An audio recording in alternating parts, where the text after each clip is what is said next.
Hey, welcome, David here. Finally, we are back for Metaphysics Part 7, Descartes, Deep Dive. So, I was mentioning we're probably including the philosophy of science this series about a quarter of the way through. So, it's a huge topic, and it's unbelievable the amount to cover. And eventually, hopefully, relatively soon, I'm going to start getting into important topics in metaphysics. So, um, we started kind of like the history, um, going back to the Greeks, some of like the Platonism, and last we covered Newton. Now we're going to cover Descartes. Next, we're going to do Leibniz, and then Kant. And then after that, we'll probably start looking at specific ideas, such as like causation or categories, stuff specifically related to mind. Some point we'll do a deep dive into dualism and monism and a whole bunch of various issues. But because metaphysics is such a huge topic, it was difficult to decide where to start. So we said the important thing is just to start. And like Aristotle's books itself, we started with the philosophy of science because God forbid, metaphysics is what's beyond physics. So we start with the physics, the science, what could be more known through empiricism, and like empiricism and the scientific method is also a huge part. And metaphysics is going to be the first principles, sometimes subcategories of ontology and epistemology, and things like cause and effect, the nature of space and time, categories, higher order rules, uh, the nature of mathematics and logic, philosophy in general. So last time we did Newton, and it kind of leads into the modern, like like we've talked quite a bit about uh, the Vienna Circle, week in review over the last few years, and Wittgenstein and the modern, so to say, death of metaphysics, the concept that metaphysics is kind of spiritual mumbo jumbo that serves no purpose, means nothing, and that's almost the main school opinion these days, like the majoritarian plurality opinion of philosophers, scientists, uh, modern day thinkers, and how that came to be. And it starts with Descartes. So I mean, we also did American Pragmatist. We covered some of the main thinkers, Charles Sanders Peirce, and John Dewey, William James, Richard Rorty, George Herbert Mead, and said, well, pragmatism is the philosophy of America, and that also has a skeptical view towards metaphysics. Like pragmatically, we'll use metaphysics when it's useful, but generally we reject metaphysics. So Descartes is the one that had metaphysics as the most important subject, where metaphysics breeds to philosophy, which breeds to science, which breeds to the subdisciplines like the roots and the root and branch trunk of the tree. So you will probably also at some point return more to the Greeks. Yeah, we're going to cover that. Yeah, I'm not necessarily going to be critiquing, but we're going to cover the majority of Descartes' thought today, at least an overview. I have 4 huge articles. It'll probably be 5 to 6 hours of just me reading, which will start very shortly after this introduction. So we'll talk extensively about his attempt to prove the external world. So Descartes becomes the father of substance dualism, changing from the ancient Aristotelian um, hylomorphism, where the distinction of dualism of the ancients was more between matter and form. And Descartes switches that to the distinction being between matter and mind, and saying that the essential thing that we're in touch the most with is mind, and the external world is mediated through mind. And hence you have the proof of the external world and the evil demon hypothesis. We're going to go into those in depth. And but Descartes creates really the path for modern materialism, not at all because Descartes was a materialist, but because Descartes separated science and looking at science to have universal laws described by mathematics, which Newton is the first to successfully do.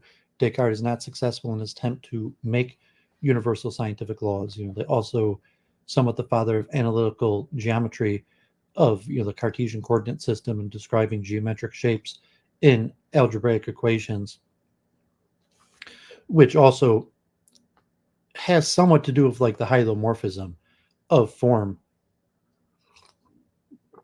But this eventually leads to largely the rejection of the realm of mind, because Descartes separates, largely in line with Galileo, to have science is just the study of the material realm. Eventually, science will eclipse mind, and it'll be the material explanations of mind, and there will no longer be a necessity for the second realm of Descartes' dualism. So, something to keep in mind, the historical progression.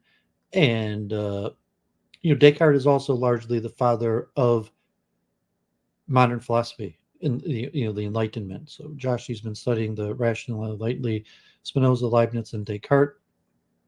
Starting off with Descartes. Yeah, so, Spinoza is pretty important. I'm going to cover Spinoza. I'm not going to do a whole deep dive into Spinoza's thought. I'm just going to do his profile. I'm going to do a whole deep thought into Leibniz. And Spinoza is important, but I think Descartes is by far the most important. And because Descartes leads directly to the creation of the scientific method. And also, when we talked about the Royal Society of London, where almost all of the founders of the Royal Society of London were heavily influenced by Descartes.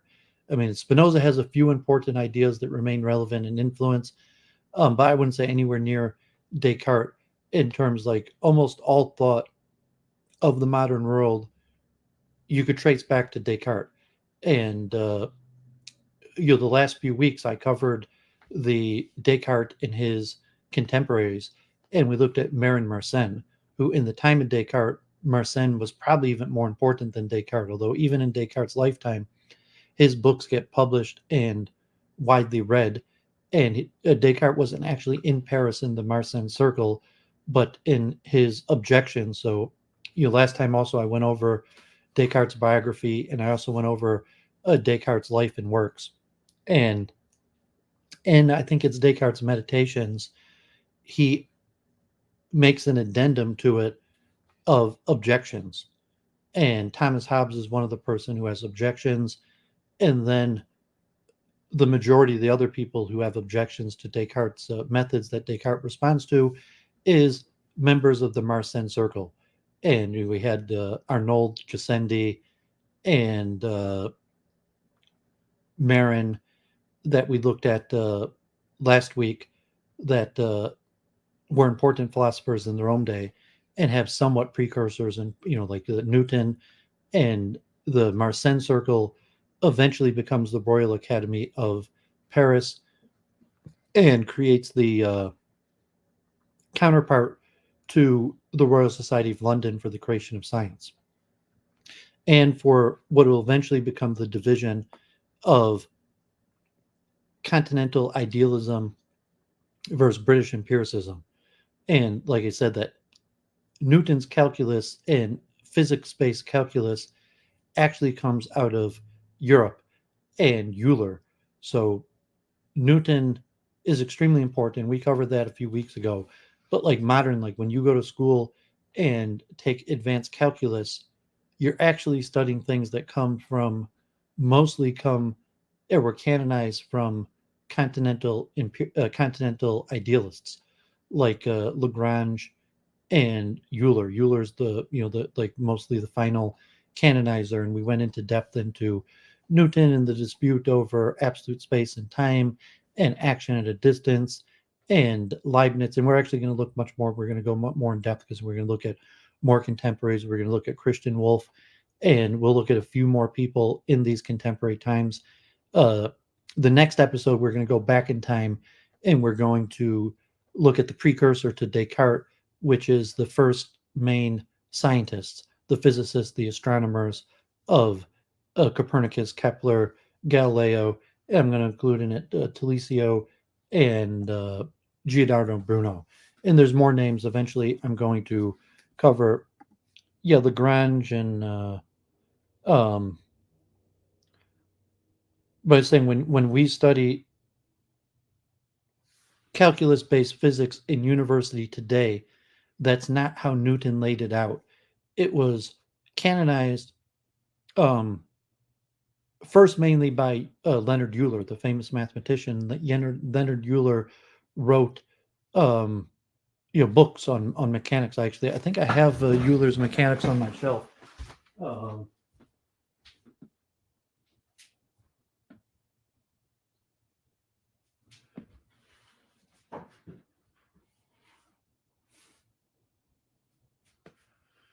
No, I don't see it. My dad has the whole collected writings of Leonard Euler collection. But Euler's book on mechanics of the calculus-based system, where you have the double derivative integral connection between motion, velocity, and acceleration, comes from Euler. Like Newton had the precursor to it.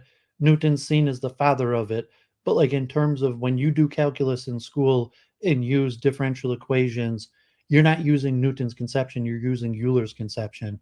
And Euler uses some of Leibniz and other things and canonizes, and then Lagrange is after Euler. So, there were further advancements, but Lagrange largely uses the Eulerian system and the others. And we'll get more into it in just doing this is to get these things fresh in my head to, understand the progression. But that's why we're doing a deep dive into Descartes, because Descartes really makes the pivotal. Like, I mean, if you looked at next week when we cover the famous astronomers, Galileo, Kepler, Copernicus, uh, Talesio, Bruno, you could see the start of the breaking away from what they call the scholastic method, the Aristotelian world, and but really Descartes and his contemporaries, because really there's a whole bunch of contemporaries, but we just remember Descartes today. Uh, Euler, like Goethe, almost like the R sound in German. Like Goth, Goethe, Euler, Euler, um, and but so there's already pushback. You have like William Harvey around the same time, and different elements of a whole bunch of different forces. So like Descartes isn't like necessarily the main one. I mean, there's all sorts of people who are trying to break away from the scholastic Aristotelian method. And but Descartes is the first person that really systematically creates a new method. And we're going to cover his method in depth today. But like what eventually becomes the scientific method, and the other Enlightenment philosophers, Locke and Hobbes, all of them are influenced by Descartes' method, and that's largely what creates the system that allows something new to emerge from the classical Aristotelian world. And so, like the last few weeks when we looked at Gassendi and Arnault and um, some of the other thinkers, and there's way more than I could even cover. There's a lot of minor names, like Duvid's a chess player, so a lot of times, like if you're reading like Paul Morphy's famous games, that like, or even like Bobby Fischer, and there's a bunch of names that like that they beat off, and you'd be like, these guys were the best guys, besides for the guy that we remember that that beat them all. But if you're really a buff in it, the top 50 players of the era, as opposed to maybe just the top 5 players. So you see the names like that Fischer's going up against all the time, or even like Paul Morphy, or these various things. Like, So, if you're just a minor chess fan, you're just like, well, Morphy beat everybody, and you don't really know the difference between the people he's beating. Maybe you know a few of the names, but if you're a real chess buff, you might know 50 of the names of those generation have a relatively ranking in their importance. So also, like, Descartes is the main person remembered from his era, but we cover, like, say, in his day, at least later, he emerges, and like the Marsan circle is probably even more important than Descartes. It's just that we remember Descartes, and Descartes had these books that were widely read and influenced people. So that's why we're doing the deep dive. But we'll see these ideas. Like, Descartes' not the only one who thought of these ideas, but his method.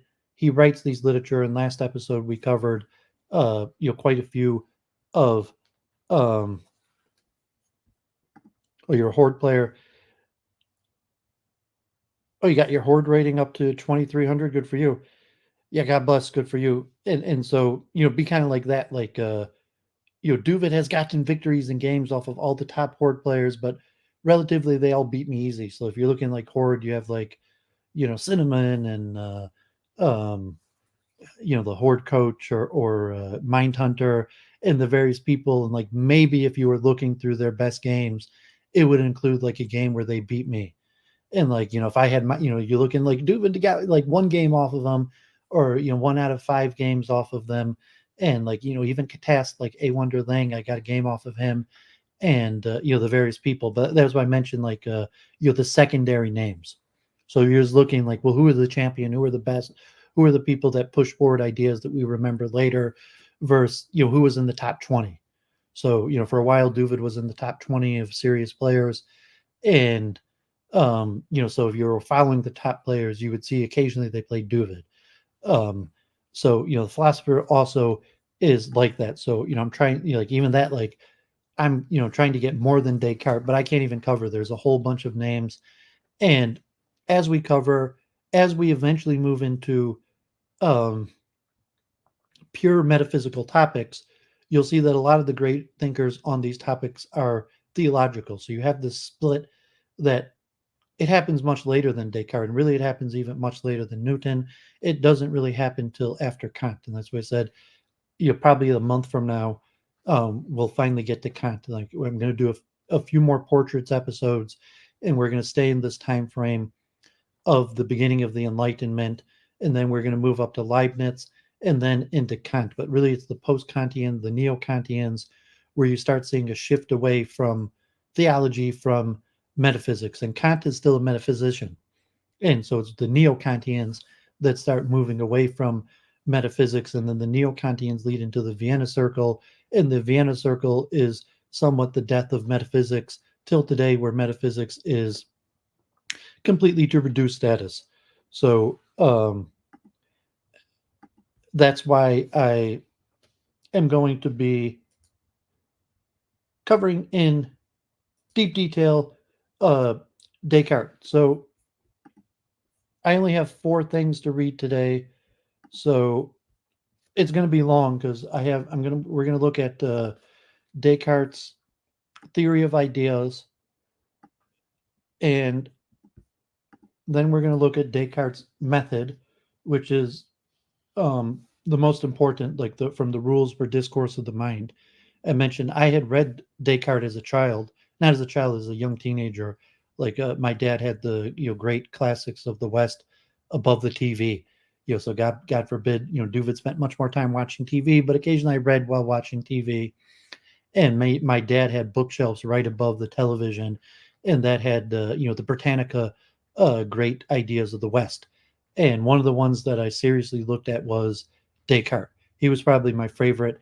And I also looked at Kant, and little Hegel, and some others, like Adam Smith and Darwin.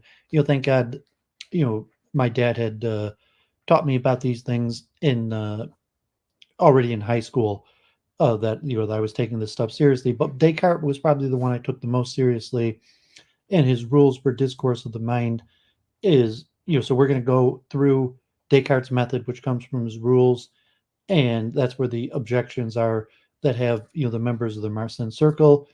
And then we'll look at Descartes' epistemology, and this one's really long. It's probably going to take like 2 hours.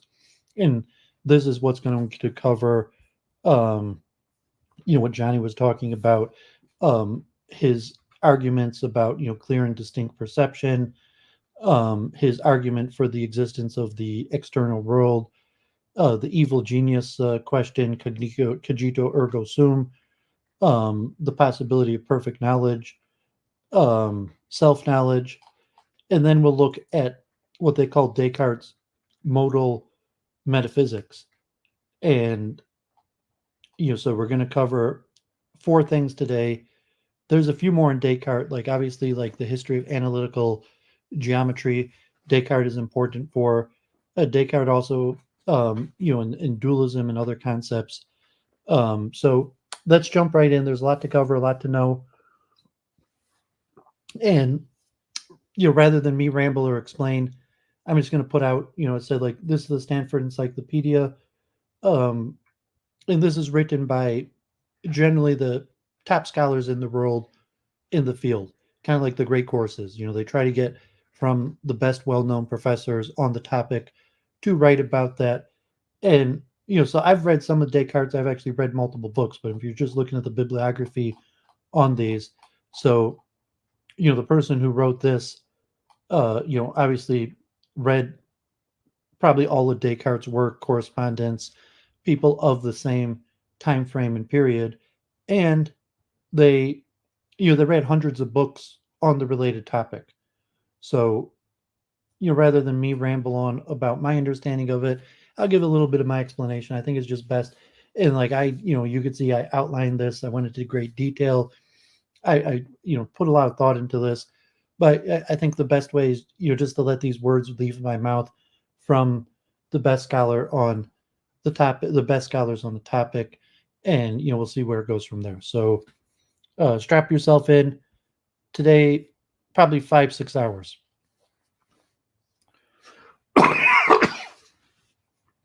Descartes' theory of ideas. Ideas are among the most important item in Descartes' philosophy. They serve to unify his ontology and epistemology, as he says in a letter to Guillaume Gibrouf, dated January 19th, 1642. I am certain that I have no knowledge of what is outside me except means of the ideas I have within me. Descartes never published anything that specifically worked out a theory of ideas. Even so, he said enough is published and unpublished work, as well as in correspondence that allow for a basic reconstruction of a theory. This entry will focus primarily on the theory of ideas and how it relates to Descartes' ontology, though in section 6 in this entry, which includes discussion of simple natures and Descartes' concept of clarity and distinctness, certain components of his epistemology are briefly considered. And some of these are going to show up in all four entries. Some of them will only hear here's, but the ones that appear in all four you can see are quite important and worthy of going through multiple times. We'll cover Darwin eventually also.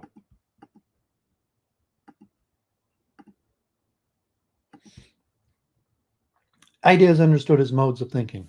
According to Descartes' ontology, there are substances, attributes, and modes. These are understood relative to one another in terms of ontological dependence. Modes depend on attributes, and attributes depend on substances. The dependence relation is transitive, thus modes depend ultimately on substances. No substances, no modes. In Principles Part 1, Article 53, Descartes says that a mode presupposes an attribute. In Article 52, he says that an attribute presupposes an existing substance. A mode of something was understood by Descartes as a way of being that thing. So where X is some substance, a mode M is a way of being X. That said, in Article 52, he also says that a substance minus its attributes cannot be known to the human mind. Attributes are in fact what make existing substances intelligible to the human mind. He reaffirms this in Article 62, where he says that there is only a distinction in reason between an attribute and an existing substance. This strongly suggests that although one may draw a conceptual distinction between an attribute and existing substance, the two are not distinct in reality. They are really one and the same thing. Subsequently, if a mode M is a way of being X and X is the substance, the intelligibility of X requires that we conceive of some attribute A. If so, strictly speaking, mode M is understood as a mode of attribute A, where A is the attribute through which the existing substance X is conceived, where in reality A and X are presumably identical. The nature of a mind, Descartes says, is to think. If a thing does not think, it is not a mind. In terms of his ontology, the mind is an existing finite substance, and thought or thinking is its attribute. Insofar as the nature of a mind is to think, where thought is the mind's defining feature, Descartes calls it the mind's principal attribute. An idea is a mode of thinking. In being a mode of thinking, an idea is understood as a way of being an instance of thinking, or an idea is a way in which an instance of thinking is manifested. This is similar to what Descartes says about a body, its principal attribute, and its modes. The nature of a body is to be extended in length, breadth, and depth. A body is a finite substance, and extension is its attribute. Since extension is the defining feature of a body, Descartes refers to it as a body's principal attribute. Shape is a mode of extension. What this means is that shape is a way of being extended, or a way in which an instance of extension is manifested. Thus, shape is to extension as idea is to thought. Thus, a shape presupposes extension, and an idea presupposes thinking, where each principal attribute presupposes an existing substance. Insofar as ideas are modes, they occupy the lowest rung on Descartes' ontological ladder. This can be constructed onto Plato's theory, for example, which cast ideas as substances occupying the uppermost rung on the ontological ladder. So, whereas for Plato, ideas are the most real thing in the cosmos, for Descartes, ideas are among the least real. Another departure from Plato's view was Descartes taking ideas as the vehicle of representation as the item doing the representing. By contrast, Plato took ideas to be the things represented. Socrates, for instance, was taken by Plato to be a representation of the form or idea of man. These differences are certainly enough to suggest that ideas are playing significantly different roles in their respective systems, so it would not be reasonable to think that Descartes' view was simply an extension of Plato's, despite the fact that Descartes has adapted some of Plato's terminology. Ideas are not only modes of thinking, doubting, and judgment, for example, are also modes of thinking. Early in the third meditation, Descartes works out a basic division of the various modes of thinking. He sorts them into two kinds, simple and complex. Ideas are included in the categories of simple modes, doubting, judging, and the like are included in the category of complex modes. Even so, all complex modes include ideas as constituents. A complex mode of thought includes at least two basic mental components, an idea, and some additional mental features, he writes. Considerations of order appear to dictate that I now classify my thoughts into definite kinds and ask which of them can properly be said to be bearers of truth and falsity. Some of my thoughts are as it were the images of things, and it is only in these cases that the term idea is strictly appropriate. For example, when I think of a man or a chimera or the sky or an angel or God, other thoughts have various additional forms. Thus, when I will or am afraid or affirm or deny, there is always a particular thing which I take as the object of my thought, but my thought includes something more than the likeness of that thing. Some thoughts in this category are called volitions or emotions, while others are called judgments. In this passage, ideas are cast as modes of thinking that represent or present or exhibit objects to the mind, objects such as a man or Pegasus or the sky or an angel or God. And given what Descartes says in the first meditation, among the list of things exhibited in the mind by way of its ideas, one could add colors, sounds, feels, and so on. On Descartes' view, an idea is the only kind of simple mode that does this. When considering one of the more complex modes of thought, for instance, fearing a lion or affirming the Pythagorean theorem, where the lion and the theorem are the objects presented, it is the idea that is doing the presenting. It is the vehicle of representation. As Descartes will note in the fourth meditation, he takes there to be two basic faculties, capacities or abilities of the mind, the intellect or understanding, and the will. Ideas are produced by the intellect, so the idea of the Pythagorean theorem has its origin in the faculty of the intellect or understanding. The act of affirming the other component of the more complex thought of affirming his theorem has its origin in the faculty of will. Contributions from both faculties then give rise to the more complex kinds of thought.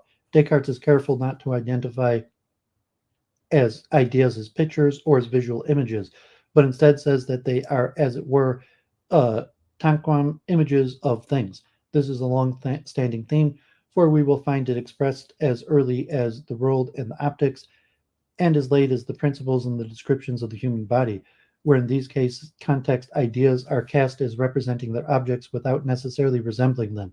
This is important to the theory, since an idea of cold or the idea of sweet, for example, insofar as they are ideas, represent something in the mind, but they are not visual images. The point holds for other ideas, such as the idea of God, which Descartes explicitly lists in the above passage. The idea of God represents something to the mind.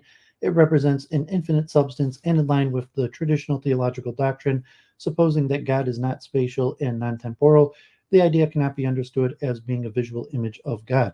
Consistent with what he says in the above third meditation passage, Descartes says in other places that an idea is the form of any given thought, immediate perception of what makes me aware of the thought. In his reply to Thomas Hobbes, author of the third set of objections, Descartes says that an idea is whatever is immediately perceived by the mind. In his reply to Pierre Gassendi, author of the fifth set of objections, he says that the term idea is extended to cover any object of thought. In a letter to Marin Mersenne, dated July 1641, he says that idea denotes in general everything in which is in our mind when we conceive something, no matter how we conceive it. Long-standing interpretations take such passages as telling us the ideas have the special feature of intentionality. They are directed at their respective objects.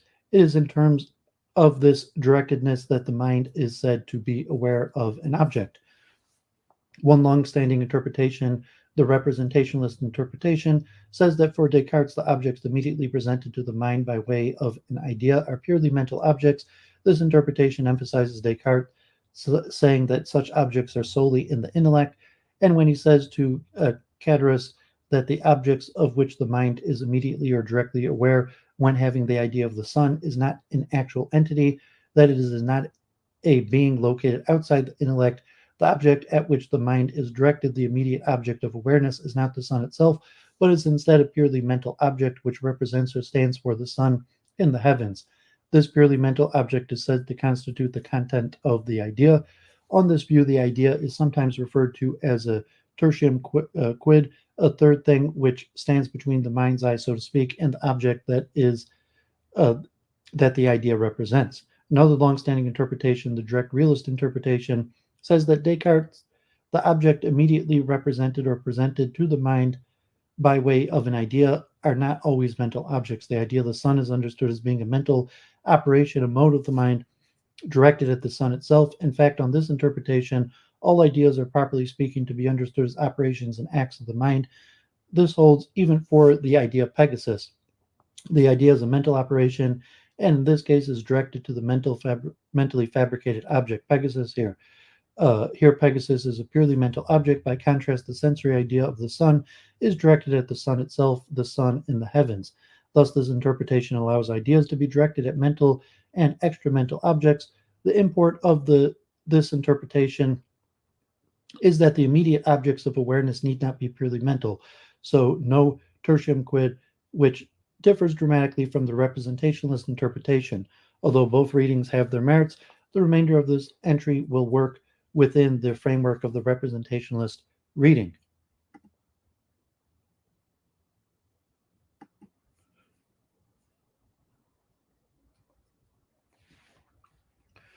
Ideas and the formal objective reality distinction. When speaking of an existence mode, in this case an actually occurring idea, Descartes will say that it possesses formal reality. The formal reality of a thing is the kind of reality the thing possesses in virtue of its being an actual or existent thing. For example, given that the sun is an actual or existent thing, it possesses formal reality. By contrast, given that Pegasus is not an actual or existent thing, it does not possess formal reality. Given the idea of the sun or the idea of Pegasus are actual or existent ideas, where an idea is actual or existent when it is being actively thought in the mind, each would possess formal reality. Descartes took there to be three levels of formal reality: the level of the infinite substance, the level of the finite substance as defined by the principal attribute, and the level of mode. The level of formal reality of an infinite substance is greater than that of a finite substance, and the level of a formal reality of a finite substance is greater than that of a mode. This is understood in terms of the ontological dependence. A mode depends for its formal reality on the formal reality of a finite substance, and a finite substance depends for its formal reality on the formal reality of an infinite substance. An existent idea in possessing the level of a formal reality of a mode is less real than a finite substance. which is in line with what is said in the previous section of this entry. When speaking of ideas as representing things to the mind, Descartes will refer to an idea's objective reality. The objective reality of a thing is the kind of reality a thing possesses in virtue of its being a representation of something. Given that the idea of the sun and the idea of Pegasus represent things to the mind, they represent or exhibit the sun and Pegasus respectively. Each possesses objective reality. Descartes says that that ideas possess objective reality by their very nature. Equally important, ideas are the only items in his ontology that possess both formal and objective reality.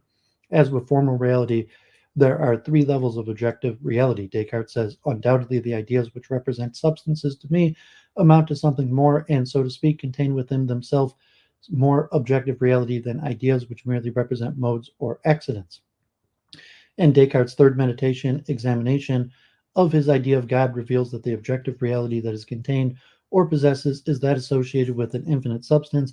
At the very least, the view is that the idea of God contains a level of objective reality that is greater than that contained in an idea representing a finite substance. Thus, the levels of objective reality possessed by ideas, the reality they possess in virtue of their representing things to the mind, and nominally three: infinite substance, finite substance, and mode. The categories of the objective reality hierarchy then correspond to those of the formal reality hierarchy. The nature of an idea, Descartes says, is such that of itself it requires no formal reality except what it derives from my thought, of which it is a mode.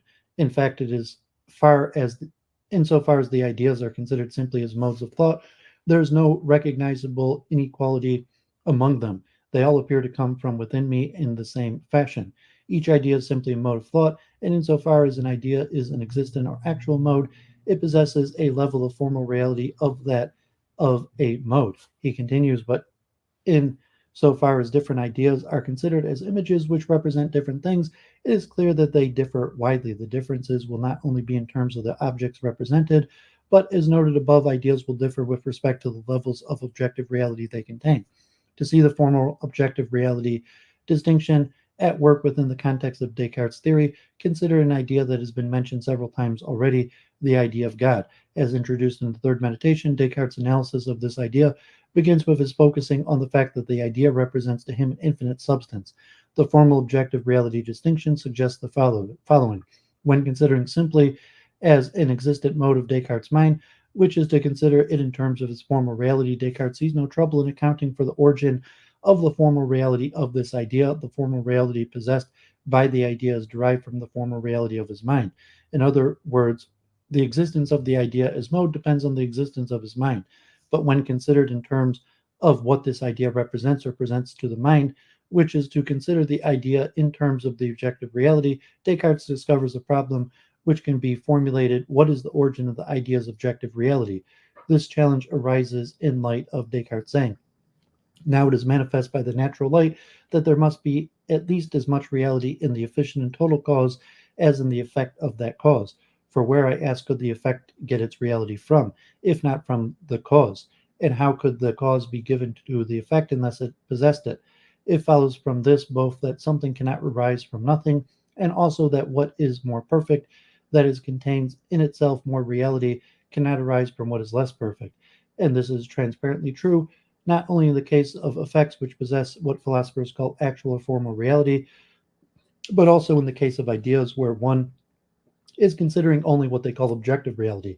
A stone, for example, which previously did not exist, cannot begin to exist unless it is produced by something which contains either formally or eminently everything to be found in the stone. Similarly, heat cannot be produced in an object which was not previously hot, except by something of at least the same order, degree, or kind of perfection as heat, and so on.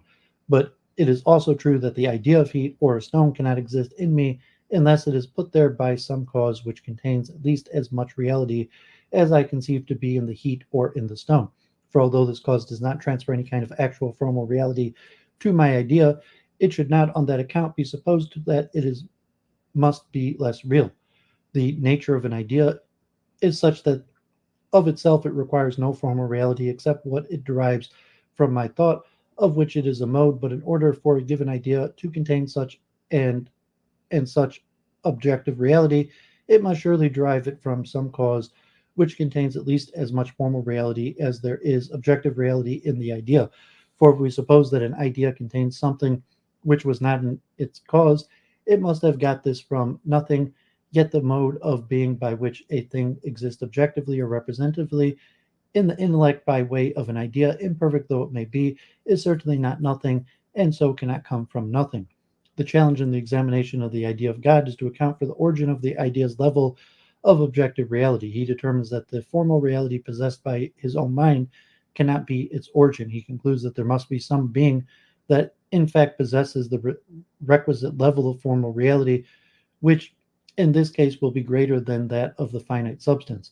Notice how this differs from what he says about the formal reality of an idea, namely that his mind is the cause or origin of an idea's formal reality.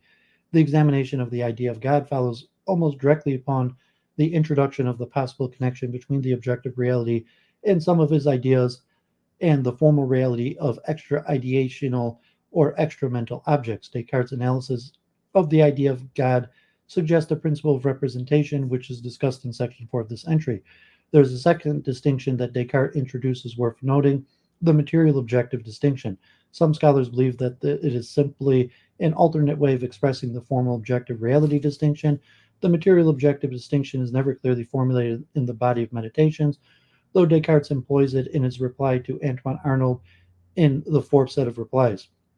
Descartes introduces the material objective distinction in the preface to the reader of the meditation, which was very likely written after the meditations and the objections and replies. He says that the word idea is a philosophically ambiguous. Idea can be taken materially as an operation of the intellect, in which case it cannot be said to be more perfect than me. Alternatively, it can be taken objectively as the thing represented by the operation, and this thing, even if it is not regarded as existent outside the intellect, can still, in virtue of its essence, be more perfect than myself. The term idea can be used to refer to a specific kind of act or operation of the mind. Here, it is the act of representing. In this sense, the idea is simply an existent mode of the mind in light of the formal objective reality distinction, since the formal reality of an idea mode is derived from the formal reality of the mind, its substance. It follows that its level of formal reality cannot be greater than that of the mind. This is what Descartes means when claiming that his ideas, understood as operations of the mind, cannot be more perfect than his mind. When using idea to refer to an operation of the mind, idea is expressing what he calls the material sense. Sometimes he will say, as he does in the above quoted passage, that when understanding an idea to be an operation of the mind, that it is taken materially. Alternatively, the idea can be used to refer to that which is presented or exhibited directly to the mind by way of mental operations. When using idea to refer to the object exhibited directly to the mind, idea is expressing what he calls the objective sense. Sometimes he will say, as he does in the above quoted passage, that when understanding an idea, the objective immediately presented to the mind by way of mental operation, the idea is taken objectively. Consider again the idea of God. When taking this idea materially, the idea is understood as an operation of the mind. When taking this very same idea objectively, the idea is understood that which is presented directly to the mind by way of this operation. The nature of this object presented, Descartes says, can be more perfect than his mind. So even though he is not an infinite being, an idea can nevertheless present to him a being that is infinite, a being that possesses a greater level of reality than that possessed by a finite substance. Again, the emphasis is that such is possible only if the cause of the objective being possesses the requisite level of formal reality, which in this case, as just noted, must be greater than that of the finite substance.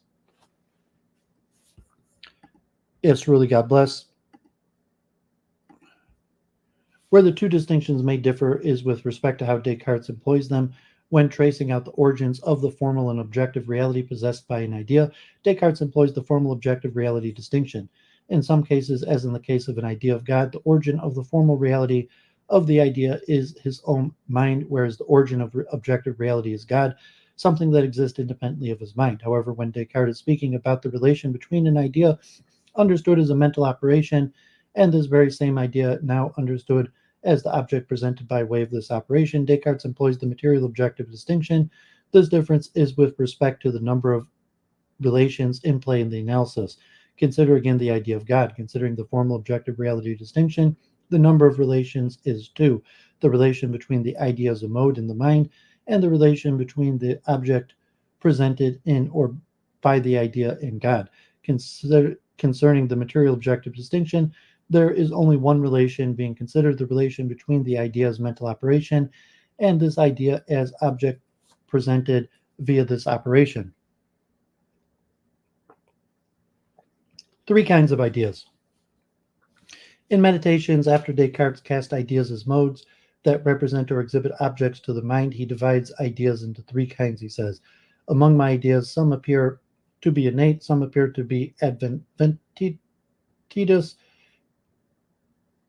and others have to be invented by me. My understanding of what a thing is, what truth is, and what thought is seem to derive simply from my own nature, by my hearing a noise as I do now, or seeing the sun, or feeling the fire, comes from things which are located outside of me, or so I hitherto judge.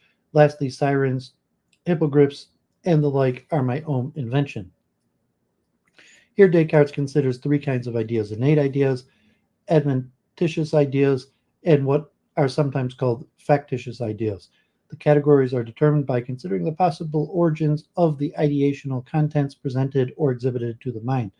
The first category includes ideas whose contents have their origin in his nature, qua thinking thing.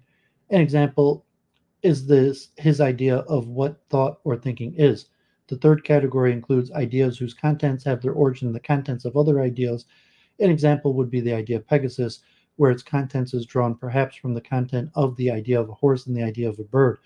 Adventitious ideas, however, appear, at least at first glance, to be importantly different, since nature has always taught him, he says, to think that they are derived from things existing outside of me. The category arises in part from ordinary pre-philosophical experience. I know by experience that these ideas do not depend on my will, and hence that they do not depend simply on me.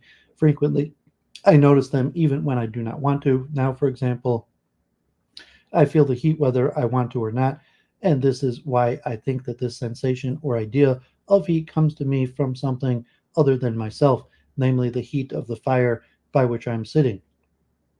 An account of their origin, he suggests, may require an appeal to things that exist external to or independently of his mind. Adventitious ideas include sensory ideas, ideas that originate in sensory experience, such as the ideas of the sun or the moon, but also the more simple ideas of color, sound, heat, cold, and the like. In Descartes' analysis of his idea of God, he discovers that it is innate, since it is neither adventitious nor factitious. It is not adventitious or sensory, since he has had no sensory experiences of God. He has never seen, heard, felt, smelt, or tasted God. This would be in line with the theological demand that God is immaterial. It is not factitious, for its content is something that the mind cannot fabricate from other ideas. The idea represents an actual infinity. At best, his mind can only produce the factitious idea of a potential infinity. Even so, it becomes clear to him that the innate idea of God is like the adventitious idea of the sun, but unlike the innate idea of what thought is, which has its origin in his own nature, since, like the adventitious idea of the sun, the objective reality possessed by the idea has its origin in the former reality belonging to something other than his own mind. His analysis concludes that the origin of the objective reality must be in an existing God, an actual infinite substance, something possessing an infinite level of formal reality. In the sixth meditation, he will ultimately conclude that the objective reality of his idea or of body, also innate, must have, like the innate idea of God, its origin in the former reality belonging to something other than his own mind. Namely, it will have its origin in the existing corporeal substance, an extended being that possesses a finite level of formal reality. Ultimately, the objective reality, the contents of his innate ideas and adventitious ideas, must have their origin in the formal reality of things, some of the latter being things existing independently of his mind.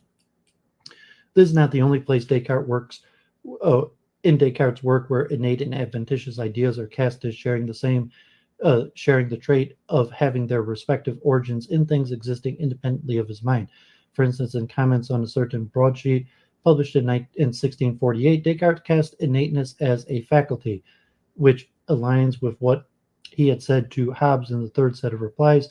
When we say that an idea is innate in us, we do not mean that it is always there before us. This would mean that no idea was innate. We simply mean that we have within ourselves the faculty of summoning up an idea.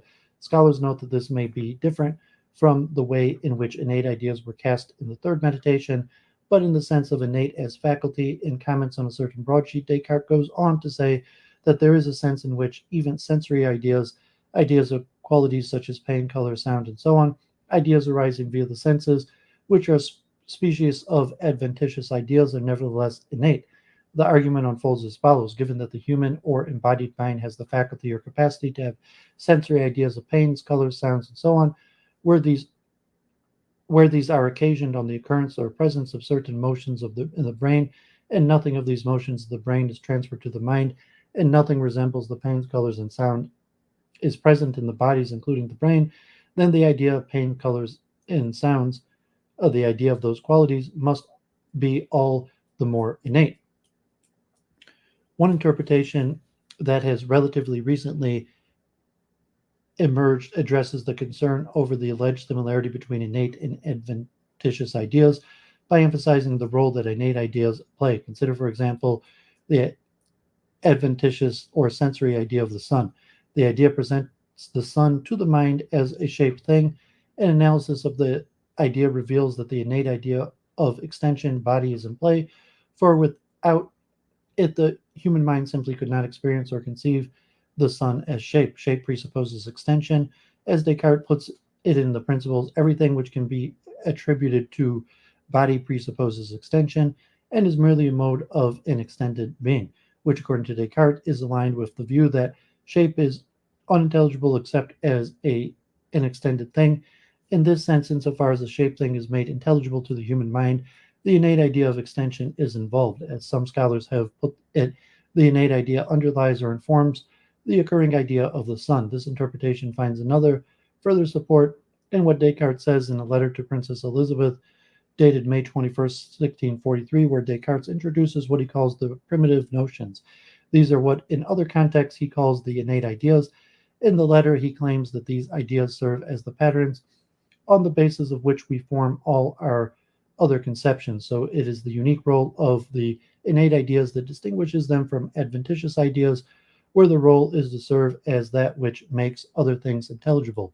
Scholars agree that Descartes recognizes at least three innate ideas: the idea of God, the idea of a finite mind, the idea of an infinite body. In the letter to Elizabeth, he includes a fourth, the idea of the union of mind and body. There is an alternate division of ideas worth noting.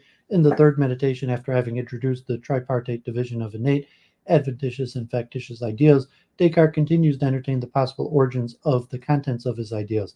His analysis turns on the principle that an effect can never be greater than its cause, which is underwritten by the self-evident principle that something cannot come from nothing.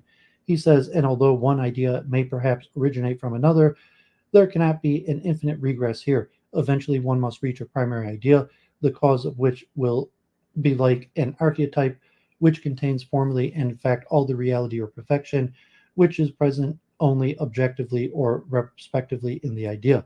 Here, Descartes introduces the notion of a primary idea. The import of this notion is that the contents of some of his ideas may have their origin in things located outside of his mind, that is, in things that exist independently of his mind. Descartes' analysis suggests that the contents of some of his innate ideas and all of his adventitious ideas have their origin in things existing independently of his mind. Such ideas are included in the category of the primary idea. The innate idea of God is a primary idea, since the objective reality it possessed had its origin the formal reality of God. Likewise, the innate idea of body is a primary idea, since the objective reality it possesses has its origin in the formal reality of body. And, as just noted, the adventitious idea of the sun is a primary idea, since the objective reality it possesses has its origin in the formal reality of the sun.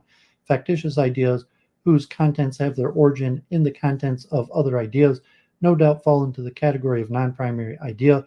A non-primary idea is one whose objective reality has its origin in the objective reality of some other idea. The factitious idea of Pegasus is an example of a non-primary idea.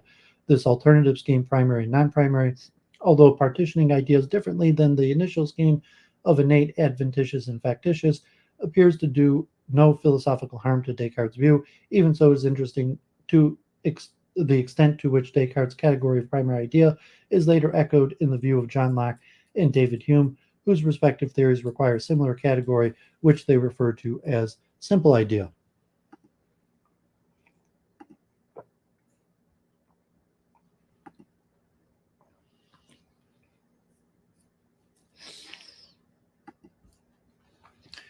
Primary ideas and a principle of representation. Some scholars believe that in Descartes' brief discussion of primary ideas, there is suggested a principle of representation. The principle is notoriously difficult to formulate, and there is no consensus among scholars as how it is best understood. However, a large number of scholars agree on one component of the principle, which can be expressed as a necessary, though not a sufficient condition for representation. This principle of representation can be expressed as follows. The principle of representation, a primary idea, A represents object B only if the objective reality of idea A has its origin in the formal reality of object B. The principle of representation is at work in Descartes' analysis of all primary ideas, which includes all innate and adventitious ideas. The innate idea of his, Descartes' mind, is said to be of or to represent his mind insofar as the idea's objective reality has its origin in the formal reality of his mind. The innate idea of God is said to represent God insofar as the idea's objective reality has its origin in the formal reality of God, an infinite substance. The innate idea of body is said to represent a body insofar as the idea's objective reality has its origin in the formal reality of a corporeal substance. The adventitious idea of the sun is said to represent the sun insofar as the idea's objective reality has its origin in the formal reality of the sun, and the list could go on and on. The following analogy may be instructive. Suppose that Descartes stands before a mirror. Both Socrates and the mirror are actual things, so both using Descartes' terminology would possess formal reality. Each can presumably exist independently of the other. The image of Socrates arises as a relation between Socrates and the mirror. It cannot exist independently of Socrates and the mirror. Destroy Socrates or the mirror, and the image of Socrates is destroyed. Using Descartes' terminology, the image is an objective being insofar as it is a representation of Socrates. Although the image represents Socrates, it is nonetheless located on the mirror surface. And since the surface is the mode of the mirror, there is a sense in which this image would be too. The mirror is a bearer of the image. This is a sense in which the image belongs to the mirror. The relationship to Socrates is different. The image is said to be an image of Socrates. The image is about him. He is not the bearer of the image, but is what this image represents. So the relation that Socrates has to the image must be importantly different from the relationship that the mirror has to this image. Employing Descartes' terminology and in light of the principle of representation, the image of Socrates, insofar as this objective being the image, has its origin in the formal reality of Socrates. To be sure, the image derives its existence or its formal reality from the formal reality of the mirror, but its objective being has its origin not in the mirror but in Socrates. The rules, simple natures, and the concepts of clarity and distinction. It is in the rules that Descartes introduces the simple natures. The simple natures are not only what our ideas are of, that is, they are not constitute the contents of our ideas, the objects immediately presented to the mind, but are also the natures possessed by things. Examples of simple natures are colors, sounds, smells, shape, size, extensions, and the like. He says, for example, in Rule 12, if I judge that a certain shape is not moving, I shall say that my thoughts is such in some way composed of shape and rest, and similar in other cases. In the first meditation, Descartes mentions similar ideational elements from which all the images of things are formed. In the second meditation, in his analysis of the adventitious idea of a piece of wax, Descartes again provides a list of ideational elements. In the third meditation, he refers to such an item as an element of my ideas. And the sixth meditation, well, when revisiting some of what he had established in the second meditation, talk of these qualities that are the only immediate objects of my sensory awareness is again introduced. So although Descartes does not employ the simple natures terminology in later work, the philosophical notion certainly looks to be present in his later works. Simple natures form an ordered hierarchical system. Upon analysis, they appear to be sorted into two basic groups or classes, which not surprisingly correspond to Descartes' mind-body dualism. Descartes refers to this partition of simple natures as the enumeration. The basic classes of this enumeration will also be partitioned. In light of this ultimate enumeration, the partition of the simple natures into the classes of thinking and extended things can be referred to as the master enumeration as laid out in the rules. The hierarchy is not understood in terms of the ontology, but in terms of what must be known in terms of what these groups or classes are formed in light of epistemic priority.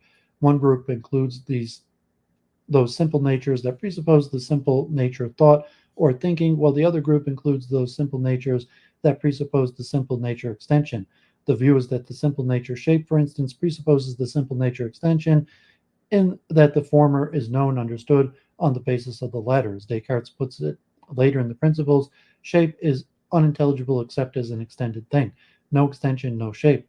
The same holds for the other classes. The simple nature hot, a sensible quality, presupposes the simple nature of thought or thinking, in that the former is known or understood on the basis of the latter. No thought or thinking, no feeling of hotness. Descartes recognizes two forms of conjunction found in the simple natures: necessary and contingent conjunction. Two simple natures are said to be necessarily conjoined when one presupposes entails the others. So, for instance, the simple nature shape is necessarily conjoined with the simple nature extension insofar as the former presupposes or entails the latter. An idea is said to be clear whenever the necessary conjunction between simple natures in the idea is exhibited or made explicit. Descartes' procedure for making an idea clearer is to compare the simple natures in the idea. He writes that the procedure is carried over from one subject to another solely by means of comparison, which enables us to state that their thing we are seeking is in this or that respect similar to, or identical with, or equal to some given thing. Accordingly, in all reasoning, it is only by means of comparison that we attain an exact knowledge of the truth. He goes on to say that unity is the common nature which we said above. All things which we are compared must participate in equally. The simple nature, shape, and size share in common their presupposing the simple nature extension. Extension is the common nature. It unites such natures into a single thing, a body. Thought or thinking is the common nature that unites the other simple natures into a single thing, a mind. An idea is said to be obscure, then whenever no necessary conjunction, the presupposes relation, is exhibited or made explicit in an idea. Ideas are said to be confused when they include or contain simple natures belonging to the two mutually exclusive classes of simple nature, the two classes together forming the enumeration. Here the Latin confusio means mixed together. The adventitious idea of the sun is an example of a confused idea.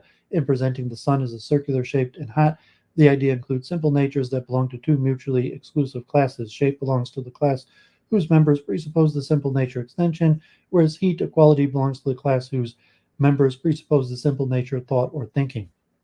An idea is said to be distinct, then, whenever it includes or contains only simple natures belonging to one of the mutually exclusive classes. The astronomical idea of the sun, as introduced in the third meditation, looks to be an example of a distinct idea. It includes only those simple natures belonging to the class whose members presuppose the simple nature extension. In the third meditation, Descartes introduces what scholars refer to as the truth rule. Whatever one perceives clearly and distinctly is true. In the fifth meditation, in his analysis of the clear and distinct idea of a triangle, Descartes argues that since whatever is true is something real, it follows that everything which I clearly and distinctly perceive to belong to that thing, the triangle really does belong to it.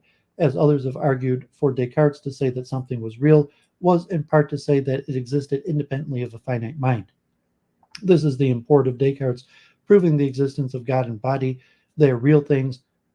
In his analysis of the idea of a triangle, Descartes concludes that the natures that he clearly and distinctly perceives the triangle as possessing are in fact possessed by the triangle. These natures are real. Russell Wall has argued that for Descartes, truth was related directly to natures. What is true, he says, is the object before the mind and not the idea, not the operation of the mind, but what is perceived. In other words, truth is not related to the idea taken materially, but to the idea taken objectively. This, he says, is no doubt related to Descartes' claim that whatever is true is something real. The import of this view is that the simple natures which constitute the content of ideas are also the very same natures possessed by things, at least when the idea is clear and distinct. Here the simple natures look to be serving as an ontological bridge, so to speak, between the mind and the extra mental reality. Wall's reading is controversial but worth noting since the potentiality lurks in its being able to bring closer together the representationalist and direct realist readings. A relatively recent suggestion, which emerged as part of a response to the conflict between the representationalist and direct realist interpretation, comes from Paul Hoffman. He bases his suggestion on a view held by Aquinas. Given that the simple natures are the ontological elements of ideas and things, Hoffman in essence argues that the simple natures themselves that possess two kinds of reality that Descartes had introduced in the third meditation, namely formal objective reality. Consider the adventitious idea of the sun. As noted earlier, the idea is obscured and confused. Even so, it reportedly represents the sun in the heavens. Descartes makes clear in the third meditations that the astronomical idea of the sun better resembles the object reported in the heavens than does the adventitious idea. One way this may be the case is that the astronomical idea is clear and distinct in that it includes only those simple natures that presuppose extension, such as shape, size, motion, and so on, distinct, and it exhibits the presupposition relation clear. The sun is a body whose nature is extension in length, breadth, and depth. The sun as it exists objectively, says Hoffman, is able to represent the sun as it exists formally in the heaven precisely because of the same thing that has these two modes of existence. That is, the sun possesses both formal and objective reality, or rather, the simple nature that constitutes the thing referred to by the word the sun possess both formal and objective reality. Hoffman's suggestion is that the objective reality possessed in the simple natures that the mind engages when perceiving the sun, it is via the sun's objective being that the mind has access to the sun in the heavens. The suggestion would seem to straddle both the representationalist and direct realist interpretation. Though, as Hoffman himself characterizes his view, his suggestion leans into the direction of the direct realist interpretation. That said, there is trouble lurking in Hoffman's suggestion. Descartes very clearly says that ideas are the items in his ontology that possess objective reality, and they possess it by their very nature. If the sun for existence or any of the simple natures that constitute the sun are the items that possess objective reality, then the sun or its simple natures that constitute it are ideas, but the sun or the simple natures that constitute it also presumably possess formal reality, which is the kind of reality a thing possesses insofar as it is a real or actual thing. If by real Descartes in part means exist independently of a finite mind, as Wall and Lenin contend, then the sun or the simple natures that constitute it, insofar as they possess formal reality, exist independently of the finite mind. This would entail that ideas can and do exist independently of the finite mind, but this runs counter to Descartes' ontology. For further examination of the representationalist and direct realist interpretation, which includes a critical look at Hoffman's suggestion, see Smith, 2010. Okay, so I think this one is actually probably the most useful thing that we're going to look at today. And like the epistemology and modal metaphysics are extremely important. But Descartes' philosophy of ideas, theory of ideas, is probably the single most useful to just general thinking, self-improvement, or various things. So let's keep going. A lot to cover. Next, we're going to look at Descartes' method. There are brief parts I'm skipping in Descartes' method, like the technical geometric stuff. But people could read, follow along in the insert if they want to go through that, because they'll have a few examples and they're geometric and it's hard to read them out. So Descartes' theory of ideas, which was kind of pieced together. It's unclear whether Descartes explicitly has a theory of ideas, but said different things in different parts of how to classify them. And, is the precursor for things like Locke and primary and secondary ideas. Then we see how Descartes shifted away from Platonic and Aristotelian conceptions. So now we're going to move on to what Descartes is most important for, and that is his method and the rules for direction of the mind and discourse.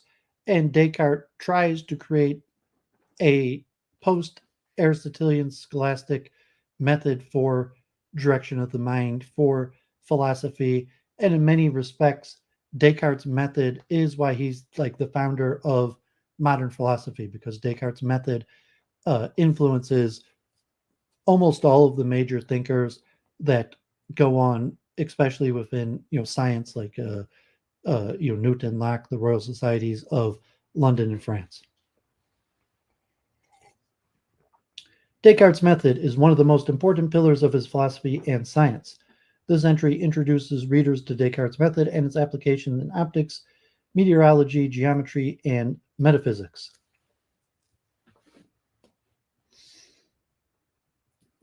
The origins and definition of Descartes' method.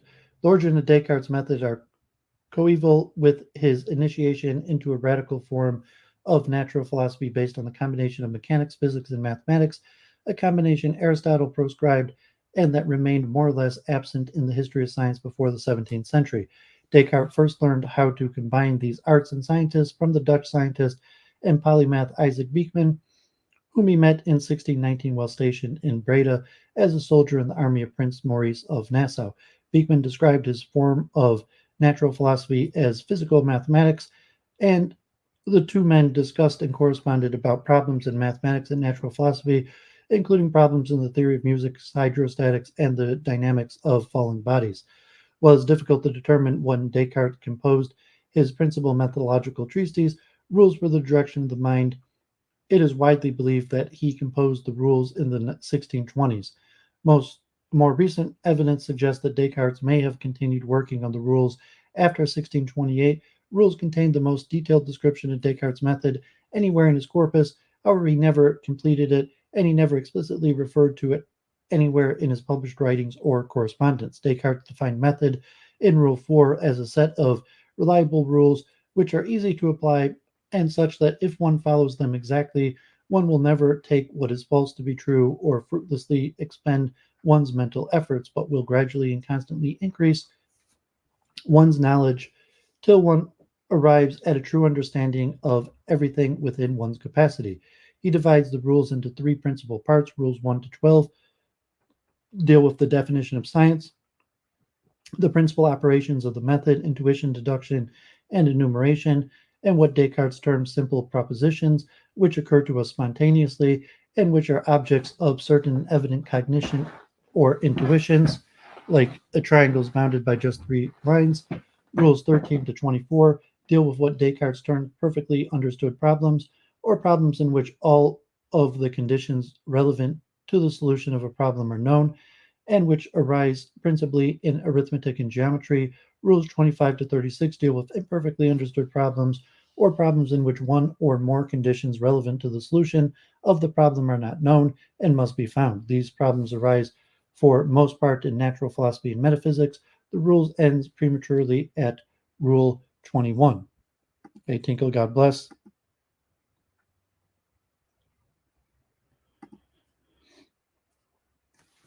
The method of the rules. Descartes' definition of science. For Descartes, the sciences are deeply interdependent and interconnected, and they must be learned by means of one method.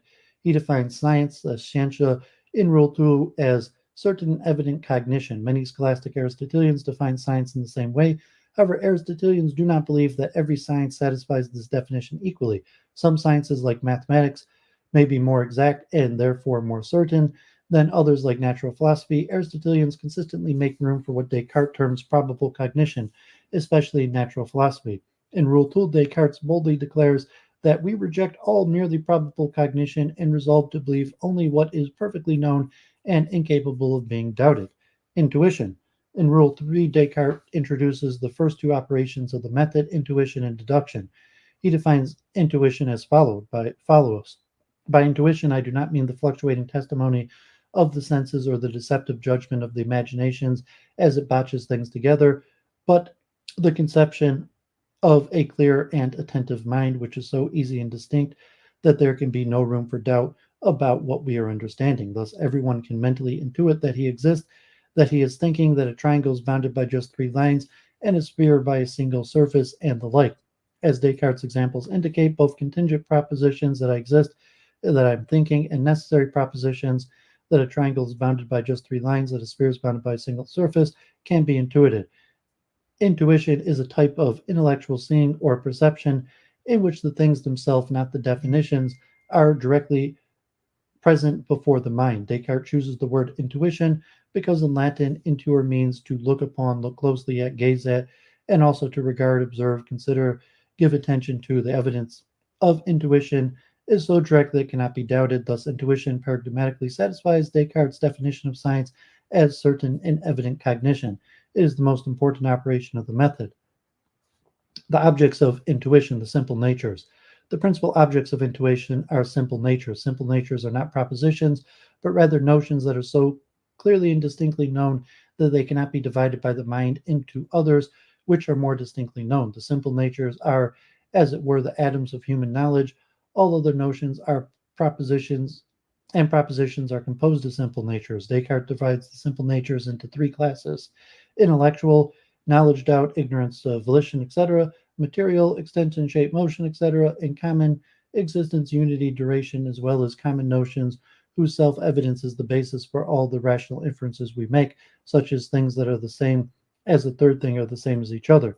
The intellectual simple natures must be intuited by means of the intellect alone. The material simple natures must be intuited by means of the intellect aided by the imagination. The common simple natures may be intuited either by the intellect alone or by the intellect aided by the imagination.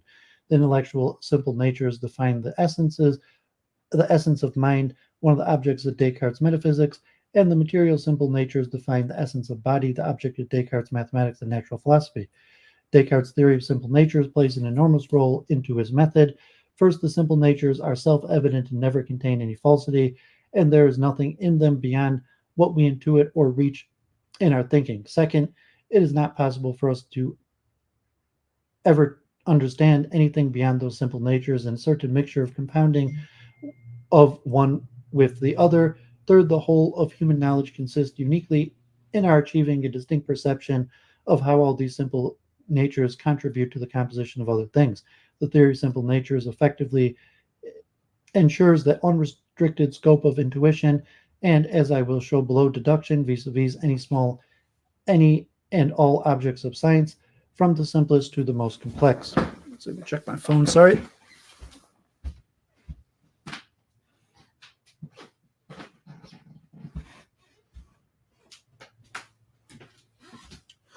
Deduction.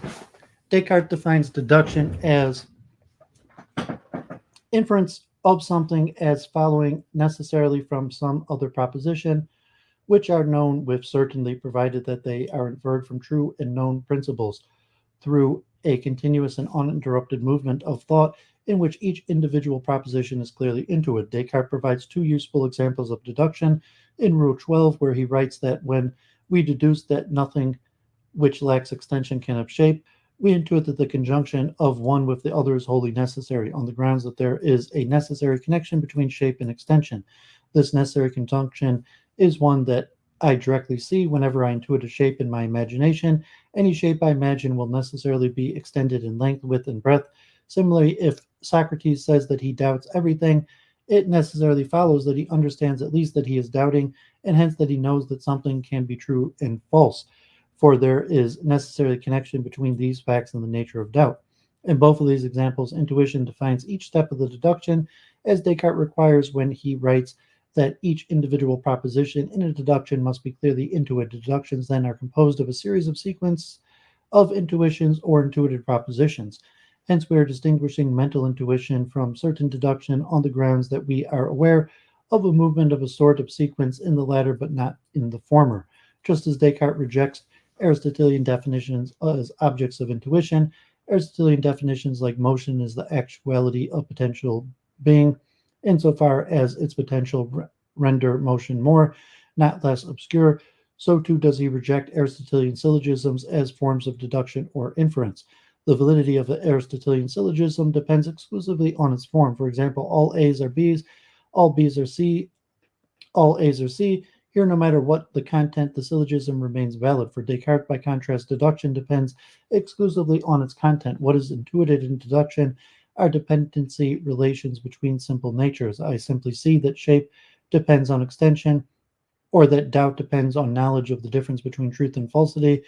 These dependencies are immediately revealed in intuition and deduction, without recourse to syllogistic forms. Another important difference between Aristotelian and Cartesian deduction is that Aristotelian deductions do not yield any new knowledge. In the syllogism, all men are mortal, all Greeks are men, all Greeks are mortal, the conclusion is already known. We learn nothing new from such forms of reasoning. For Descartes, this method should extend to the discovery of truths in any field whatever. Descartes' method is a method of discovery. It does not explain two other arguments which are already known. From deduction to enumeration. When deductions are simple, they are wholly reducible to intuition. For if we have deduced one fact from another immediately, then provided the inference is evident, it already comes under the heading of true intuition. However, when deductions are complex and involved, and we infer a proposition from many disconnected propositions, then our intellectual capacity is often insufficient to enable us to encompass them all in a single intuition. Fortunately, the scope of intuition can be expanded by means of an operation, Descartes' terms enumeration, since some deductions require such a long change of inferences that it is not easy to recall the entire route which led us to the conclusion. A continuous movement of thought is needed to make good on any weakness of memory. This involves simultaneously intuiting one relation and passing on to the next until I've learned to pass from the first to the last so swiftly that the memory is left with practically no role to play, and I seem to intuit the whole thing at once. Nevertheless, there is a limit to how many relations I can encompass in a single act of intuition. Were I to continue the series indefinitely, I would eventually lose track of some of the inferences in the deductive chain, no matter how many times I traverse the series. Enumeration is a normative ideal that cannot always be realized in practice. Enumeration plays many roles in Descartes' method, and most of them are not related to the reduction of the role played by memory in long or complex deductions. One can distinguish between 5 senses of enumeration in the rules. Enumeration 1 is a verification of the logical steps already traversed in a deductive process. Enumeration 1 has already been discussed above. Enumeration 2 is a primarily survey of or setting out of the grounds of a demonstration. Here, enumeration precedes both intuition and deduction. Enumeration 2 determines A, whatever simpler problems are contained in a complex problem, and B, the order in which each of these problems must be solved, beginning with the simplest problem of all. Enumeration 3 is a form of a deduction based on the enumeration of all possible alternatives or analogous instances. For example, if I wish to show that the rational soul is not corporeal, it will be sufficient if I group all bodies together into several classes so as to demonstrate that the rational soul cannot be assigned to any of these. Here, enumeration is itself a form of deduction. I construct classes in order to deduce a conclusion. Other examples of enumeration 3 include Descartes' enumeration of his dubitable opinions in Meditation 1, which leads to his discoveries in Meditations 2, that he cannot place the proposition I am, I exist in any of these classes. Enumeration 4 is akin to actual deduction itself when the implicatory sequence is grounded on a complex and disjointed set of data. Enumeration 4 is a deduction of a conclusion, not from a series of interconnected inferences, but rather from a variety of different inferential chains that, for example, Descartes demonstrates that the mind and body are two really distinct substances in Meditations 6 depends on a wide variety of considerations drawn from Meditations 1 to 5. Finally, enumeration 5 is the operation Descartes also calls induction, which consists in an inference from a series of particular cases satisfying a definite condition to all cases satisfying the same condition, as when one infers that the area of a circle is greater than the area of any other geometric figure whose perimeter is the same length as the circle from the fact that this holds for some particular figures.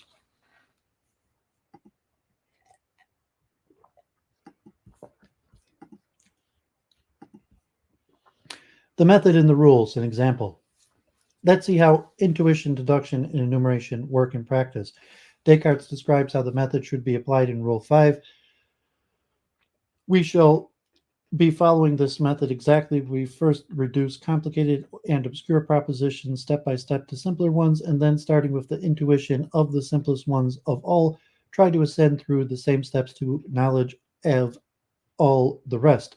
A clear example of this application is the method that can be found in Rule 8, where Descartes discusses how to deduce the shape of an anaclastic line, the shapes of the lens from which the parallel rays of the light are refracted towards a common point as they are in the eyeglasses of or a telescope.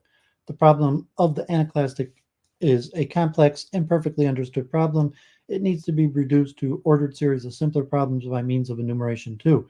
Once the problem has been reduced to its simplest component parts, the simplest problem in the series must be solved by means of intuition, and the more complex problems in the series must be solved by means of deduction. Descartes reduces the problem of the anaclastic into a series of 5 simpler problems, where the shape of a line lens that focuses parallel rays. What is the shape of a line lens that focuses parallel rays of light to the same point? 2. What is the relationship between angle of incidence and angle of refraction, the law of reflection? 3. How is refraction caused by light passing from one medium to another? 4. How does a ray of light penetrate a transparent body? 5. What is the nature of the action of light? 6. What is the natural power? Problem 6 must be solved by means of intuition, and the remaining problems must be answered in order. 1. A natural power is. 2. The nature of the action of light is. 3. A ray of light penetrates a transparent body is. A body by. 4. Refraction is caused by light passing from one medium to another when. 5. The relation between the angle of incidence and the angle of refraction is. And 6. The shape of the line lens that focuses parallel rays of light to the same point is. This example illustrates the procedures involved in Descartes' method. Intuition and deduction can only be performed after enumeration 2 has reduced the problem to an ordered series of simpler problems. The simplest problem is solved first by means of intuition, and the more complex problems are solved by means of deduction. The order of the deduction is read directly off the enumeration by inversion. Note that identifying some of the problems in the series requires experiment. One must observe how light actually passes through different types of transparent media in order to determine how these media affect the angles of incidence and the refraction. The method in Discourse 2. In Part 2 of the Discourse on Method, 1637, Descartes offers the first and only published expose of his method by comparison of the rule of the method described in the rules. The method described in Discourse 2 consists of only 4 rules. The first was never to accept anything as true if I did not have the evident knowledge of its truth, that is, carefully to avoid precipitate conclusions and preconceptions, and to include nothing more than in my judgments than what presented itself to my mind so clearly and so distinctly that I have no occasion to doubt it. The second, to divide each of the difficulties I examine into many parts as possible, and as may be required in order to resolve them better. The third, to direct my thoughts in an orderly manner by beginning with the simplest and most easily known objects in order to ascend little by little, step by step, to knowledge of the most complex, and by supposing some order even among objects that have no natural order of precedence. And the last, throughout, to make enumerations so complete and reviews so comprehensive that I could be sure of leaving nothing out. Okay, Mahat, God bless. These 4 rules are best understood as a highly condensed summary of the method described in the rules. Descartes' abridgment of the method in Discourse 2 reflects the shift vis-a-vis the idea of theory of method, and he famously put in a letter to Mersenne, the method consists more in practice than in theory, and to learn the method one should not only reflect on the rules of the method, but also see how they function in solutions to particular problems. No matter how detailed the theory or of method may become, there is no way to prepare oneself for every eventuality that may arise in the course of scientific inquiry, and there is certainly no way to codify every rule necessary to the solution of any and all problems. Every problem is different. By the late 1630s, Descartes decided to reduce the number of rules and focus on the application of the method rather than the theory of the method.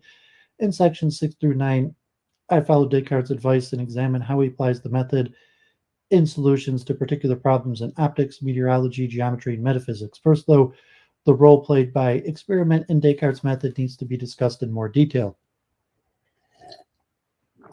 Experiment and supposition in Discourse 6 and Principles 3 and 4. What role does experiment play in Cartesian science? In the world and principles 2, Descartes deduces the principles of physics, the law of nature, first from the first principle of metaphysics, God.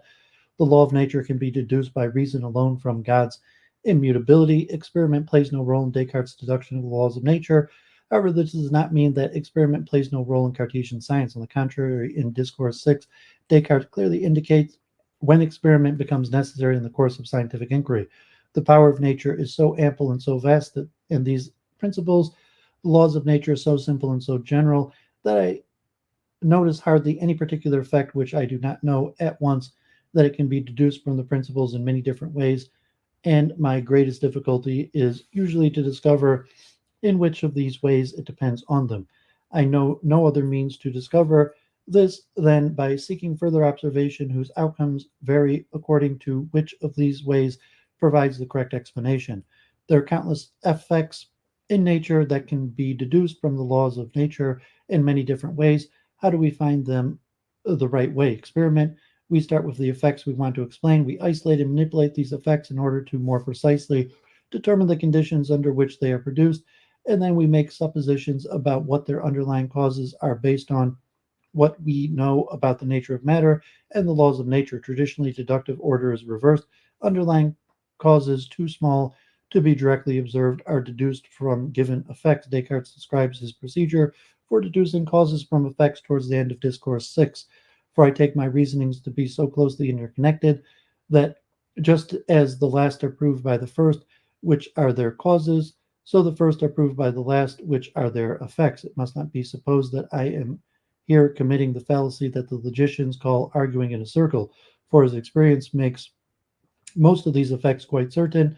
The causes from which I deduce them serve not so much to prove them as to explain them. Indeed, quite to the contrary, it is the causes which are proved by the effects, and I have called them suppositions, simply to make it known that I think I can deduce them from the primary truths I have expounded above. The supposition Descartes refers to here are introduced in the course of experiment. They describe the shape, sizes, and motions of the bodies and the cause that cause the effects observed in the experiment. Suppositions are needed because that these particles are beyond the reach of observation. Some scholars have argued that in Discourse 6, Descartes introduces a method distinct from his method developed in the rules and even Discourse 2. For these scholars, the method of the rules is a priori and proceeds from causes to effects, while the method in Discourse 6 is a posteriori and proceeds from effects to causes. The latter method, they claim, is the so-called hypothetical deductive method. Others have argued that this interpretation of both the rules and the Discourse 6 suffer from a number of problems. First, experiment is in no way excluded from the method developed in the rules. On the contrary, in both the rules and the essays, experiment neither interrupts nor replaces deduction. Experiment structures deduction because it helps one reduce problems to their simplest component parts. A hint of this can already be seen in the anaclastic example.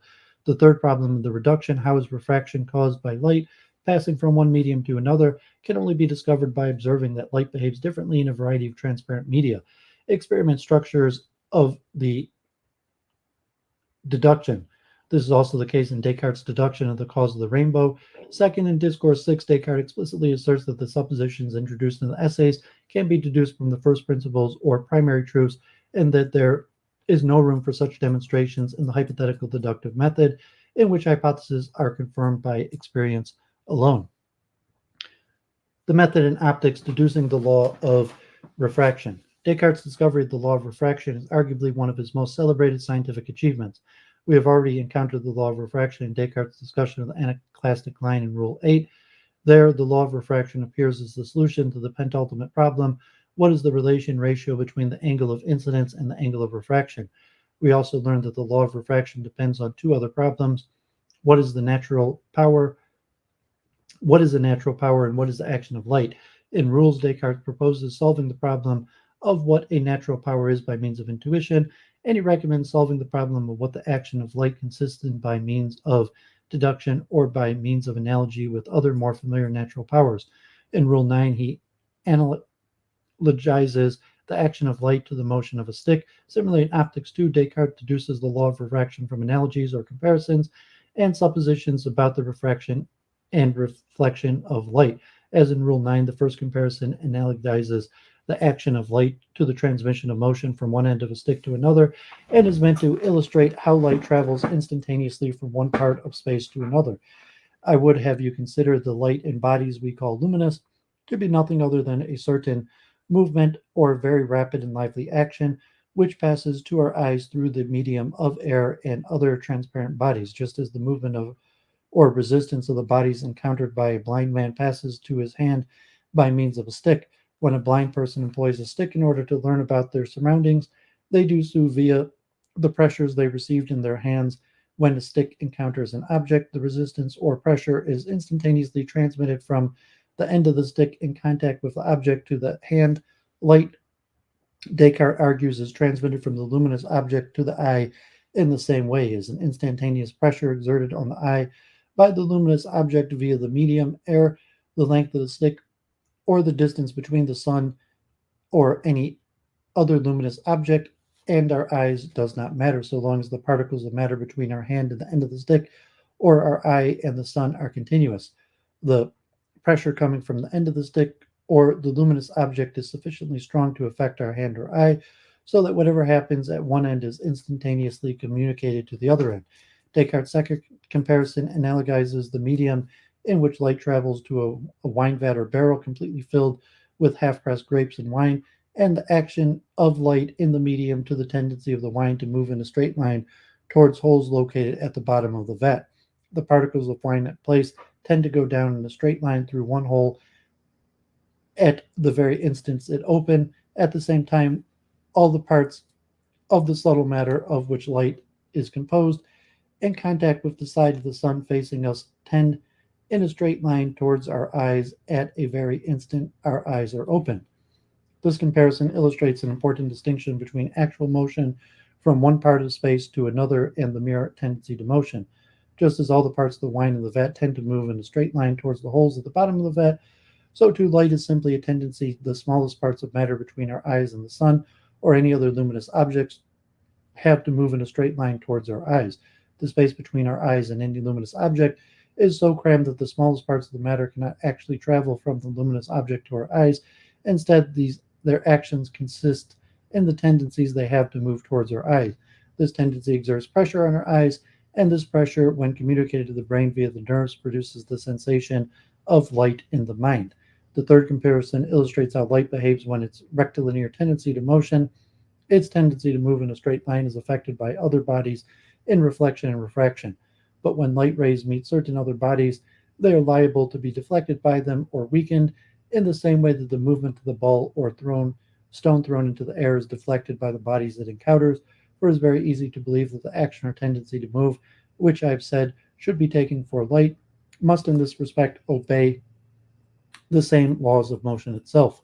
Just as the motion of the ball can be affected by the bodies it encounters, so too can light be affected by the bodies it encounters, depending on how these bodies are themselves physically constituted. They either reflect or refract light.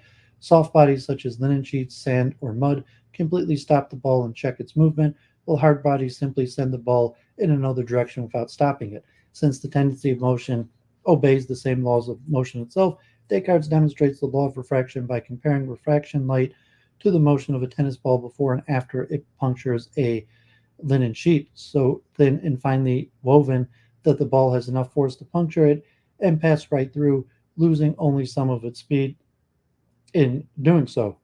Not every property of the tennis ball model is relevant to the action of light, and those that are not relevant can be excluded from consideration. We can leave aside entirely the question of the power which continues to move the ball when it is no longer in contact with the racket, and without considering any effect of its weight, size, or shape, since none of these factors is involved in the action of light.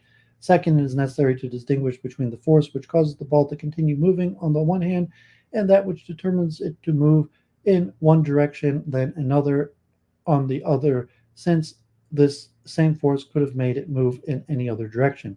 Conversely, the ball could have been determined to move in the same direction even if a different force had moved in. Third, we can divide the direction of the ball into two principal components which determine its direction, a perpendicular component and a parallel component. The ball must be imagined as moving down the perpendicular line at the same time it moves across the parallel line, and these two components determine its actual direction along the diagonal. Descartes terms these components parts of the determination of the ball because they specify its direction. Determinations are directed physical magnitudes. As will see below, they specify the direction of the ball, and they can be independently affected in physical interactions. Descartes proceeds to deduce the law of refraction. Descartes' law of refraction is oftentimes referred to as the sine law, where sine of I equals n times the sine of r. The sine of the angle of incidence is equal to the sine of the angle of refraction multiplied by a constant n defined by the nature of the refraction medium. Many commentaries have raised questions about Descartes' deduction of the sine law. These and other questions cannot be examined in detail here. From a methodological point of view, Descartes insists that the law of refraction can be deduced from the comparisons and suppositions he employs in optics too, as we have seen in both Rule 8 and Discourse 4. He claims that he demonstrates these supplications from the principles of physics. Okay, so this one here on the rainbow is the last of the technical things we'll be covering. The other one's epistemology, which is really long, and modal metaphysics, doesn't involve any of the science. And the Stanford Encyclopedia has entries on further Descartes science, which I'm not going to cover because the majority of Descartes science, besides for the law of refraction and the understanding of the rainbow, some of the optics has largely been rejected. But just get a little flavor of it, we're going to look at it here. The method of meteorology deducing the causes of the rainbow. Descartes' deduction of the cause of the rainbow in Meteorology 8 has long been regarded as one of the clearest applications of the method. Descartes himself seems to have believed so too. In Meteorology 8, Descartes explicitly points out that he could not have chosen a more appropriate subject for demonstrating how, with the method I am using, we can arrive at knowledge not possessed at all by those whose writings are available to us. Descartes begins his inquiry into the cause of the rainbow by enumeration 2, all of the conditions relevant to the solution of the problem, beginning with when and where rainbows appear in nature. Rainbows appear not only in the sky, but also in the air near us, whenever there are many drops of water in the air illuminated by the sun, as experience shows us in certain fountains. This observation yields a first conclusion that it was easy for me to judge that the rainbow came merely from the ways that the rays of light act against these drops, and from these there towards our eyes. Drawing on his earlier descriptions of the shape of water droplets in Meteorology 5, Descartes reasoned that knowing that these drops are round, as has been proven above, and seeing that their being larger or smaller does not change the appearance of the arc, I then took it into my head to make a very large one, the better to examine it.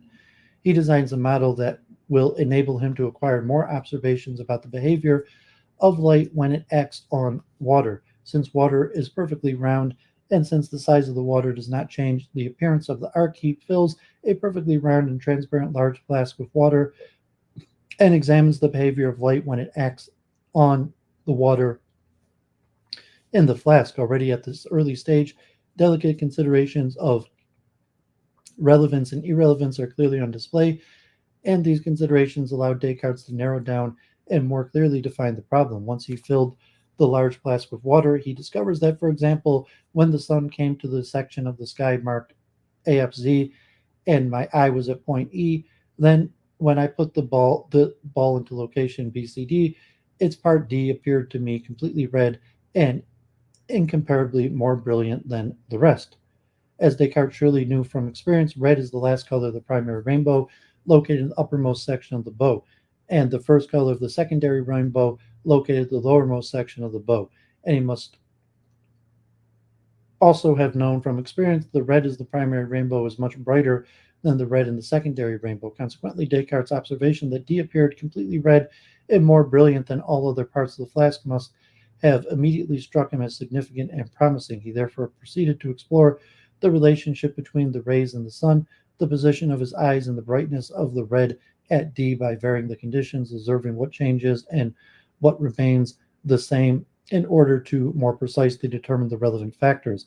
The brightness of the red at D is not affected by placing the flask to the right or to the left of the observer, nor by the observer turning round the flask, so long as the angle DEM remains the same. When Descartes measures it, the angle DEM is 42 degrees. Therefore, it is 42-degree angle the eye makes with D at M at DEM alone that plays a role into the appearance of the brighter red at D. Having identified the measure of angle, Descartes then varies the angle in order to determine what other changes, if any, occur. This enables him to correlate the decrease in the angle to the appearance of the other colors in the flask. After I made the angle slightly smaller, the color did not appear at all at once, but rather it first divided into two less brilliant parts, in which one saw yellow, blue, and the other colors of the primary rainbow. Descartes then turns his attention towards the point K in the flask and observes that if I made the angle KM around 52 degrees, then part K would appear red too, but not as brilliant as at D. And if I made it slightly larger, other weaker colors would appear, but I found that if I made it ever so slightly smaller or very much larger, no colors would appear. Once more, Descartes identifies the angle at which the less brilliant red appears, this time at K, closer to the top of the flask, and observes that by slightly enlarging the angle, other weaker colors appear, as they do in the secondary rainbow. He concludes, based on these observations, that if the air were filled with drops of water, these drops would produce the same colors relative to the same angles, effectively producing all the colors of the primary and secondary rainbows. So far, considerable progress has been made. The angles at which the colors of the primary and secondary rainbow appear to have been determined. We have acquired more precise information about when and where the rainbow appears. However, we do not yet have an explanation. The underlying cause of the rainbow remains unknown. Thus, Descartes decides to examine in more detail what caused the part D of the ball BCD to appear red, and finds that it was the rays of the sun which, coming from A towards B, was curved, refracted to the center as the entered the water at point B and went towards C, whence they were reflected towards D, and there being curved, refracted again as they left the water, they tended towards E. How does Descartes arrive at a particular finding? By intervening directly in the model in order to exclude factors irrelevant to the production of the effect, the bright red at D, and the cleanly isolate the cause that alone produces it. Whenever he put an opaque or dark body in the same place on the lines, this red color would disappear. But whenever he covered the whole ball except for the points B and D, and put dark bodies everywhere else, then the red color would appear at D. Similarly, in the case of K, he discovered that the ray that produces the red color there from F towards G, where it refracted towards H, and thence reflected towards I, and at I once more reflected, this time towards K, where it is refracted towards E. He concludes, therefore, the primary rainbow is caused by the rays which reach the eye after two refractions and one reflection, and the secondary by other rays which reach it only after two reflections and two reflections, which is what prevents the second from appearing clearly as the first. As we will see below, another experiment Descartes conducts reveals that the conclusion is false and that only one reflection is needed to produce the colors of the rainbow. It is interesting that Descartes would choose to include a result he would later overturn. Descartes next examines what he described as the principal difficulty. Supposing a ray strikes the flask somewhere between K and B, undergoes two refractions and one or two reflections, and upon leaving the flask tends towards the eye at E. Why this ray produces no color, and only those of which I have spoken cause certain colors to appear, is not clear. The difficulty here is twofold. First, why is it that only the rays Descartes has identified produce colors? Second, why did these rays produce these colors in a particular order? To resolve this difficulty, Descartes looked to see if there were some other subject where the colors appeared in the same way, so that by comparing them with each color, I could better judge their case. The principal function of the comparison is to determine whether the factors that produce the colors of the rainbow in water can be found in other media. Descartes decides to examine the production of these colors in a prism. Prisms are differently shaped than water, produce the colors of the rainbow without any reflections, and with only one reflection. These conditions are rather different than the conditions in which the colors of the rainbow are produced in a flask. Clearly, then, the true cause of the rainbow has not yet been fully determined. In the prism model, the rays emanating from the sun at ABC cross MN at right angles, or nearly so that they do not undergo any noticeable refraction there, but slightly a fairly great refraction is coming out through NP. Furthermore, it is only when the two sides at the bottom of the prism NP are covered by a dark bottom of some sort that the rays could only exit through the narrow opening at DE. Then the rays paint all the colors of a rainbow on the cloth on white paper, always producing red at F and blue at or violet at H. By comparing differences between the flask and the prism, Descartes learns that the surface of the drops of water need not be curved in order to produce these colors, for those of this crystal are completely flat. He also learns that the angle under which they appear need not be any particular size, for it can be changed here without their changing. Here Descartes referring to the angle of refraction, which can vary between the flask and the prism and yet produce the same effect, and which can also be the same for the rays in the prism and yet produce different colors. He further learns that neither is reflection necessary, for there is none of it here, nor finally do we need a plurality of refractions, for there is only one of them here. He also has no doubts that the light was necessary, for without it we would see nothing. Finally, he observed the shadow of or the limitation of the light was necessary, for if we remove the dark body, the colors cease to appear, and if we make the opening large enough, the red, orange, and yellow at F extend no further because of that than do the green, blue, and violet. Instead, all the extra space between the two remain white. When the dark body covering the two parts of the base of the prism are completely removed, no colors appear at all, and if it is opened too widely, all of the colors retreat and no colors appear in between. Descartes has so far compared the production of the rainbow in two distinct models, the flask and the prism. In both cases, he enumerates variations and invariances in the production of one and the same effect, excludes irrelevant causes, and pinpoints only these that are necessary. Interestingly, the second experiment in particular also raises new problems Descartes could not have been familiar with prior to the experiment, but which do enable him to more concretely define the series of problems he needs to solve in order to determine the cause of the rainbow. For example, the colors produced at F and H are different, even though the refraction, shadow, and light concur there in the same way. What causes these colors to differ? To solve this problem, Descartes draws on his previous research in optics and reflects on the nature of the particles whose motions at the micro-mechanical level beyond what can be observed by the senses produces visible light. Descartes' method requires that every phenomenon in nature be reducible to the material simple natures of extension, shape, and motion. What remains to be determined in this case is what sort of mixture of simple natures is necessary for producing all the effects of the rainbow, how the extension, shape, and motion of the particles of light produce the precise order of the colors of the rainbow, the transition from the prisms to the micromechanical level. It's naturally prompted by the fact that neither the flask nor the prism can be of any assistance in finding the cause of the order of the colors of the rainbow. The prism only provides conditions in which the refraction, shadow, and light concur in the same way, and yet produce different colors in different places.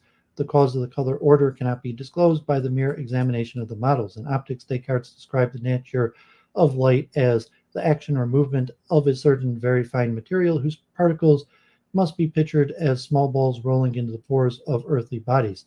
The manner in which these balls tend to rotate depends on the causes that determine them to do so.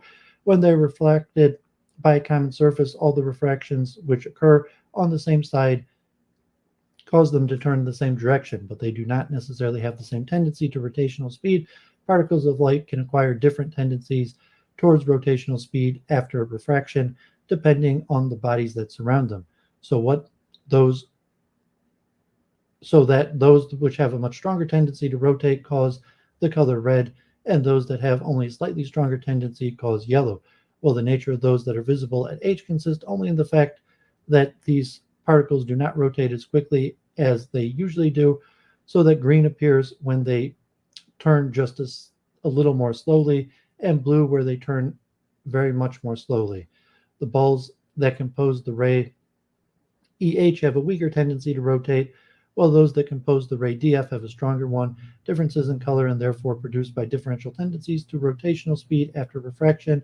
This is a characteristic example of how mechanical explanation of Cartesian natural philosophy operates. The description of this behavior of particles at the micromechanical level explain the observable effects of the relevant phenomenon. The rays coming towards the eye at E are clustered at definite angles in the flask, and these angles determine which rays reach our eyes and which rays do not. At DM, which has an angle of 42 degrees, the red of the primary rainbow appears, and below it, at slightly smaller angles, appear the remaining colors of the primary rainbow: orange, yellow, green, blue, and violet. At KM, which has an angle of about 52 degrees, the fainter red of the secondary rainbow appears, and above it, at slightly larger angles, appearing the remaining colors of the secondary rainbow: orange, yellow, blue, green, and violet. The neighborhood of the two principal angles alone receive a sufficient number of rays to produce all of the colors of the primary and secondary rainbow. Beyond them, there lies only shadow, light rays that, due to their small number, produce no color. The conditions under which colors are produced in the prism do indeed faithfully reproduce those in which the colors of the rainbow are naturally produced, and together the flask, the prism, and Descartes' physics of light deduced all the effects of the rainbow. The structure of the deduction is exhibited in figure 6.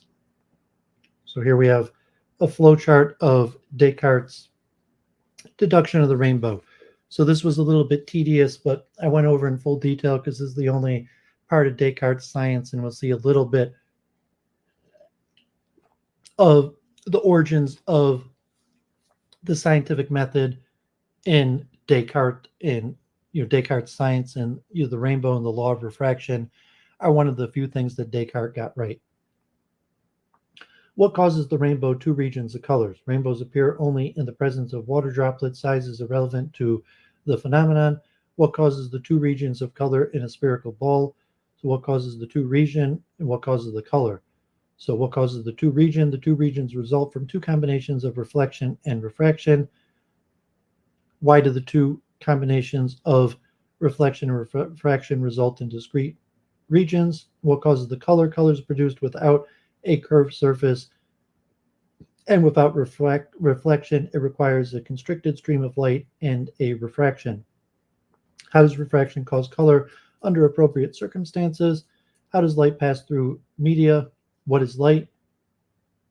Intuition, the nature of light and how it passes through media. The law of refraction.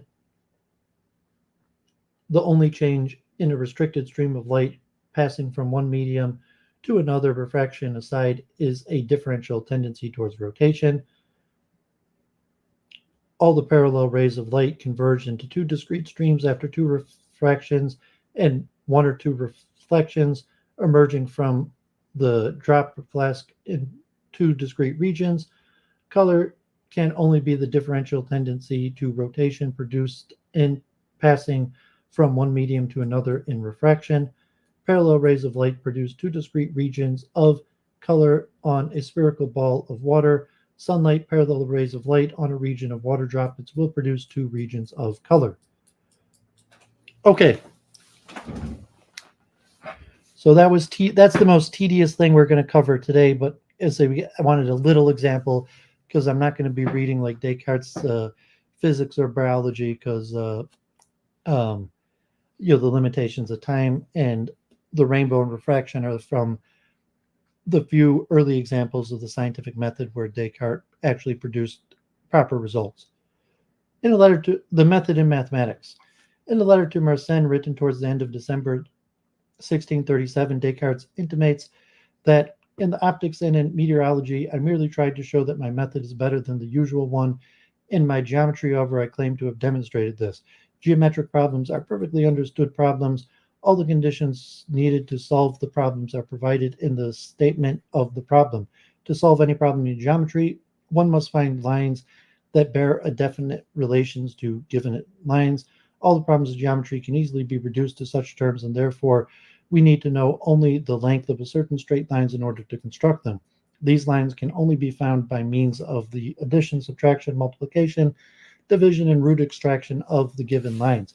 While it is clear how these operations can be performed on numbers, it is less clear how they can be performed on lines. What, for example, does it mean to multiply one line by another? A very elementary example of how multiplication may be performed on lines can be seen in the problem of squaring a line. Let line A be a given line and let it be required to multiply A by itself, x equals A squared. To find the value of x, I simply construct the square A squared below. The example clearly illustrates how multiplication may be performed on lines. but its simplicity conceals a problem. Descartes' predecessors regarded geometric construction of arithmetical operations in an extremely limited way due to the fact that geometry there are only three spatial dimensions. Multiplication beyond the cube proved difficult. A number can be represented by a line, a square of a number by a surface of a square, and a cube of a number of a solid by a solid of a cube. But beyond the solid, there are no more dimensions to which to represent the multiplication of n greater than three lines.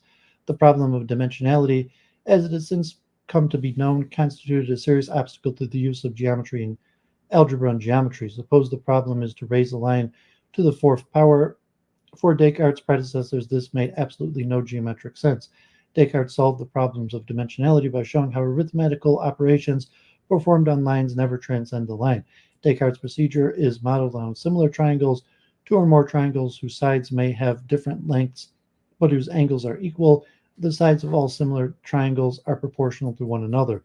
The multiplication of two or more lines never produces a square or a solid, but only another line segment that bears a definite proportional relation to the other line segments. All magnitudes can easily be compared to one another as lines related to one another by some measure or proportion, effectively opening the door to the unrestricted use of algebra in geometry. Having explained how multiplication and other arithmetical operations can be employed in geometry, Descartes proceeded to describe how the method should be applied to problems in geometry.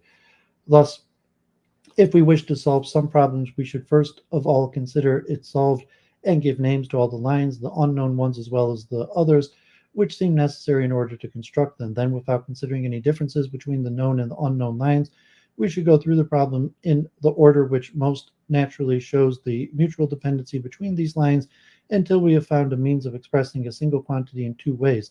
This will be called an equation, for the terms of one of the two ways of expressing the quantity are equal to those of the other. This is the method of analysis which will also find some application in metaphysics. To apply the method to problems in geometry, one must first consider the problem solved using letters to name both known and unknown lines. One must then produce as many equations as there are unknown lines, and each equation must express the unknown lines in terms of the known lines. Equations define unknown magnitudes in terms of known magnitudes. For example, the equation x squared equals ax plus b squared defines the unknown magnitude of x in relation to the known magnitudes a and b, thereby expressing one quantity in two ways. Finally, one must employ these equations in order to geometrically construct the required lines. This procedure is relatively elementary. Most people do this in high school geometry and algebra. The method employed is clear. The problem is algebraically expressed by means of letters for known and unknown magnitudes, and an equation is produced by which the unknown magnitudes is expressed exclusively in terms of known magnitudes.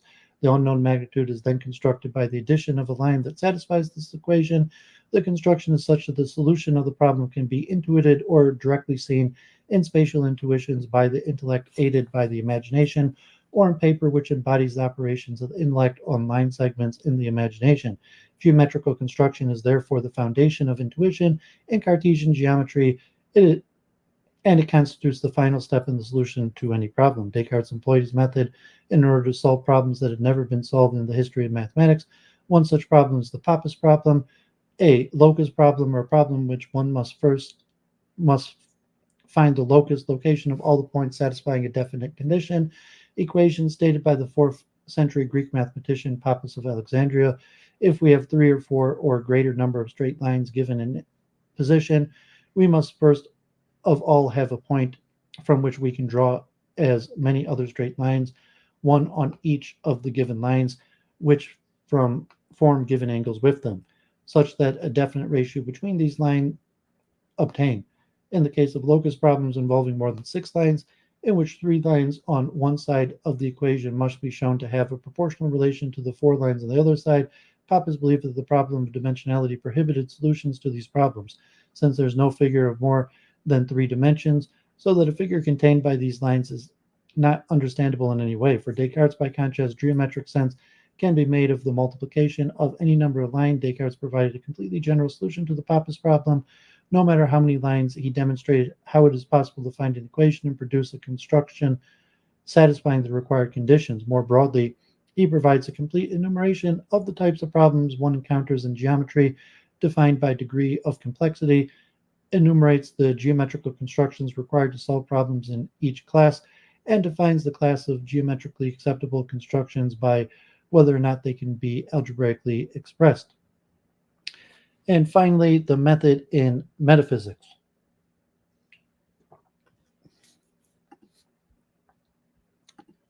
Okay, Dave, thanks for tuning in. Okay, maybe I'll check that out in the after.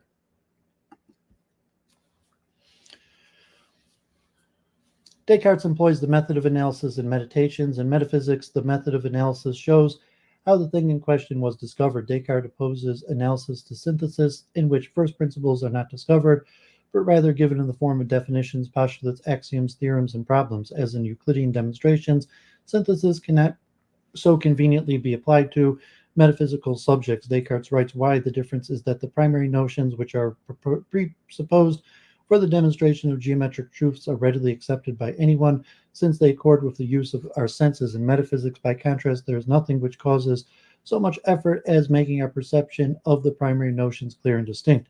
In metaphysics, the first principles are not provided in advance because the mind must be habituated or learn how to perceive them clearly and distinctly, and habituation requires preparation, the rejection of preconceived opinions, and the perfected employment of the cognitive faculties. Furthermore, the principles of metaphysics must be indubitable, and since their indubitability cannot be assumed, it must be shown. Descartes' analytical procedures in Meditation 1 consist in enumerating 3 his opinions and subjecting them to doubt, so that any proposition that survives these doubts can be securely accepted as true. Descartes also described this in the method of universal doubt. For the purposes of rejecting all my opinions, it will be enough if I find in each of them at least some reason for doubt, and to do this I will not need to run through them all individually, which would be an endless task. I will go straight for the principles. Instead of running through all of his opinions individually, he decides to place them in definite classes and examine 1 or 2 members of each particular class in order to see whether he has any reason to doubt them. He defines the class of his opinions as those I've acquired either from the senses or through the senses, and proceeds to further divide the classes into opinions about things which are very small or in the distance, about which he frequently errs, opinions about his body and things that are in his immediate environment, which may be little more than a dream, and opinions about things which, even if they were imaginary, are at least fashioned out of things that are real. A class which appears to include corporeal nature in general and its extension, the shape of extended things, the quantity or size, the number of things, the places in which they may exist, the time through which they may endure, and so on. He then doubts the existence of even these things, since they may be a God who brought it about that there is no earth, no sky, no extended thing, no shape, no size, no place, while at the same time ensuring that all these things appear to me to exist just as they do now. Descartes completes this enumeration of his opinions in Meditation 1 by concluding that I have no answers to these arguments, but am firmly compelled to admit that there is not one of my former beliefs about which a doubt may not properly be raised. So in the future, I must withhold my assent from those former beliefs just as carefully as I would from obvious falsehoods if I want to discover any certainty. These doubts entertained in Meditations 1 are entirely structured by enumeration 3. The famous intuitions of the proposition I am, I exist in Meditations 2 is discovered by means of enumeration 3. The proposition I am, I exist cannot be placed into any of the classes of dubitable opinions enumerated in Meditations 1, because not even the most malicious demon can bring it about that I am nothing so long as I think I am something. Here, intuition comes after enumeration 3 has prepared the way. These examples show how enumeration both orders and enables Descartes to solve a variety of problems in meditations. Intuition and deduction are mobilized only after enumeration has prepared the way. Descartes effectively deals with a series of imperfectly understood problems in meditations, and he solves these problems by means of 3 operations: enumeration, particularly enumerations 2 to 4, intuition, and deduction. Not everyone agrees that the method employed in meditations is the method described in Discourse and the Rules. Some scholars have a very plausibly argue that the method of doubt in meditation constitutes a distinct method. In meditations, Descartes actively resolves to doubt all previous beliefs by searching for grounds of doubt. Descartes does not resolve to doubt at all of his former opinions in the rules. Furthermore, in the case of the anaclastic, the method of the rules requires reducing complex problems to a series of simpler ones, solving the simplest problem by means of intuition, and solving the more complex problems by means of deduction. It is difficult to discern any such procedure in meditations. Other scholars have argued that Descartes' method in the rules does play an important role in meditation. Descartes' metaphysical principles are discovered by combining simple natures, such as the combination of thought and the existence and the performance of cogito in the discourse 4 in Meditations 2. A recent line of interpretation maintains more broadly that Descartes' method can be applied in different ways. Different types of problems must be solved differently. The method of doubt is not a distinct method, but rather an application of the same method to a different problem. Okay, so there you have it. The broad overview of Descartes' method. Rules the discourse in the mind.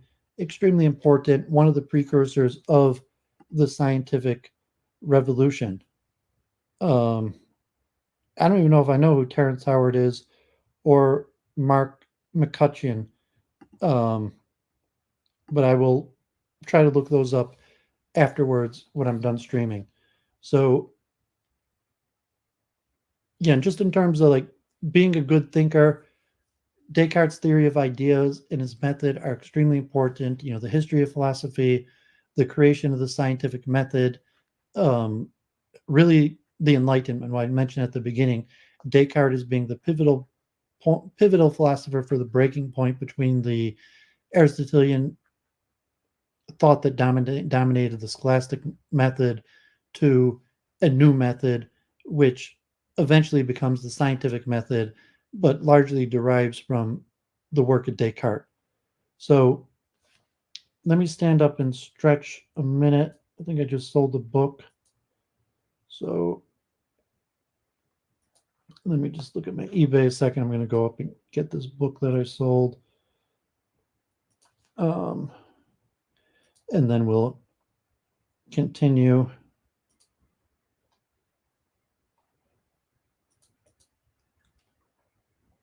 Okay, Ragtime by Doctor of Modern Library.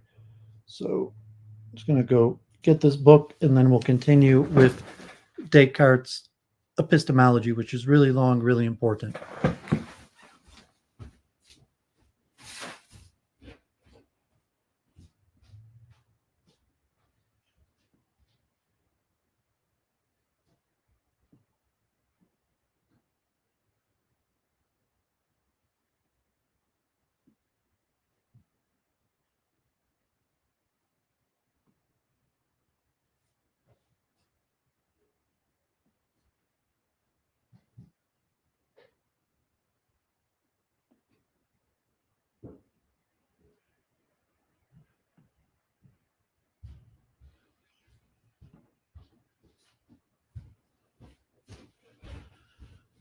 Okay, I'll mail this out tomorrow. Dr. O's Ragtime. So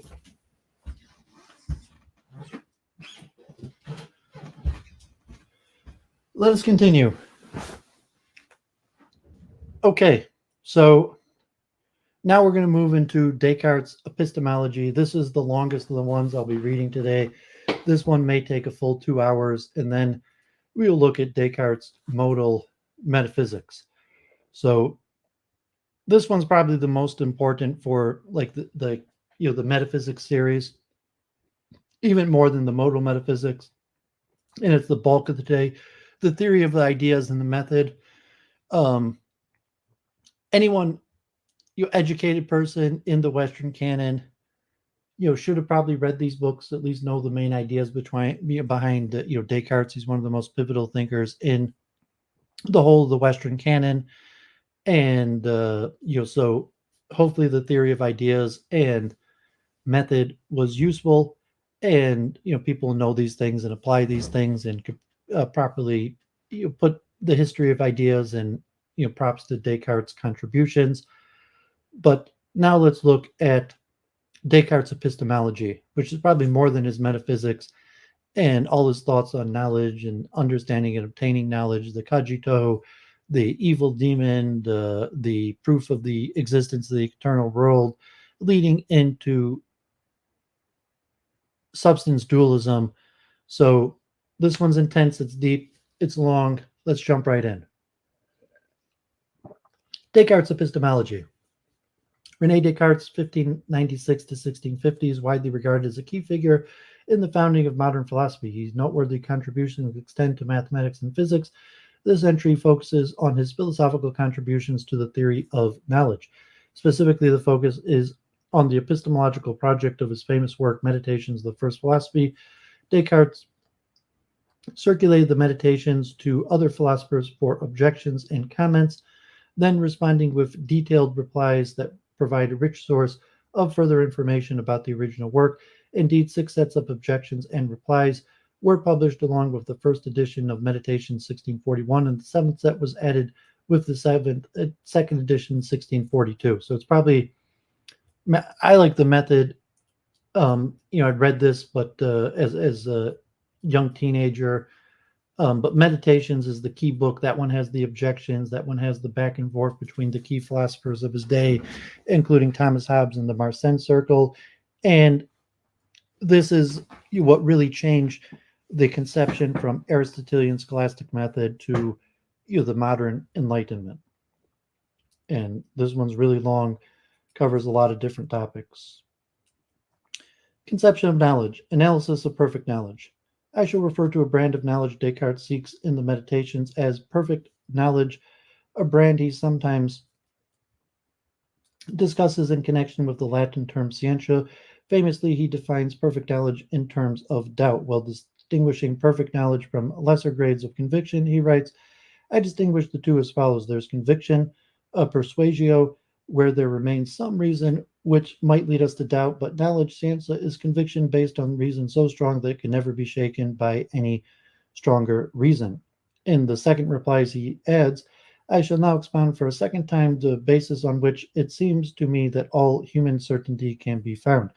First of all, as soon as we think that we have correctly perceived something, we are spontaneously convinced that it is true. Now, if this conviction is so firm that it is impossible for us to ever have any reason for doubting what we are convinced of, then there are no further questions for us to ask. We have everything that we could reasonably want, for the supposition which we are making here is of a conviction so firm that it is quite incapable of being destroyed, and such a conviction is clearly the same as the most perfect certainty. These passages and others suggest an account wherein doubt is the contrast of certainty. As my certainty increases, my doubt decreases. Conversely, as my doubt increases, my certainty decreases. The requirement that knowledge is based on incomplete or perfect certainty thus amounts to requiring a complete inability to doubt one's convictions and utter indubitability. This conception of the relationship between certainty and doubt helps underwrite Descartes' methodical emphasis on doubt, the so-called method of doubt. That perfect knowledge requires that it be impossible for us to ever have any reason for doubting what we are convinced of marks an extraordinarily high standard of justification. Does Descartes view this as the only standard deserving of knowledge talk? Arguably, no. Yet this is a difficult question because he didn't write it in English. He seems to be an epistemic contextualist, at least in the sense of invoking some notion of cognition or knowledge in different contexts, presupposing different epistemic standards. We'll see, for example, that he holds that even the deductive demonstrations of expert geometers may fall short of the standards needed for perfect knowledge, yet the kind of terminology he uses to characterize their epistemic achievements is routinely rendered in terms of knowledge talk in standard English translations of his work. The certainty, indubitability of interest to Descartes in psychological in character, though not merely psychological, not simply an inexplicable feeling, it has also a distinctively epistemic character involving a kind of rational insight. During moments of certainty, it is as if my perception is guided by a great light in the intellect. This rational illumination empowers me to utterly clearly with my mind's eye. My feelings of certainty are grounded. Indeed, I see manifest contradiction in denying the proposition of which I am convinced. Descartes characterizes these epistemically impressive cognitions in terms of their being perceived clearly and distinctly. The Meditations never defines these terms. Indeed, it sometimes uses them in confusing ways, sometimes using clarity talk as a shorthand for the conjunction of clarity and distinction. However, in the Principles, Descartes offers the following definitions. I call a perception clear when it is present and accessible to the attentive mind. I call a perception distinct if, as well as it being clear, it is so sharply separated from all other perceptions that it contains within itself only what is clear. Other texts indicate that clarity contrasts with obscurity and distinctness with confusedness. Though having clear and distinct apprehension is epistemically impressive, we'll see clear text indicating that this marks a merely necessary condition of perfect knowledge, not a sufficient condition. Should we regard Descartes' account of perfect knowledge as a version of justified true belief analysis of knowledge tracing back to Plato? The above texts are among Descartes' clearest statements concerning perfect knowledge, yet they raise question about the extent to which his account is continuous with other analysis of knowledge. Prima facie, his characterizations imply a justified belief analysis, or using language closer to his own, and where justification is construed in terms of unshakability. In unshakable conviction analysis, there's no stated requirement that the would-be knower's conviction is to be true, as opposed to being unshakably certain. Is truth therefore not a requirement of perfect knowledge? We'll return to this issue later. Internalism and justification.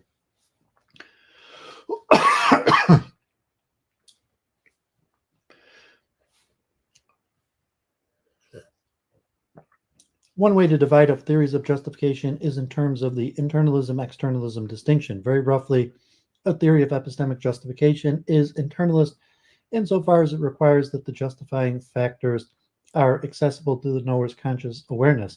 It is externalist insofar as it does not impose this requirement. Descartes holds an internalist account requiring that all justifying factors take the form of ideas. Various texts imply that ideas are, strictly speaking, the only objects of immediate perception or awareness. More on the directness or immediacy of sense perception later. Independent of assumptions about the directness of perceptions, Descartes' method of doubt underwrites an assumption with similar force for almost the entirety of meditations. His mediator spokesperson, hereafter the meditator, adopts the methodological assumption that all his thoughts and experiences are occurring in a dream. This assumption is tantamount to requiring a justification comes in the form of ideas rather than via direct perception of an instrumental world. An important consequence of this kind of interpretation, a traditional representationalist understanding of ideas, is that rigorous philosophical inquiry must proceed via an inside-to-out strategy. This strategy is assiduously followed in the Meditations, and it endures a hallmark of many early modern epistemologies. Ultimately, all judgments are grounded in an inspection of the mind's own ideas. Philosophical inquiry is properly understood as an investigation of ideas. The methodological strategy of the Meditations has the effect of forcing readers to adopt this mode of inquiry. In recent years, some commentators have questioned this traditional way of understanding the mediating role of ideas. Noteworthy is John Serio's outstanding commentary on the Meditations in 2009, an account providing a serious challenge to the traditional representationalist interpretations, including the kind of interpretation often assumed in the present account. Methodist approach. How are would-be knowers to proceed in identifying candidates for perfect knowledge? Distinguish particularist and Methodist answers to this question. The particularist is apt to trust our prima facie intuitions regarding particular knowledge claims. These intuitions may then be used to help identify more general epistemic principles. The Methodist, by contrast, is apt to distrust our prima facie intuitions. The preference is instead to begin with general principles about proper method. These methodological principles may then be used to arrive at settled reflective judgments concerning particular knowledge claims.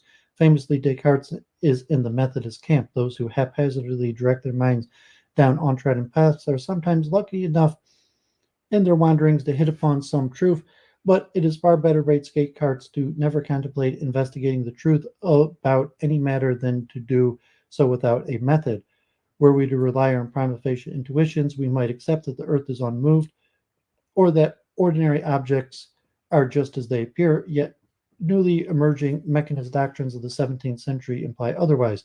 Descartes thinks that such cases underscore the unreliability of our prima facie intuitions and the need for a method by which to make epistemic progress. Descartes views it not that all our pre-reflected intuitions are mistaken. He concedes that no person has ever seriously doubted such particular claims as that there really is a world or that human beings have body, but such pre-reflective judgment may be ill-grounded even when true. The dialectic of the first meditations features a confrontation between particularism and Methodism, with Methodism emerging as the victor. For example, the meditator, while voicing empiricist sensibilities, puts forward as candidates for the foundations of knowledge such prima facie obvious claims as that I am here sitting by the fire wearing a winter dressing gown, holding this piece of paper in my hands, and so on, particular matters about which doubt is quite impossible, or so it would seem. In response, and at each level of the dialectic, Descartes invokes his own methodological principles to show that the prima facie obviousness of such particular claims is insufficient to meet the burden of proof.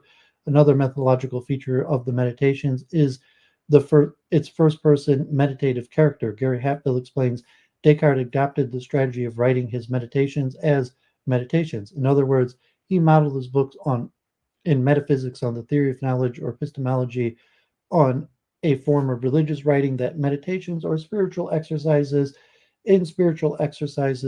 which was common in Jesuit schools such as the one that Descartes attended, the Fletch, readers learn to abandon the world of the senses and sensuality and to focus on God because the meditations is constructed in the hope that each reader will take on the identity of the I of the narrative. The presumed reader of the text is called the meditator. Innate ideas. Descartes' commitment to innate ideas placed him in a rationalist tradition tracing back to Plato. Knowledge of the nature of reality derives from his ideas of the intellect, not to the external senses. An important part of the metaphysical inquiry, therefore, involves learning to think with the intellect. Plato's allegory of the cave portrays this rationalist theme in terms of epistemically distinct worlds. What the senses reveal is likened to a shadowy imagery on the wall of a poorly lit cave, while the intellect reveals is likened to a world of fully real beings illuminated by bright sunshine. The metaphor aptly depicts our epistemic predicament given Descartes' own doctrines. An important function of his method is to help would-be perfect knowers redirect their attention from the confused imagery of the senses to the luminous world of clear and distinct ideas of the intellect. Further comparisons arise with Plato's doctrine of recollection and the fifth meditations in connection with the discovery of innate truths within the meditator remarks on first discovering that it seems that I am not so much learning something new as remembering what I knew before. Elsewhere, Descartes adds of innate truths, we know to know them by the power of our own native intelligence without any sensory experience. All geometric truths are of this sort, not just the most obvious ones, but all the others, however abstruse they may appear. Hence, according to Plato, Socrates asks the slave boy about the elements of geometry and thereby makes the boy able to dig out certain truths from his own mind, which he had not previously recognized were there, thus attempting to establish the doctrine of reminiscence. Our knowledge of God is of that sort.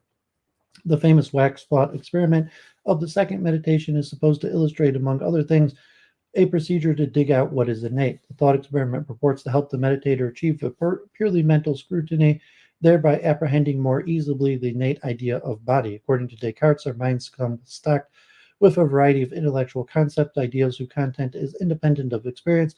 This storehouse includes ideas in mathematics, logic, and metaphysics. Interestingly, Descartes holds that even our sensory ideas involve innate content. On his understanding of the new mechanical physics, bodies have no real properties resembling our sensory ideas of color, sounds, taste, and the like, thus implying that the content of such ideas draws from the mind itself. But if even those sensory ideas count as innate, how then are we to characterize the doctrine of innateness? Importantly, the formation of these sensory ideas, unlike purely intellectual concepts, depend on sensory stimulation.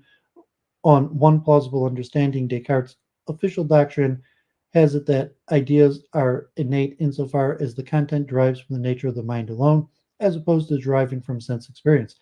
The characterization allows that both intellectual and sensory concepts draw on native resources, though not to the same extent. Though the subject of rationalism or nativism in Descartes' epistemology deserves careful attention, the present article generally focuses on Descartes' effort to achieve perfect knowledge relatively little attention is given to his doctrine of innateness, or more generally, his ontology of thought. The methods, foundationalism and doubt. Of his own methodology, Descartes writes, "Throughout my writings, I have made it clear that my method imitates that of the architect. When an architect wants to build a house which is stable on the ground where there is a sandy topsoil, only underlying rock or clay or some other firm base, he begins by digging out the set of trenches from which he removes the sand or anything resting on or mixed in with the sand so that he can lay his foundation in firm soil. In the same way, I begin by taking everything that was doubtful and throwing it out like sand. The theory whereby items of knowledge are best organized on an analogy to architecture traces back to ancient Greek thought, to Aristotle, and to work in geometry. That Descartes' method effectively pays homage to Aristotle is, of course, a welcome result from his Aristotelian audience, but Descartes views Aristotle's foundationalist principles as incomplete, at least when applied to metaphysical inquiry. His method of doubt is intended to complement foundationalism. The two methods are supposed to work in cooperation, as conveyed in the above quotation. Let's consider each method. Foundationalism. The central insight of foundationalism to organize knowledge in the manner of well-structured architectural edifice. Such an edifice owes its structural integrity to two kinds of features: a firm foundation and a superstructure of support beams firmly anchored in the foundation. A system of justified beliefs might be organized by two analogous features: a foundation of unshakable first principles and a superstructure of further proposition anchored to the foundation via unshakable inference.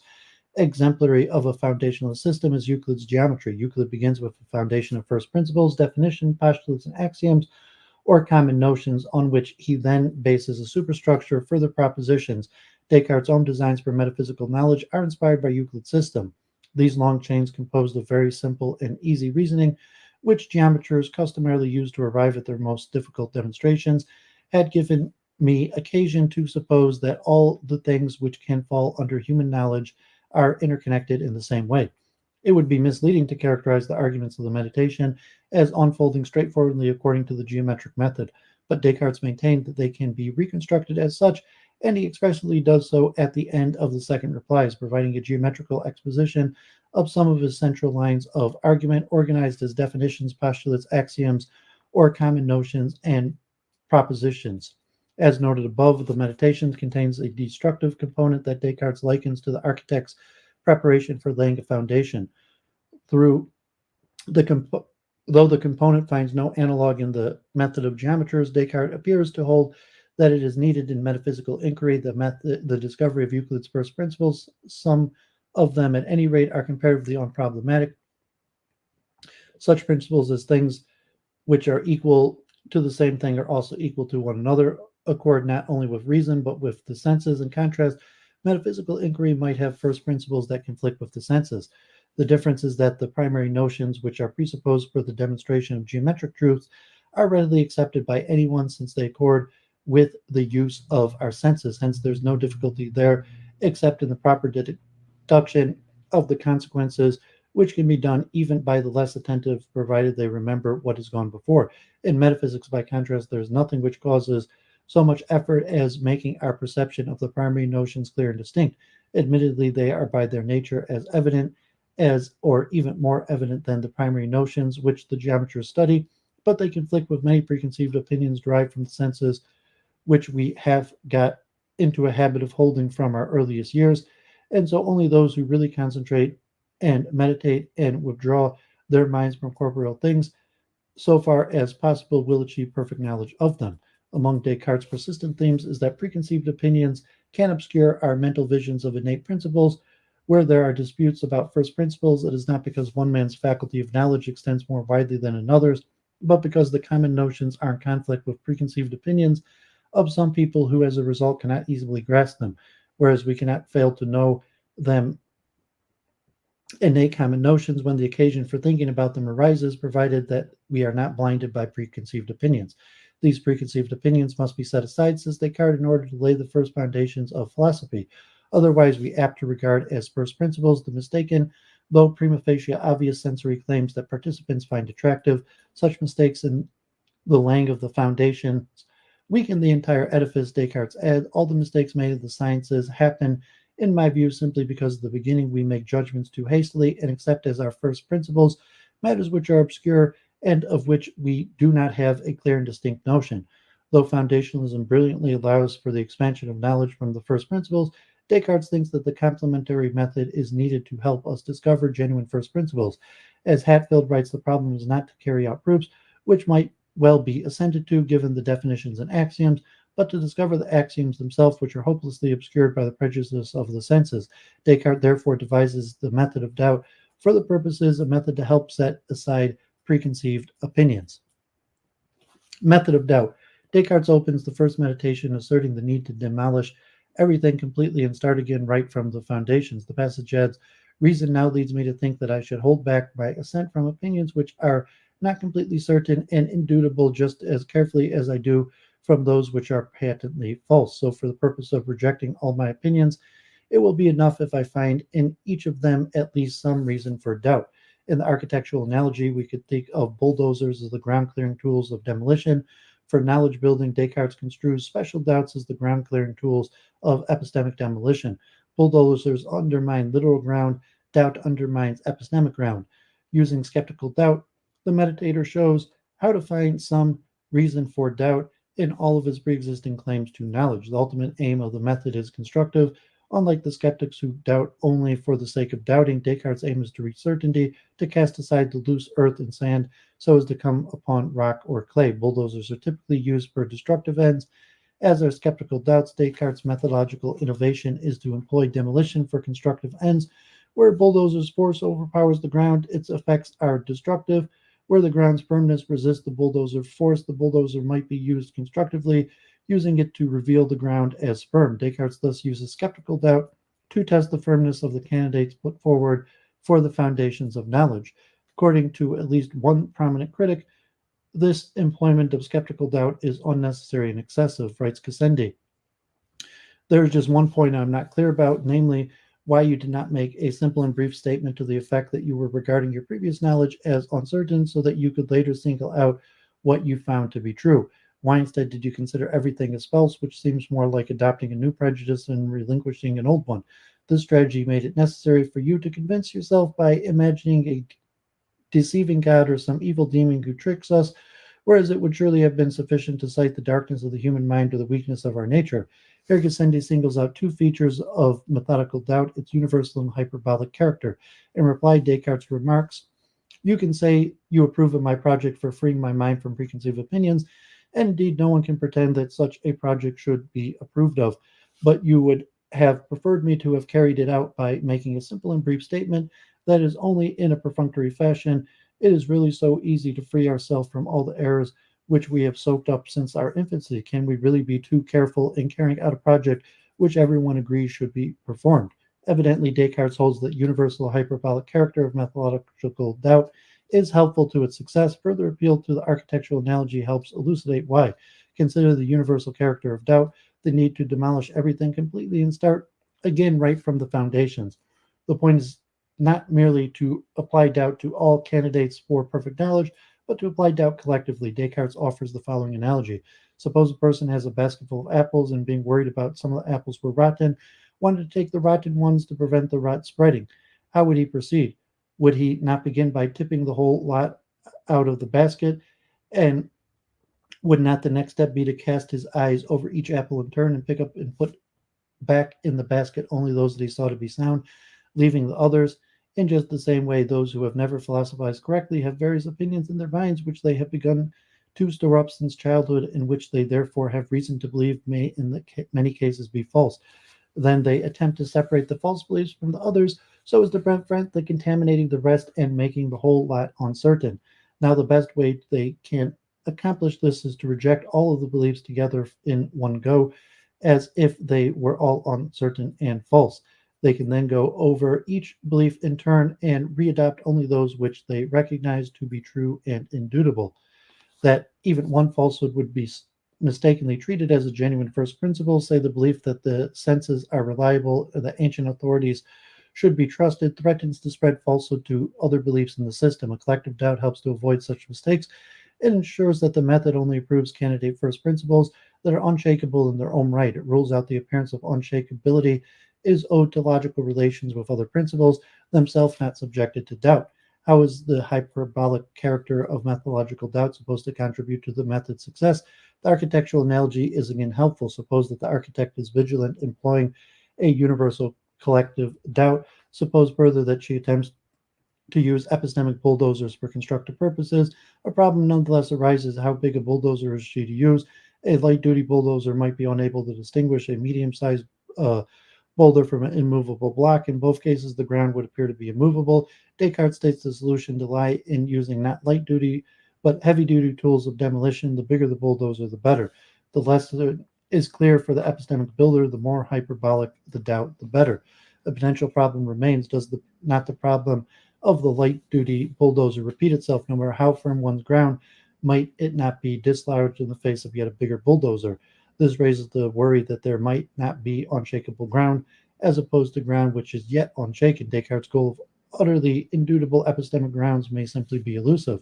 At this juncture, perhaps the architectural analogy breaks down in the manner that serves Descartes well, for though there is no most powerful literal bulldozer, perhaps epistemic bulldozing is not subject to this limitation. Descartes seems to think that there is a most powerful doubt, a doubt that which no more hyperbolic can be conceived. The evil genius doubt and equivalent doubts is supposed to fit this bill. If the method reveals epistemic ground that stands fast in the face of a doubt this hyperbolic, then as Descartes seems to hold, this counts as epistemic bedrock, if anything does.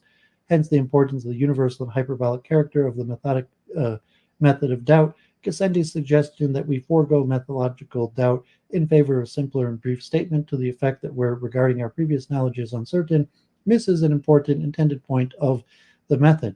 Descartes' method of doubt has been subject to numerous objections, some fair, others less so. Rendered in terms that Descartes himself employs, the method is arguably less flawed than its reputation. Let us consider some of the common objections. Two such objections are suggested in the passage from the pragmatist Peirce. We cannot begin with complete doubt. We must begin with all the prejudices which we actually have when we enter upon the study of philosophy. These prejudices are not to be dispelled by the maxim. The maxim of the philosopher must begin with the universal doubt, for they are things which do not occur to us, can be questioned. Hence, this initial skepticism will be a mere self-deception and not real doubt. A person may, it is true, in the course of his studies, find reason to doubt what he began by believing, but in that case, he doubts because he has a positive reason for it and not on account of the Cartesian maxim. Let us not pretend to doubt in philosophy what we do not doubt in our hearts. Note, however, that the procedure of the meditations is not that universal doubt is supposed to flow simply from the adherence to the maxim. To the contrary, the doubt is supposed to flow from a careful attention to positive reasons for doubt. Recall the express resolutions to find at least some reason for doubt in one's prior opinions. Descartes introduces skeptical arguments precisely in acknowledgement that we need such reasons. I did not say that there was some difficulty in expelling from our belief everything we have previously accepted. One reason for this is that before we can decide to doubt, we need some reason for doubting, and that is why in my first meditation I put forward the principal reasons for doubt. The second objection arises from Peirce's contention that we should not pretend to doubt in philosophy what we do not doubt in our hearts. Descartes presumably agrees that hyperbolic doubt is not what Peirce calls doubt in our heart. Recall his concession that no sane person has ever seriously doubted such claims that there really is a world and that human beings have bodies. Further, Descartes makes clear that we should not extend hyperbolic doubt to practical matters. I made a very careful distinction between the conduct of my life and the contemplation of the truth. As far as the conduct of my life is concerned, I'm very far from thinking that we should assent only to what is clearly perceived. From time to time, we will have to choose one of many alternatives about which we have no knowledge. Elsewhere, Descartes illustrates the danger in applying hyperbolic doubt to practical context with an example of someone who decided to abstain from all food to the point of starvation because he was not certain that it was not poison, a scenario wherein the person would be rightly regarded as insane. Such dangers, however, do not arise in connection to theoretical matters, including those pursued in meditations. An essential component of Descartes' constructive epistemology is the distinction between matters to which we will have always given assent, in spite of their being doubtful, and matters to which we cannot but assent while perceiving them clearly and distinctly. Hyperbolic doubt is supposed to show that our previous opinions are likely of a piece with the former.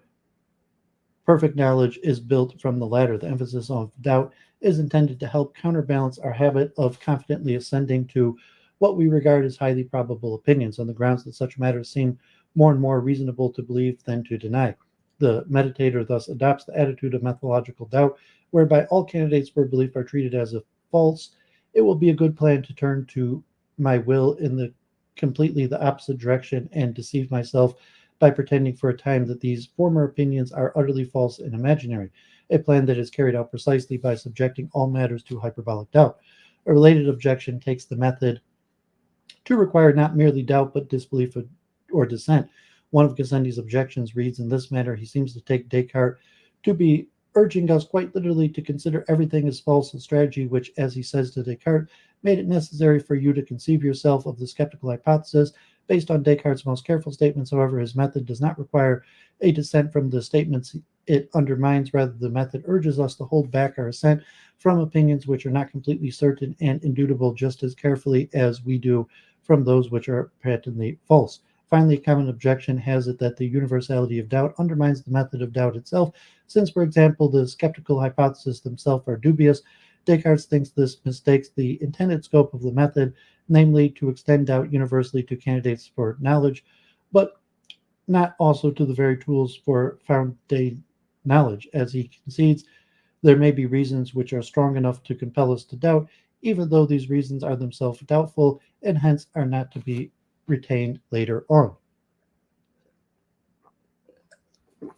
First meditations, doubting arguments. Dreaming doubts. Historically, there are at least two distinct dream-related doubts. The one doubt undermines the judgment that I'm presently awake, call this the now dreaming doubt. The other doubt undermines the judgment that I am ever awake, in the way normally supposed, call this the always dreaming doubt. A textual case can be made on behalf of both formulations being raised in meditations. Both doubts appeal to some version of the thesis that the experiences we take as dreams are at their best qualitatively similar to those we take as waking. Called this the similarity thesis. The similarity thesis may be formulated in a variety of strengths. A strong similarity thesis might contend that some dreams seem experientially similar to waking, even on hindsight subsequent to waking. A weaker rendering of the thesis might contend merely that dreams seem similar to waking while having them, but not upon waking. Arguably, the skeptical doubt is equally potent on either rendering. Even so, on the most natural reading, the first meditation passage seems to suggest the stronger view with its reference to exactly similar thoughts. How often asleep at night am I convinced of just such familiar events that I am here in my dressing gown sitting by a fire when in fact I'm lying undressed in bed. Yet at the present my eyes are certainly wide awake. When I look at this piece of paper, I shake my head and it is not asleep. I stretch out my and feel my hand and do so deliberately, and I know what I'm doing. All this would not happen with such distinctness to someone asleep, indeed, as if I did not remember other occasions when I have been tricked by exactly similar thoughts while asleep. As for the range of experiences that we can suppose dreams to be capable of imitating, Descartes looks to hold that every kind of sensory experience is plausibly reducible in dreams, and thereby subject to doubt. He writes, every sensory experience I have ever thought I was having while awake, I can also think of myself as sometimes having while asleep. The similarity thesis is sufficient to generate straight away the now dreaming doubt. Since I can think of a dream as being qualitatively similar to my present experience, then for all I know, I am now dreaming.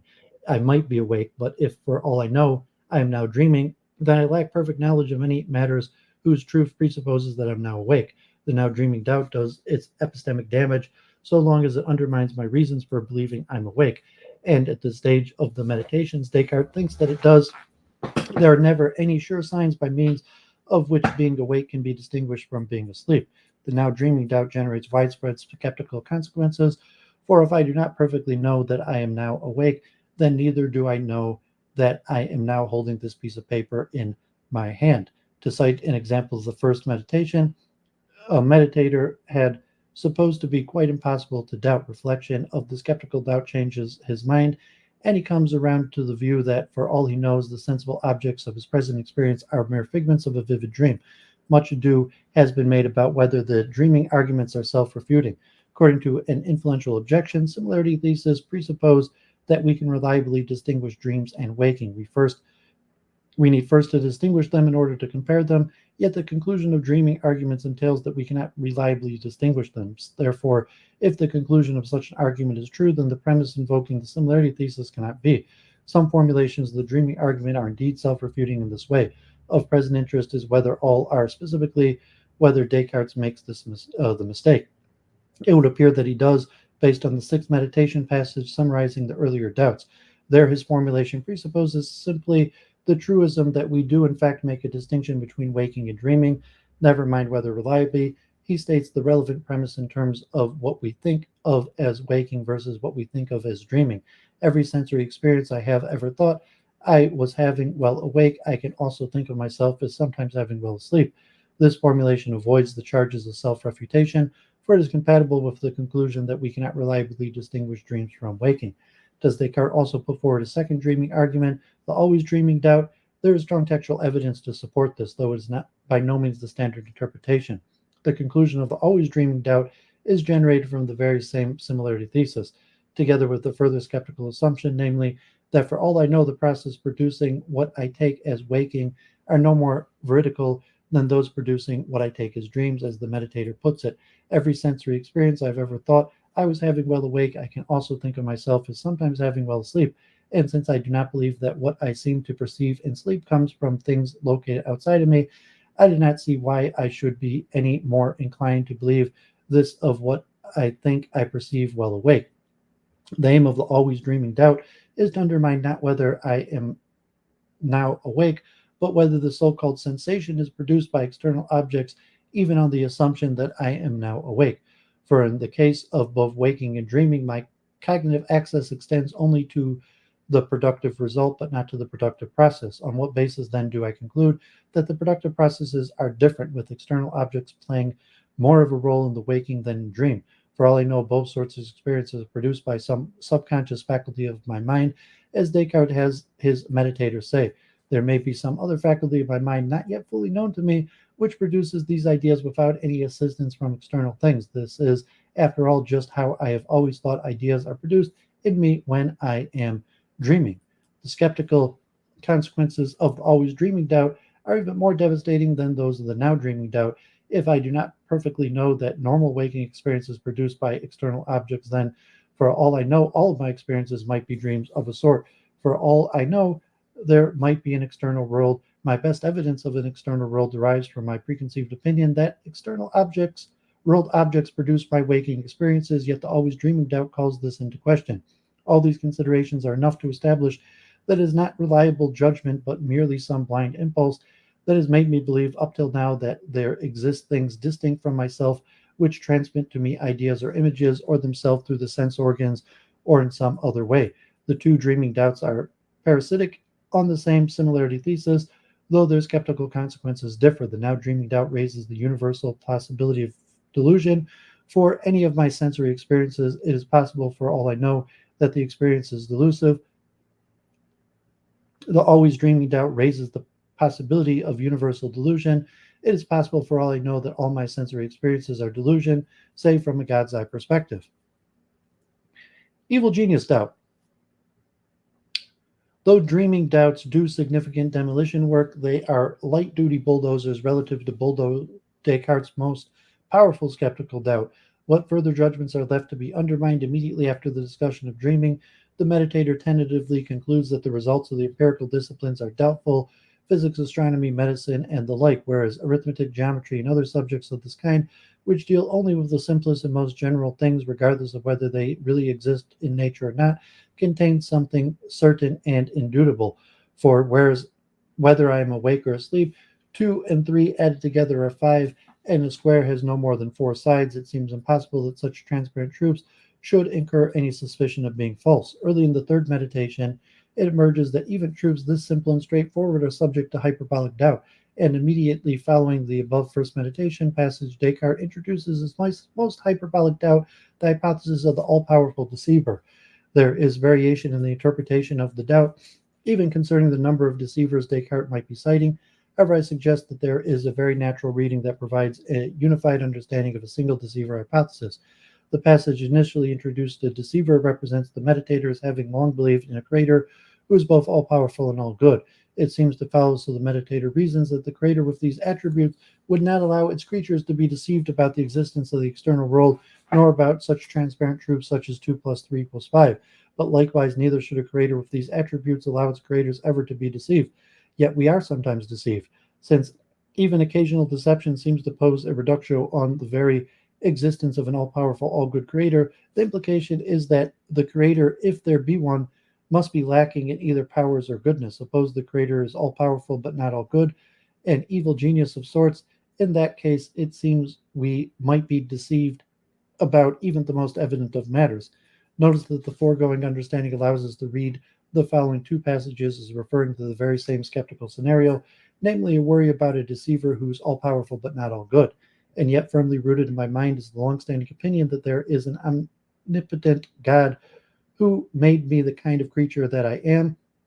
How do I know that he has not brought it about that there is no earth, no sky, no extended thing, no shape, no size, no place, while at the same time ensuring that all these things appear to me to exist just as they do now?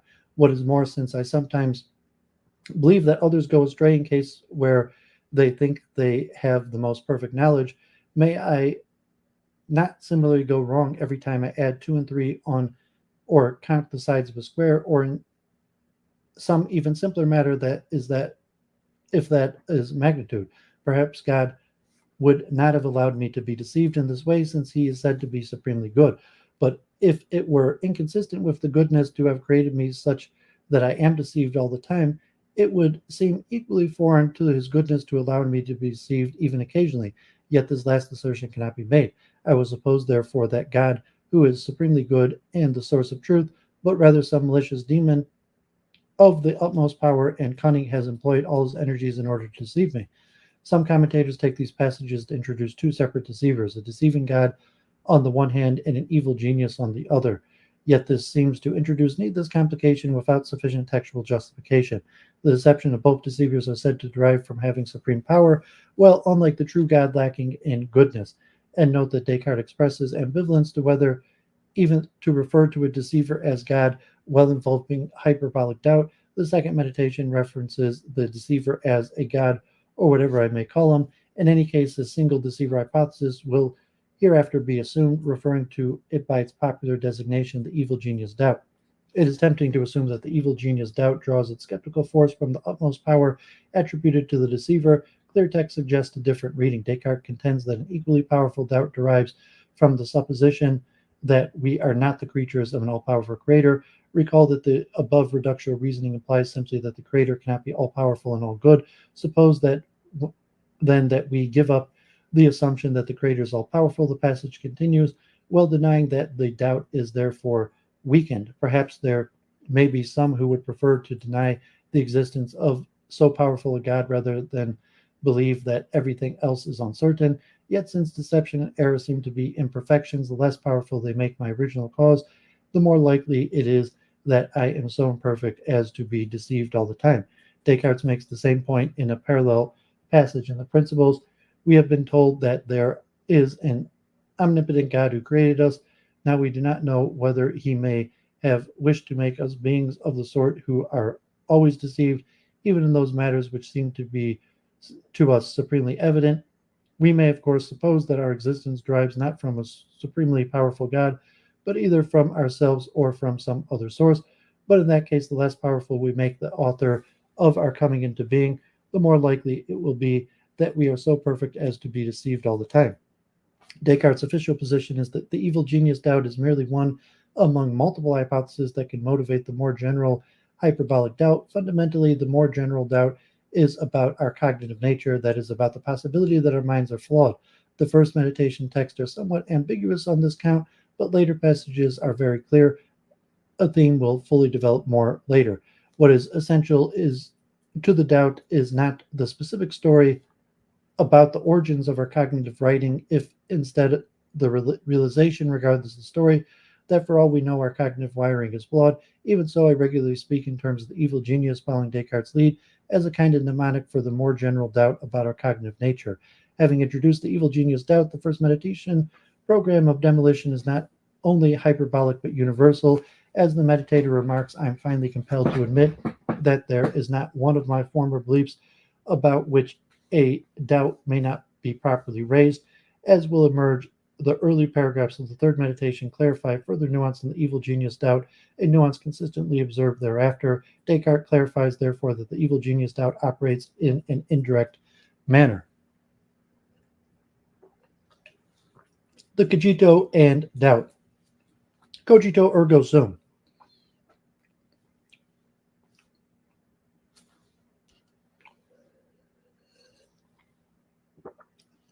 Famously, Descartes puts forward a very simple candidate as the first item of knowledge cognition. The candidate is suggested by methodological doubt, by the very effort of thinking all my thoughts might be mistaken. Early in the second meditation, the meditator observes, I have conceived myself that there is absolutely nothing in this world, no sky, no earth, no minds, no bodies. Does it now follow that I too do not exist? No, if I convince myself of something that I certainly existed, but there is a deceiver of supreme power and cunning who is deliberately and constantly deceiving me. In that case, I too undoubtedly exist. If he is deceiving me, and let him deceive me as much as he can, he will never bring it about that I am nothing so long as I think that I am something. So after considering everything very thoroughly, I must finally conclude that this proposition, I am, I exist, is necessarily true whenever it is put forward by me or conceived in my mind. As the canonical formulation has it, I think, therefore I am, cogito ergo sum, a formulation that does not expressly appear in the meditation. Descartes regards the cogito, as it is often referred to, as the first and most certain of all to occur to anyone who philosophizes in an orderly way. It is the great certainty the cogito is supposed to attach to the I think, the I am, or the therefore, their logical relation. Presumably, it must attach to all of these if the cogito is to play a foundational role Descartes assigns to it. But this answer can be seen to depend on whether the cogito is understood as an inference or as an intuition, an issue we will address below.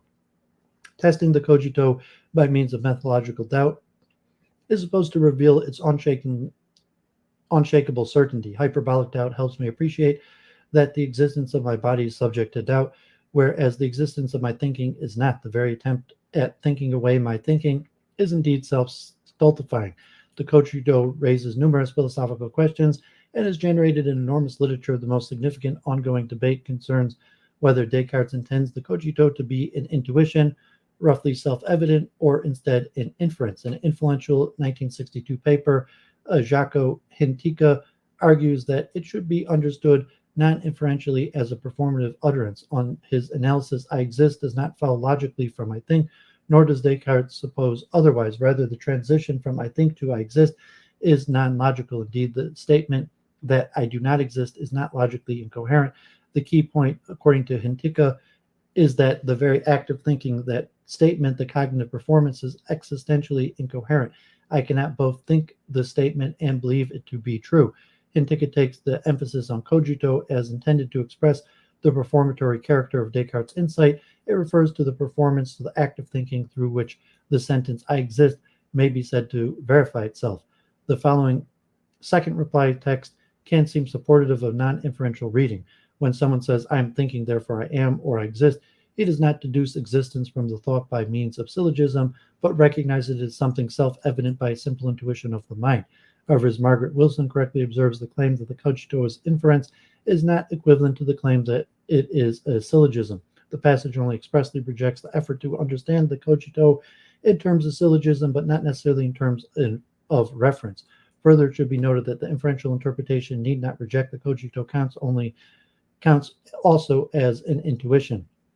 There is no inconsistency in claiming a self-evident grasp of the proposition that has inferential structure. It is indeed widely held among philosophers that modus ponens is self-evident, yet it contains an inference. In short, that a statement contains an inference does not entail that one's acceptance of it is grounded in inference, a fact applicable to the cogito. Edwin Curley helpfully notes that Descartes consistently blurs the distinction between inference and propositions by referring to the whole formula, I think, therefore I am, as a truth, a principle, a proposition, and a conclusion. Anthony Kenny adds that for Descartes, what is from one point of view intuited is from another point of view deduced, citing Rule 3 as support. A related point concerns the absence of an express ergo, therefore, in the second meditation account, as if thereby indicating the absence of inference in that passage. However, the second meditation passage is arguably the one place of his various published treatments where Descartes explicitly details the line of inferential reflection leading up to the conclusion that I am, I exist. His other treatment merely says that, therefore, the second meditation unpacks it. Whatever the cogito's inferential status, it is worth noting a twofold observation of Barry Stroud. A thinker obviously could never be wrong in thinking I think.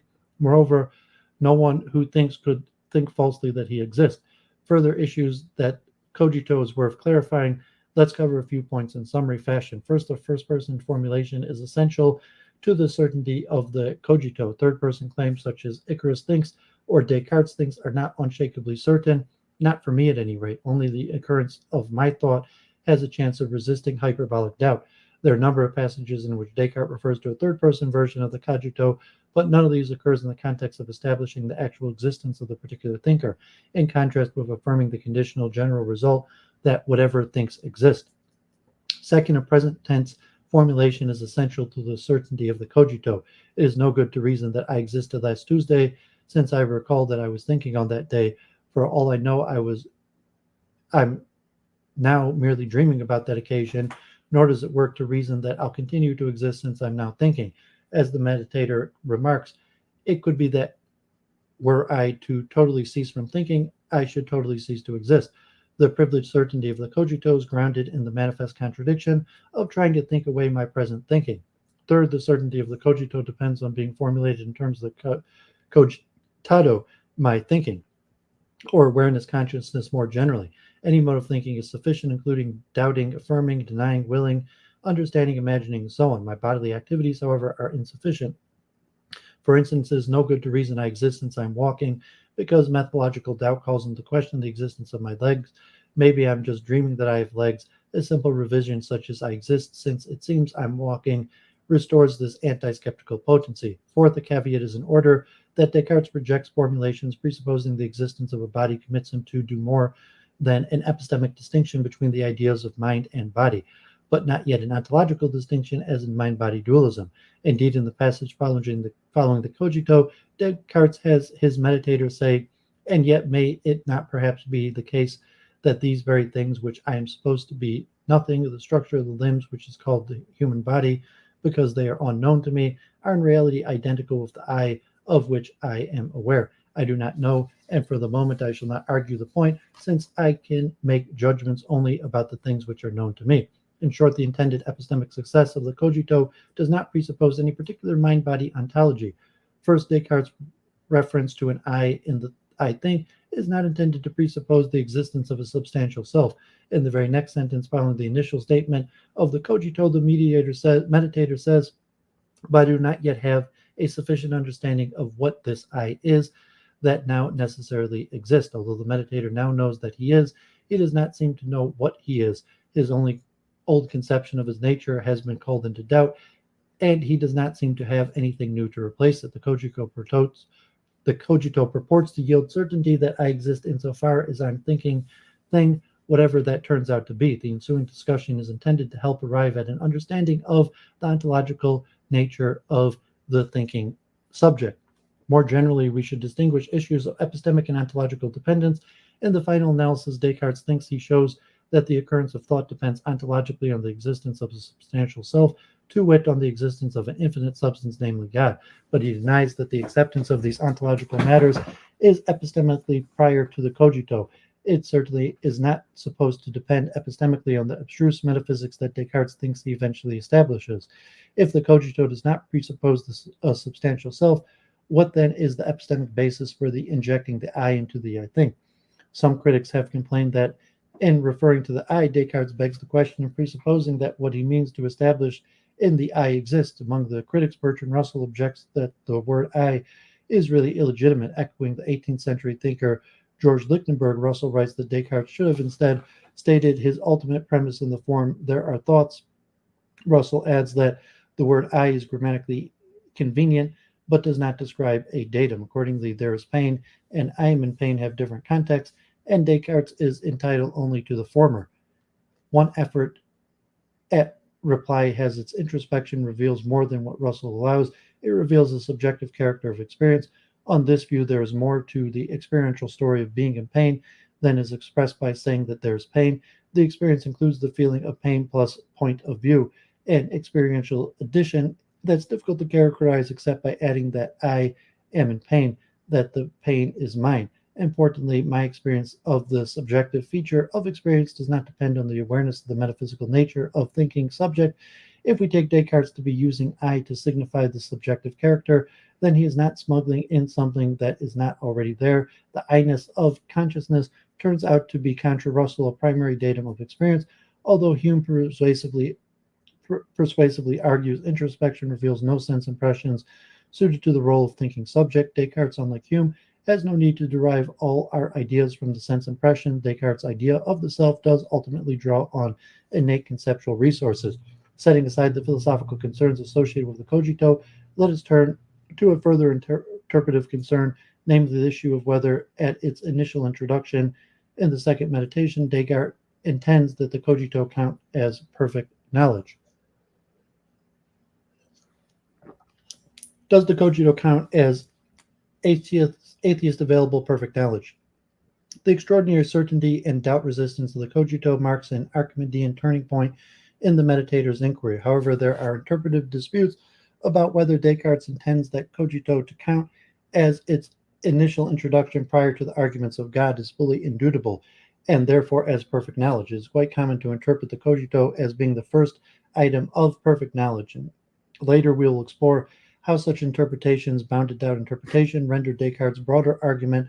But here I want to develop the textual case for holding that even the cogito is undermined by the evil genius doubt. There is no disputing that Descartes generalizes the cogito as the first item of knowledge, and as the first piece of knowledge. Noteworthy, however, is the Latin terminology Descartes uses in these characterization, cognitio and its cognates. As noted at the outset, Descartes is a contextualist in the sense of invoking the notion of knowledge as divergent context in that presupposes very different epistemic standards. Of particular interest is that he expressly clarifies the context aptly characterized in terms of cognitio talk do not necessarily count as perfect knowledge. The fact that an atheist can be clearly aware that the three angles of triangles are equal to the two right angles is something I do not dispute, but I maintain that this awareness of his is not true knowledge, since no act of awareness that can be rendered doubtful seems to be called knowledge. Now, since we are supposing that the individual is an atheist, he cannot be certain that he is not being deceived on matters which seem to him to be very evident, as I fully explained. This alone does not prove that the cogito is intended to count as perfect knowledge as its initial occurrence in the second meditation. However, it does undercut the argument whereby calling it the first item of knowledge shows that Descartes intends it as perfect knowledge. More generally, a wider range of clear texts support what I will call the no atheist perfect knowledge thesis, a thesis with implications for the debate about the cogito. Consider the following text, each arising in context of clarifying the requirements of perfect knowledge. For if I do not know this, whether there is a God, and if there is, whether he can be a deceiver, it seems that I can never be quite certain about anything else. I see that certainty of all things depends on this, that the Supreme Being exists, so that without it nothing can ever be perfectly known. If I were unaware of God, I should thus never have true and certain knowledge about anything, but only shifting and unchangeable opinions. Thus I see plainly that the certainty and truth of all knowledge depends uniquely on my awareness of the true God to such an extent that I was incapable of perfect knowledge about anything else until I became aware of him. These texts make a powerful case for that nothing else can be perfectly known prior to establishing that we are created by an all-perfect God rather than an evil genius. Indeed, Descartes' express wording seems intended to rule out any exceptions. The first text is particularly noteworthy because it comes at the end of a paragraph which includes reference to the cogito. As Curley writes, notice that Descartes did not say, until I know whether God exists and can be a deceiver, I cannot be certain of anything except the existence of the self and its thoughts. He says he cannot be certain of anything. Descartes looks to hold that hyperbolic doubt is utterly unbounded. that it undermines all manners of proposition, including thereby the proposition that I exist. We can indeed read the opening paragraphs of the third meditation as intended to clarify not that the cogito is perfectly known, but instead the following twofold point. First, that what underwrites the cogito's epistemic impressiveness and clarity and distinctness. Second, that even cognitions this impressive can be undermined by the evil genius doubt, and thus the lack of full indubitability of perfect knowledge. Regarding the first point, the third meditation opens with the meditator attempting to build on the apparent success of the cogito. What are the internal marks of this impressive perception? What is it like to have perception that good? The answer, I am certain that I'm a thinking thing. Do I therefore also know what is required for my being certain about anything? In the first item of knowledge, there is simply a clear and distinct perception of what I am asserting. The next two paragraphs help clarify, among other things, what Descartes takes to be epistemically impressive about clear and distinct perception. In contrast with external sense perception of external sensation, the third paragraph offers this. Yet I previously accepted as wholly certain and evident many things which I afterwards realized were doubtful. What were these? The earth, the sky, stars, and everything else that I apprehended with the senses. But what was it about that I perceived clearly? Just that the ideas or thoughts of such things appeared before my mind. Yet even now, I am not denying that these ideas occurred within me. Here was my mistake, or at any rate, if my judgment were true, it was not thanks to the strength of my perception. Though we regularly form judgments based on external sensation, they are easily undermined by skeptical doubt, as shown by the now dreaming doubt. By contrast, our clear and distinct perceptions enjoy perceptual strength, enabling us to ward off the evil genius doubt, at least so it might seem. The fourth paragraph offers this. But what about when I'm considering something very simple and straightforward in arithmetic or geometry? For example, that 2 and 3 add together to make 5, and so on. Did I not see at least these things clearly enough to affirm their truth? When I turn the things themselves, which I think I perceive very clearly, I'm so convinced by them that I spontaneously declare, let whoever can do so deceive me. He will never bring it about that am nothing, so long as I continue to think I am something, or bring it about that 2 and 3 add together are more or less than 5, or anything of this kind in which I see a manifest contradiction. Prima facie, this excerpt suggests that multiple propositions are, at this pre-theistic stage of the broader argument, fully indubitable, thereby counting as perfect knowledge. But there is more to the paragraph, which brings us to the second point noted above, namely that even cognitions this impressive can be undermined by the evil genius doubt, an outcome clarified in the final lines of the same paragraph. For if I do not know this, whether there is a God, and if there is, whether he can be a deceiver, it seems that I can never be quite certain about anything else. In order to appreciate the subtleties of this pivotal fourth paragraph of the third meditation, we need to clarify the indirect manner in which evil genius doubt operates on clear and distinct perception. How indirectly to doubt clear and distinct perception?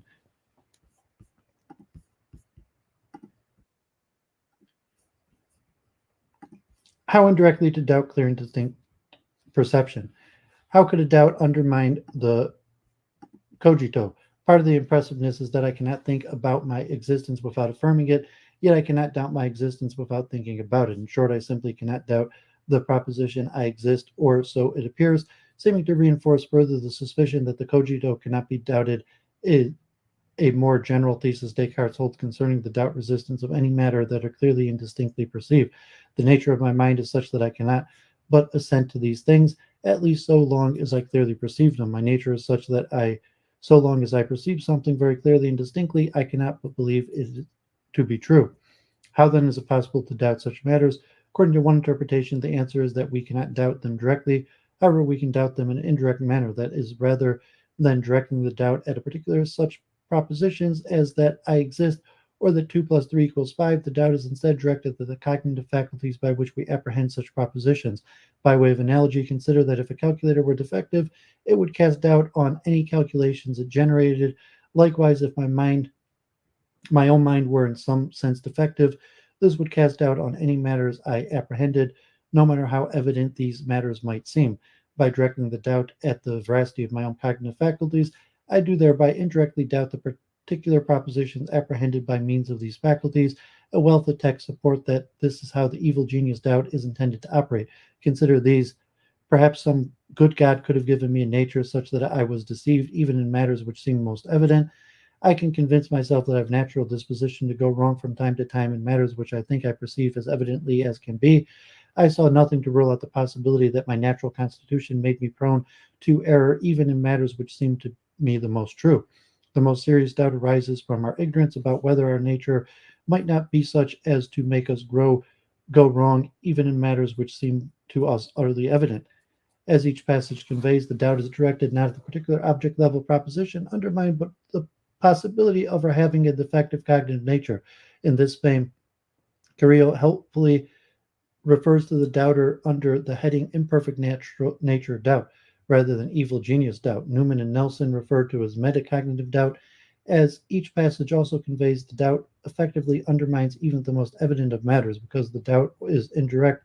It is blind to particular propositions. It undercuts the relevant question, does arguably shift from how could a doubt undermine the cogito to how could this doubt fail to undermine even the cogito. Indeed, the first of the above passages expressly includes the cogito within the list of example propositions being indirectly called into doubt. This is the pivotal fourth paragraph of the third meditation. But what about when I was considering something very simple and straightforward in arithmetic or geometry, for example, that 2 and 3 added together to make 5 and so on? Did I not see at least these things clearly enough to affirm their truth? Indeed, the only reason for my latter judgment that they were open to doubt was that it occurred to me that perhaps some God could have given me a nature such that I was deceived even in matters which seemed most evident.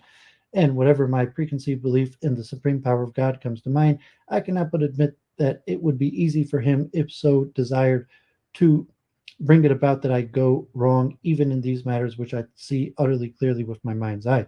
Yet when I turn to the things myself, or themselves, which I think I perceive very clearly, I am so convinced by them that I spontaneously declare, let whoever can do so deceive me, he will never bring it about that I am nothing so long as I continue to think I am something, or make it true at some future time that I have never existed, since it is now true that I exist, or bring it about that 2 and 3 added together are more or less than 5, or anything of this kind in which I see manifested contradiction.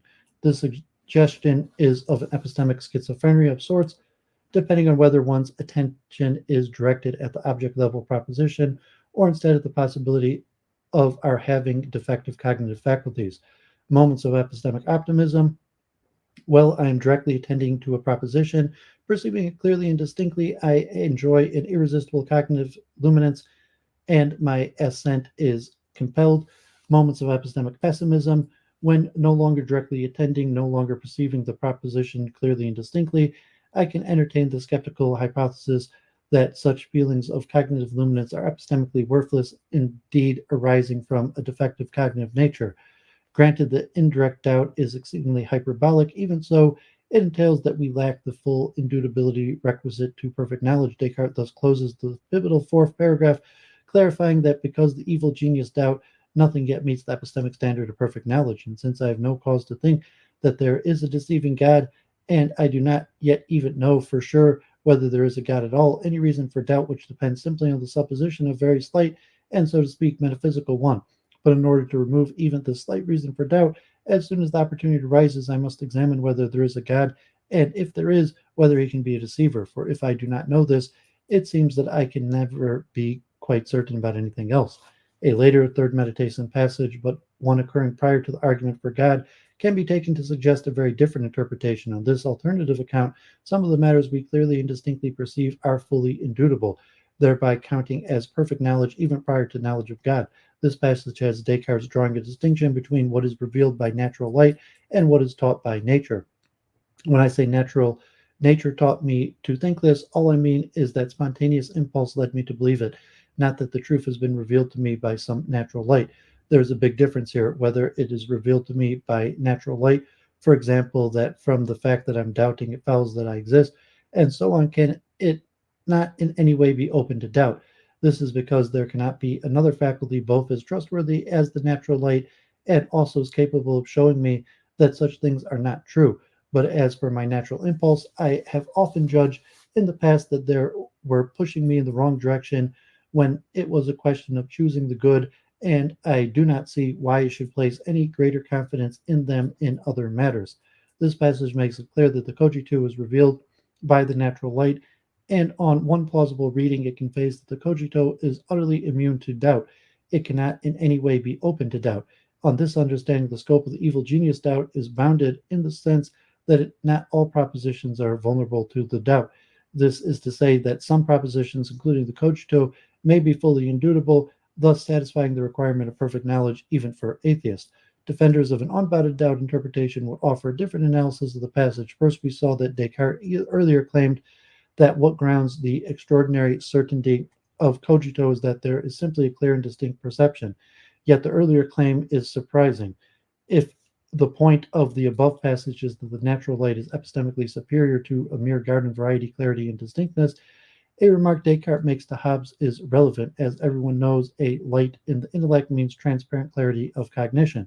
This suggests that natural light references are simply another way of talking about clear and distinct perception. On this point, Carrero notes that I do not see an important distinction for Descartes between something being revealed to me by the light of nature and my perceiving clearly that the things being the case. Note further that a bounded doubt interpretation of this passage is at odds with the numerous other passages we've examined, indicating that even the cogito is vulnerable to the evil genius doubt. How then do unbounded doubt interpreters deal with this passage? In context, the point of the natural light passage is not to draw a distinction between two grades of clear and distinct perception. It's instead to clarify the distinction between the kind of probabilistic reason the meditator had invoked in prior remarks and the irresistible evidentness accompanying our very best cognition, such as the cogito. We can indeed take the point of the passage to apply to moments of careful attention, even while directly attending to the probabilistic matters taught by nature.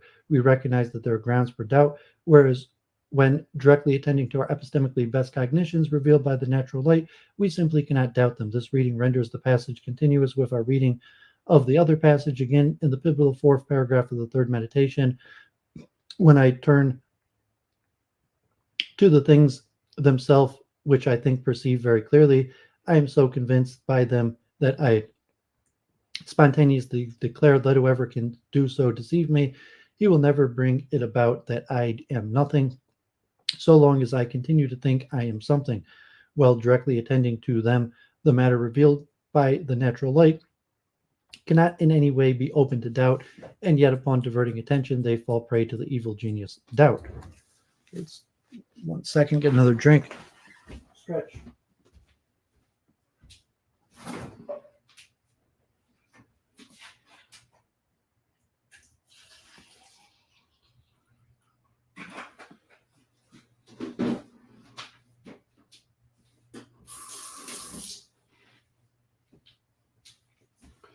Okay. Like I said, this epistemology section is excruciating long, but the reward is in the effort, so let's continue. Clear and distinct rule and the road to perfect knowledge. Clarity and distinctness as a provisional truth rule. Recall that Descartes characterized the cogito as an Archimedean point of sorts in his constructive efforts at finding something certain and unshakable. It is clear how the cogito serves this role on unbounded doubt interpretation, since they render it as being fully immune to the evil genius doubt. Indeed, as providing the initial item of perfect knowledge, but what about unbounded doubt interpretations and rendering the cogito as being subject to evil genius doubt? How do they explain its Archimedean role in the broader project? One answer is that insofar as the cogito is the first cognition noticed to resist any efforts at direct doubts, it can be said to play an Archimedean role, for it exemplifies the kind of cognitions the meditator thereafter employs in all subsequent constructive efforts to overcome the skeptical problem. Descartes indeed uses the cogito to clarify the epistemically privileged status of clear and distinct perception, even formulating clarity and distinctness as underwriting a general rule for discovering truth. The passage occurs in the second paragraph of the third meditation. In this first item of knowledge, there is simply a clear and distinct perception of what I am asserting. This would not be enough to make me certain of the truth of the matter if I could ever turn out something which I perceived with such clarity and distinctness was false. So I now seem to be able to lay it down as a general rule that whatever I perceive very clearly and distinctly is true. I shall refer to this rule as the clear and distinct rule. Though interpretations differ, the context of the passage indicate the rule is treated as provisional.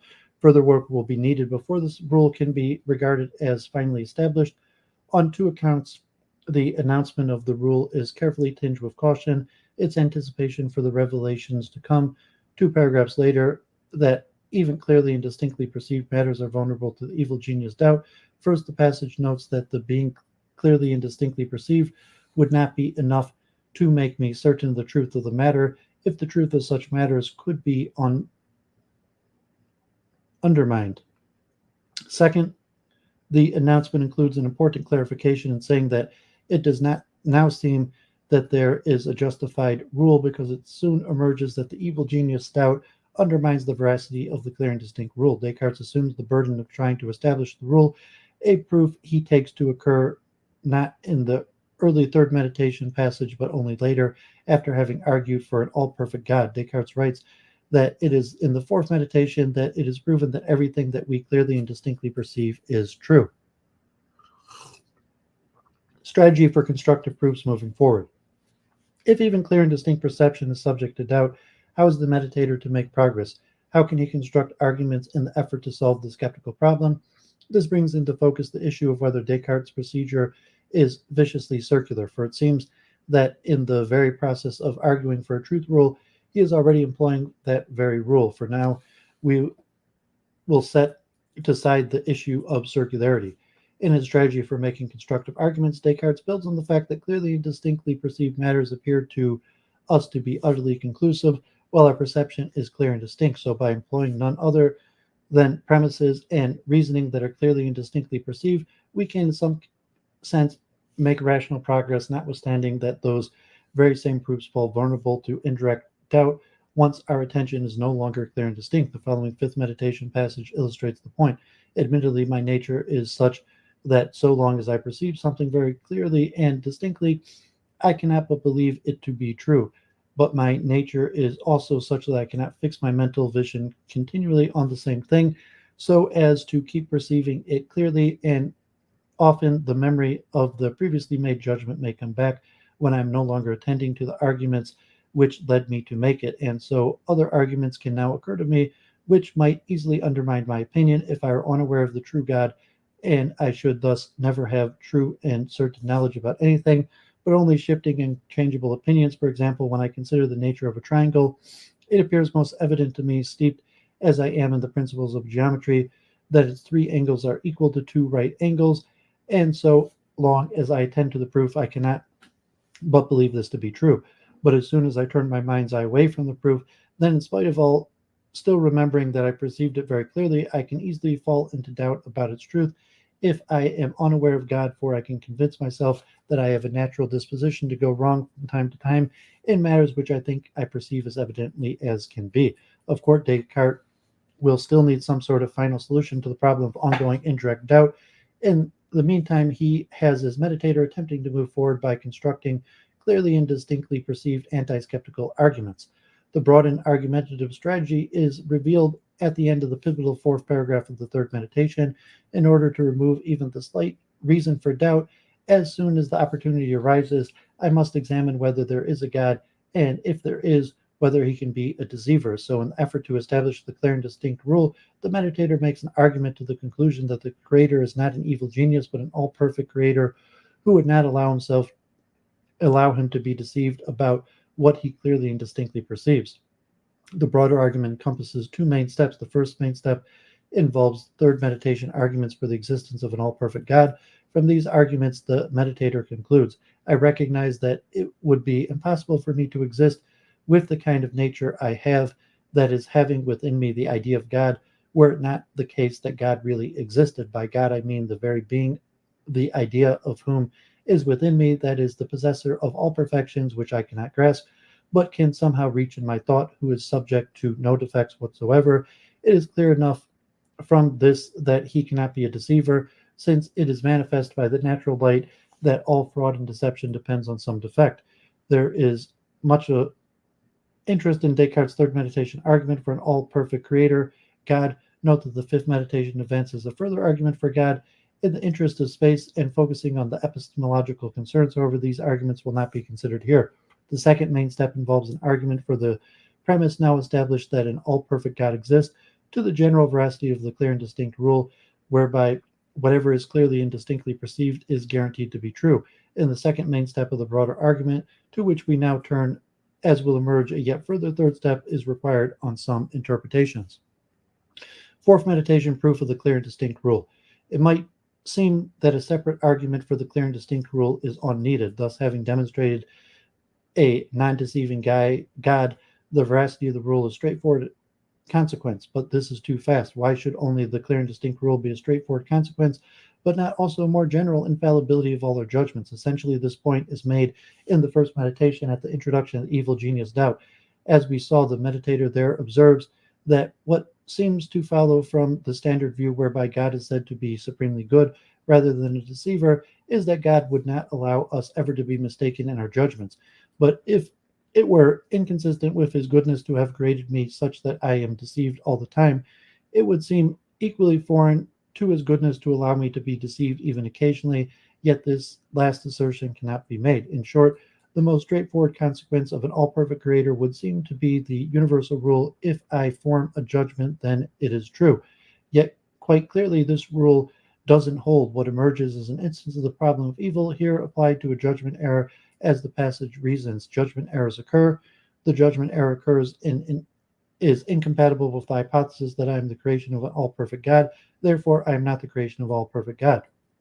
The first meditation remarks sets the stage for a discussion that comes in the fourth meditation. Descartes needs a theodicity for error, theodicity being an effort to explain how an all-perfect God is compatible with evil. The theodicity needs to show that the existence of such a God is incompatible with some forms of judgment errors, but not others. Somehow God allows error in our sensory judgments while guaranteeing the inerrancy of our judgments based on clear and distinct perception. In contrast with the first meditation, setting the context of the fourth meditation comes on the heels of a demonstration of the existence of an all-perfect God. The argument of the fourth meditation thus begins by reviewing the problem where the first meditation left us, but in the light of the meditator's newfound conclusion. To begin with, I recognize that it is impossible that God should ever deceive me. The passage continues. Next, I know by experience that there is in me a faculty of judgment, which, like everything else which is in me, I certainly receive from God. And since God does not wish to deceive me, he surely did not give me the kind of faculty which would ever enable me to go wrong while using it correctly. There would be no further doubt on the issue were it not that what I have just said appears to imply that I am incapable of ever going wrong. For if everything that is in me comes from God, and he did not endow me with a faculty for making mistakes, it appears that I can never go wrong. Seeking to resolve this problem, the meditator investigates the causes of error. In the course of the discussion, Descartes puts forward his theory whereby judgments arises from the cooperation of the intellect and the will. The role of the intellect is to consider perceptual content, something seeming to be the case, thereby functioning as a possible judgment. The role of the will is to give assent or dissent or withhold assent to perceptual content under consideration. The investigation concludes that the blameworthy cause of error lies in our improper use of our free will. Neither the intellect nor the will is inherently defective, though each is, of course, finite, nor is there inherent defect in the design of how they cooperate. Their design does not render error inevitable. The design does make for the possibility of error, in that the scope of the will is wider than that of the intellect. My will is able to assent to further matters than just those that I clearly and distinctly understand, but instead of restricting it within the same limits, I extend it to use to matters which I do not understand. In short, actual mistakes of judgment arise from user error. If I simply refrain from making a judgment in cases where I do not perceive the truth with sufficient clarity and distinctness, then it is clear that I am behaving correctly and avoiding error. But if in such cases I either affirm or deny, then I'm not using my free will correctly. The theodicity that emerges is a version of the free will defense. Accordingly, we should thank God for giving us free will. But if the cost of having free will is the possibility of misusing it, since error is the result of misusing our free will, we should not blame God. Not only is the theodicity used to explain all kinds of error God can allow, it serves to clarify the kinds of error God cannot allow. From the latter arises the proof of the clear and distinct rule. God can allow errors that are our fault, but not errors that would be God's fault. On occasion, when my perception is clear and distinct, my assent is involuntary and thus not a result of the misuse of my free will. In such cases, assent is necessary consequence of my cognitive nature, a point made in many passages as we've seen. Our mind is of such a nature that it cannot help assenting to what it clearly understands. Since on occasion of clarity and distinctness, my assent is the unavoidable consequence of my God given cognitive nature, God will properly get the blame if those judgments resulted in error. Therefore, they are not in error. Indeed, they could not be. That an evil genius might have created me cast doubt on my clear and distinct judgment. That indeed an all perfect God created me guarantees that these judgments are true. A clever strategy of argument thus unfolds, effectively inverting the usual reason in the problem of evil. One, I am the creation of all perfect God. Two, that I am the creation of an all perfect God is incompatible with the skeptical hypothesis that I am in error about what I clearly and distinctively perceive. Three, therefore, I am not in error about what I clearly and distinctively perceive. The first premise is argued in the third meditation, and the second premise arises in the discussion of the fourth meditation. The result is a divine guarantee of the clear and distinct rule. Whatever I perceive clearly and distinctly is guaranteed true, because I am the creature of an all perfect God. It might seem that by the end of the fourth meditation, Descartes' broader case to overcome radical doubt is complete. At that stage, the meditator is in position to reproduce a demonstration, each step of which he clearly and distinctly perceives, which supports the grand conclusion that he is the creation of an all perfect God who would not allow him to be mistaken about whatever he perceives clearly and distinctly. However, there are significant issues that must be addressed. Among the philosophical concerns is that the demonstration itself looks suspiciously circular, the so-called Cartesian circle. A further issue arises in connection with the interpretation we have been developing for what the meditator is no longer clearly and distinctly perceiving the steps of the demonstration. The grand conclusion can then be undermined by means of the evil genius doubt. It would seem the perfect knowledge is not yet within the meditator's grasp. Perhaps related is that at the close of the fourth meditation, one finds no announcement of victory over the evil genius doubt.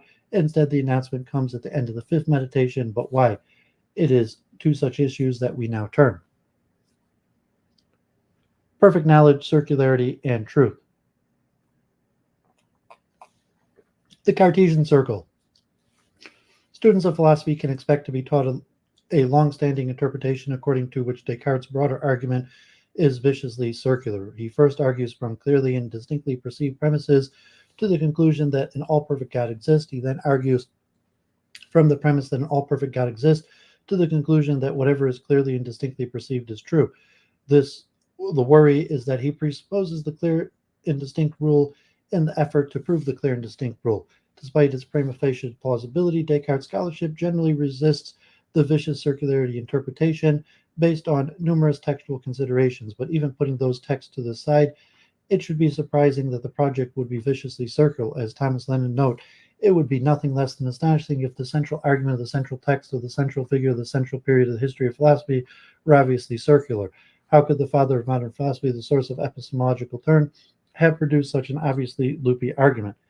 Consider first what every plausible interpretation must concede, that the two main steps of the broader argument unfold in a manner suggestive of a circle. Let us indeed refer to them as arcs. The third meditation, arguments for God, define one arc. Arc 1, the conclusion that an all-perfect God exists, is derived from the premise that are clearly and distinctly perceived.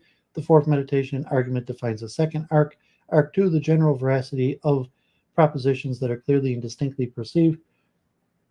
The clear and distinct rule is derived from the conclusion that an all-perfect God exists. That the broader argument unfolds in accord with these two steps is uncontroversial. The question of interest concerns whether, strictly speaking, these arcs form an epistemic circle. The statement of arc 1 admits some ambiguity. How one resolves this ambiguity determines whether the arcs strictly form a circle. Let us begin by clarifying what arc 1 would have to mean to generate a vicious circularity. We'll then consider the main alternative interpretations of that arc by which commentators seek to avoid circularity. Vicious circularity interpretation. Arc 1. The conclusion that an all-perfect God exists is derived from the premises that are clearly and distinctly perceived, premises that are accepted only because having first accepted the general veracity of propositions that are clearly distinctly perceived. Arc 2. The general veracity of propositions that are clearly and distinctly perceived is derived from the conclusion that an all-perfect God exists. thus render Descartes' broader argument as viciously circular. The italicized segment of Arc 1 makes an addition to the original statement of it, thereby clarifying the circularity reading. Interpreted in this way, Descartes begins the third meditation proofs of God by presupposing the general veracity of clear and distinct perception. That is, he starts by assuming the clear and distinct rule and then uses the rule in the course of demonstrating it. Evidently, this way of reading Descartes' argument has pedagogical appeal, for it is widely taught outside of Descartes' scholarship despite the absence of serious textual merit. If there is one point of general agreement in the scholarly literature, it is that the texts do not sustain this interpretation. How then should Arc 1 be understood? There are multiple interpretations that avoid vicious circularity, along with numerous schemes for cataloging them. For present purposes, we'll catalog the various accounts according to two main kinds of non-circular strategies the commentators attribute to Descartes. The secondary literature offers multiple variations on each of these main kinds of interpretations, though the variations won't here be explored. Bounded doubt interpretations. Arc 1. The conclusion that an all-perfect God exists is derived from the premises that are clearly and distinctly perceived, indeed premises belonging to a special class of truths that are fully immune to doubt prior to establishing the general veracity of propositions that are clearly and distinctly perceived. Arc 2, the general veracity of propositions that are clearly and distinctly perceived is derived from the conclusion that an all-perfect God exists. Again, the italicized segment marks an addition to the original statement in Arc 1, called this bounded doubt interpretation because this kind of interpretation construes hyperbolic doubt as bounded. More precisely, the evil genius doubt is on this reason bounding in the sense that its skeptical potency does not extend to all judgments. A special class of truths is outside of the bounds of doubt. Exemplary of this special case are the cogito and, importantly, the premise of the third meditation proofs of God. Propositions in the special class can be perfectly unknown even by atheists. On this interpretation, there's no vicious circularity in the broader argument because the truths serving as premises in the argument for the clear and distinct rules are perfectly knowable independently of that rule. That is, throughout the arguments of Arcs 1 and 2, the premises employed count as perfect knowledge prior to the knowledge of the clear and distinct rule they help establish. Proponents of this interpretation are apt to cite the third meditation passage, distinguishing what's revealed by the natural light and what's taught by nature. In order to extend perfect knowledge beyond the privileged class of truth revealed by natural light, it is necessary to establish a general veracity of the clear and distinct rule, thus the need for this interpretation for Arc 2 in the broader project. The other main kind of interpretation avoids circularity in a different manner. Let us consider the alternative, unbounded doubt interpretations. Arc 1. The conclusion that an all-perfect God exists is derived from premises that are clearly and distinctly perceived, premises that are accepted despite being vulnerable to evil genius doubt, because our cognitive nature compels us to ascend to clearly and distinctly perceived propositions. In Arc 2, the general veracity of propositions that are clearly and distinctly perceived is derived from the conclusion that all perfect God exists. Again, the italicized segment makes an addition to the original statement of Arc 1. Let's call this the unbounded doubt interpretation. Because of this kind of interpretation construes hyperbolic doubt as unbounded. More precisely, the evil genius doubt is, on this reading, unbounded in the sense that it undermines all manner of judgments, even the cogito, even the premises of the third meditation, proofs of God, when the mind is no longer attending to them clearly and distinctly. Insofar as the meditator ascends to the steps of these proofs, he does not so because of having an understanding of clear and distinct perceptions as being guaranteed true, but because the mind cannot but ascend to them while attending clearly and distinctly. Importantly, if doubt is thus unbounded, there is no circularity, for on this reading Arc 1, the arguments therein do not presuppose the general veracity of the clear and distinct rule. The premises contributing to the conclusion of all perfect God remain vulnerable to hyperbolic doubt. Throughout this stage of inquiry, none of the meditator's judgments based on clear and distinct perception constitutes perfect knowledge. It is the unboundedness of hyperbolic doubt that underlies the no atheistic perfect knowledge thesis. A central feature of this interpretation is worth repeating. It is natural for critics to ask why the arguments of Arc 1 are accepted by the meditator. If indeed evil genius doubt remains in play, the answer lies in the indirect manner in which doubt undermines clear and distinct perception. While clearly and distinctly attending to a proposition, the mind cannot but assent. My nature is such that as long as I perceive something very clearly and distinctly, I cannot but believe it to be true. Therefore, while the meditator attends to the steps of the third meditation arguments for God, he cannot but accept them. However, the meditator does not yet have perfect knowledge of those premises, nor of their conclusions. How then do those matters finally rise to the status of perfect knowledge? We return to this issue below. At present, the focus is on the issue of circularity. Though bounded and unbounded doubt, interpretations can both avoid vicious circularity. Each confronts further difficulties, both textual and philosophical. Avoiding the charges of vicious circularity marks the beginning of the interpreter's work, not the end. Bounded doubt interpreters must explain why, in the first place, the evil genius doubt's potency does not extend to propositions in the special class. Unbounded doubt interpreters must explain why, in the final analysis, the evil genius doubt eventually loses its undermining potency. Let's consider each of these further problems. Granting a bounded doubt interpretation, why, in the first place, does the evil genius doubt potency not extend to propositions in the special class? How is it that doubt does not undermine the proposition that 2 and 3 added together make 5, but not the proposition that there must be at least as much reality in the efficient and total cause as in the effect of the cause? The first proposition is included in the list of examples that are undermined by the evil genius doubt. The second proposition is a premise in the third meditation argument for God, a proposition immune to doubt. According to the bounded doubt interpretation, what is supposed to be the relevant difference between these propositions? Given the indirect manner by which the evil genius doubt operates, there seems to be no clear explanation of why doubt succeeds in undermining the first proposition, but is somehow resisted in the second. Further awkward for this interpretation is that the cogito is included in the list of examples that same fourth paragraph passage implies is vulnerable to doubt. Granting an undoubted doubt interpretation, why in the final analysis does the evil genius doubt eventually lose its undermining potency? Putting the point ironically, why does the evil genius doubt undermine the very arguments intended to refute the evil genius doubt as soon as the mind is no longer attending to these premises? Consider Descartes' own explanation of how hyperbolic doubt undermines the conclusion of arguments once the premises are no longer in the mind's view.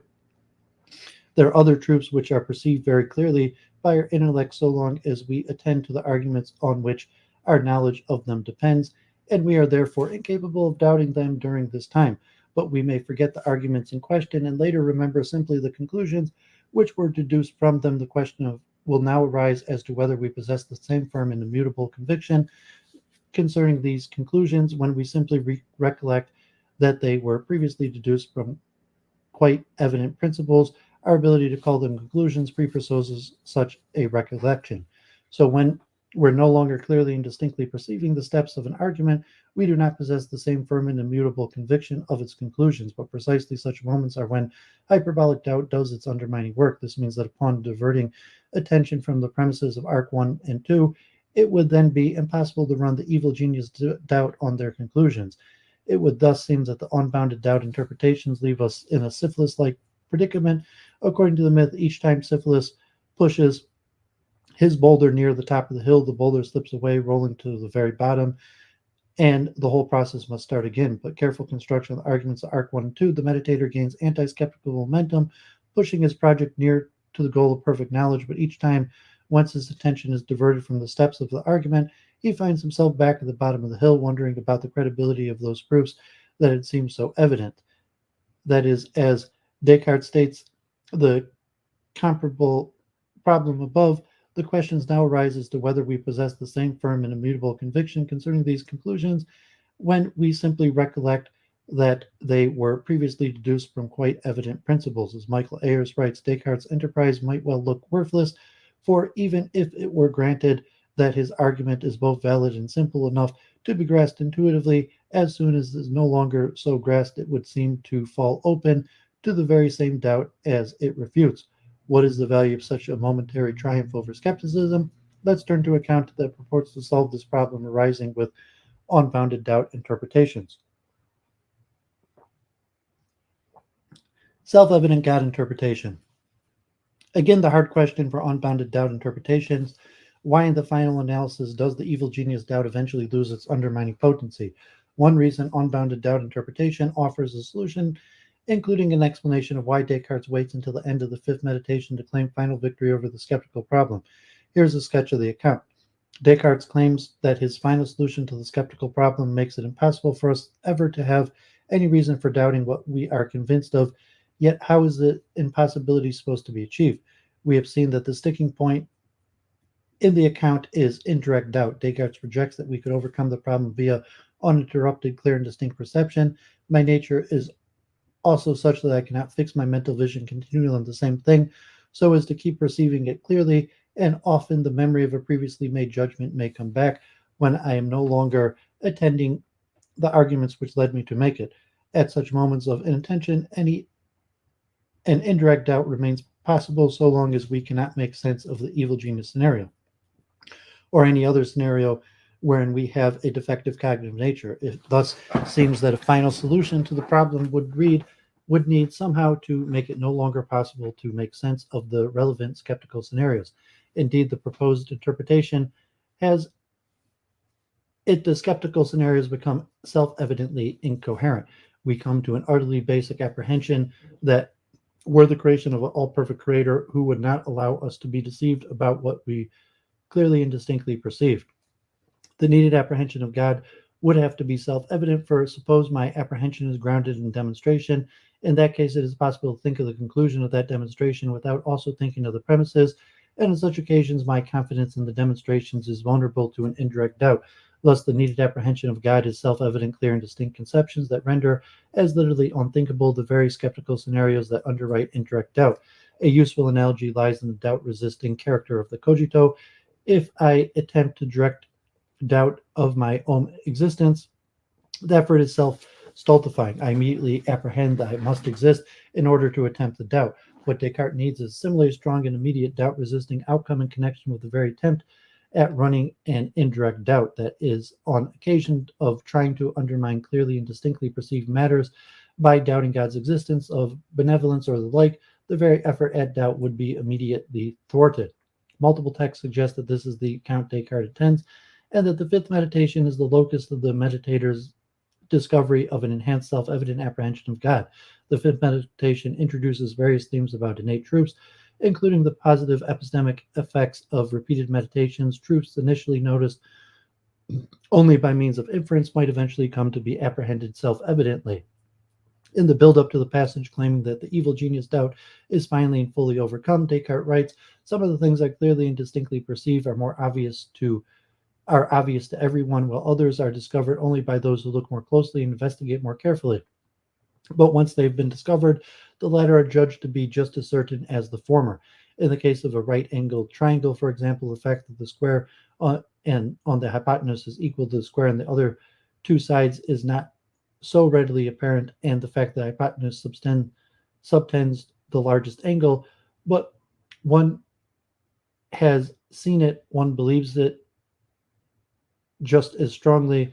But as regards God, if I were not overwhelmed by preconceived opinions and the images of things perceived by the senses did not besiege my thoughts on every side, I would certainly acknowledge him sooner and more easily than anything else. For what is more self-evident than the fact that the Supreme Being exists, or that God, to whose essence alone existence belongs, exists? Although it needed close attention for me to perceive this, I am now just as certain if as I am of anything else which appears most certain. And what is more, I see that the certainty of all other things depends on this, so that without it nothing can ever be perfectly known." Descartes reiterates the theme of the second replies. I ask my readers to spend a great deal of time and effort to contemplating the nature of the supremely perfect being. Above all, they should reflect the fact that the ideas of all other natures contain possible existence, whereas the idea of God contains not only possible but wholly necessary existence. This alone, without formal argument, will make them realize that God exists, and this will eventually be just as self-evident to them as the fact that the number 2 is even and the number 3 is odd, and so on. For there are certain truths which some people find self-evident, while others come to understand them only by means of formal argument. These passages convey that one's apprehension of God eventually upgrades from being inferential to being transparently self-evident. Granting that the meditator has achieved an apprehension of God of this kind, it plausibly explains why Descartes would think he's achieved a final solution to the skeptical problem.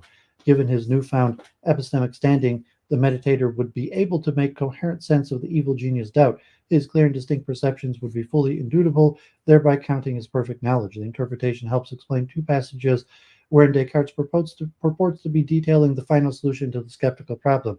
In both passages, he can seem simply to be asserting the skeptical doubts are impossible, as if having forgotten the indirect manner in which his own hyperbolic doubt operates. But if we take Descartes to be assuming that the apprehension of God has become utterly self-evident, both passages make more sense. The one passage arises in the second replies in the context of rebutting an objection to the effect that in the final analysis it remains possible to doubt clear and distinct perceptions. Descartes replies that the objector is still stuck fast in doubts put forward in the first meditation, but very carefully removed in the succeeding meditation, adding, once we have become aware that God exists, it is necessary for us to imagine that he is a deceiver if we wish to cast doubt on what we clearly and distinctly perceive. And since it is impossible to imagine that he is a deceiver, whatever we clearly and distinctly perceive must be completely accepted as true and certain. The other passages arise in the fifth meditation, in the concluding summary explanation of how the skeptical problem is finally overcome. Importantly, on the present interpretation is the context in which the summary explanation occurs, namely on the heels of revealing the newly discovered thesis that nothing is more self-evident than the fact that the Supreme Being exists. In that context, Descartes explains that a final solution to the skeptical problem has been achieved. Now, however, I perceive that God exists, and at the same time, I have understood that everything else depends on him, and that he is no deceiver, and that I have drawn the conclusion that everything which I clearly and distinctly perceive is of necessity true. Accordingly, even if I am no longer attending to the arguments which led me to judge that this is true, as long as I remember that I clearly and distinctly perceive it, there are no counter arguments which can be adduced to make me doubt it. But on the contrary, I have true and certain knowledge of it, and I have knowledge not just of the matter, but of all matters which I remember ever having demonstrated in geometry and so on. For what objections can now be raised that the way I am made makes me prone to frequent error? But I now know that I am incapable of error in these cases where my understanding is transparently clear, or can be objected that I have in the past regarded as true and certain many things which I afterwards recognized to be false, but none of these were things which I clearly and distinctly perceived. If I was ignorant of this rule for establishing the truth, and believed that these things for other reasons, which I later discovered to be less reliable, so what is left to say? Absent a self-evident apprehension of God, the two passages appear inexplicable, with Descartes seeming to misunderstand the skeptical implications of his own evil genius doubt. But in the self-evident God interpretation, both passages read as summary of the anti-skeptical effects of being impossible to conceive of God as a deceiver. As Descartes writes to Vodius, the very thought of God as a deceiver implies a conceptual contradiction, that is, it cannot be conceived. The interpretation also makes sense of what the final victory over skepticism is announced not at the end of the fourth meditation, but at the end of the fifth, after the enhanced self-evident apprehension of God is supposed to have been achieved. Another Cartesian circle. Michael Della Rocca has recently argued that a further circle arises from the consideration in the fourth meditation, a problem he suspects to be more difficult to get out of than the traditional problem of circularity. To help clarify this further circle, Della Rocca focuses on a twofold question. Why for Descartes should we not assent to the ideas that are not clear and distinct, and why is there no obligation to not to assent to clear and distinct ideas? The reason Descartes offers seems to be that we should not assent to ideas that are not clear and distinct, because they, unlike clear and distinct ideas, are not guaranteed to be true. As Della Rocca understands the broader fourth meditation argument, the claim that we should assent only to what we clearly and distinctly perceive is an essential step in the ongoing argument to establish the divine guarantee of clear and distinct perception. Since this step presupposes the eventual conclusion, the conclusion is based on circular reasoning.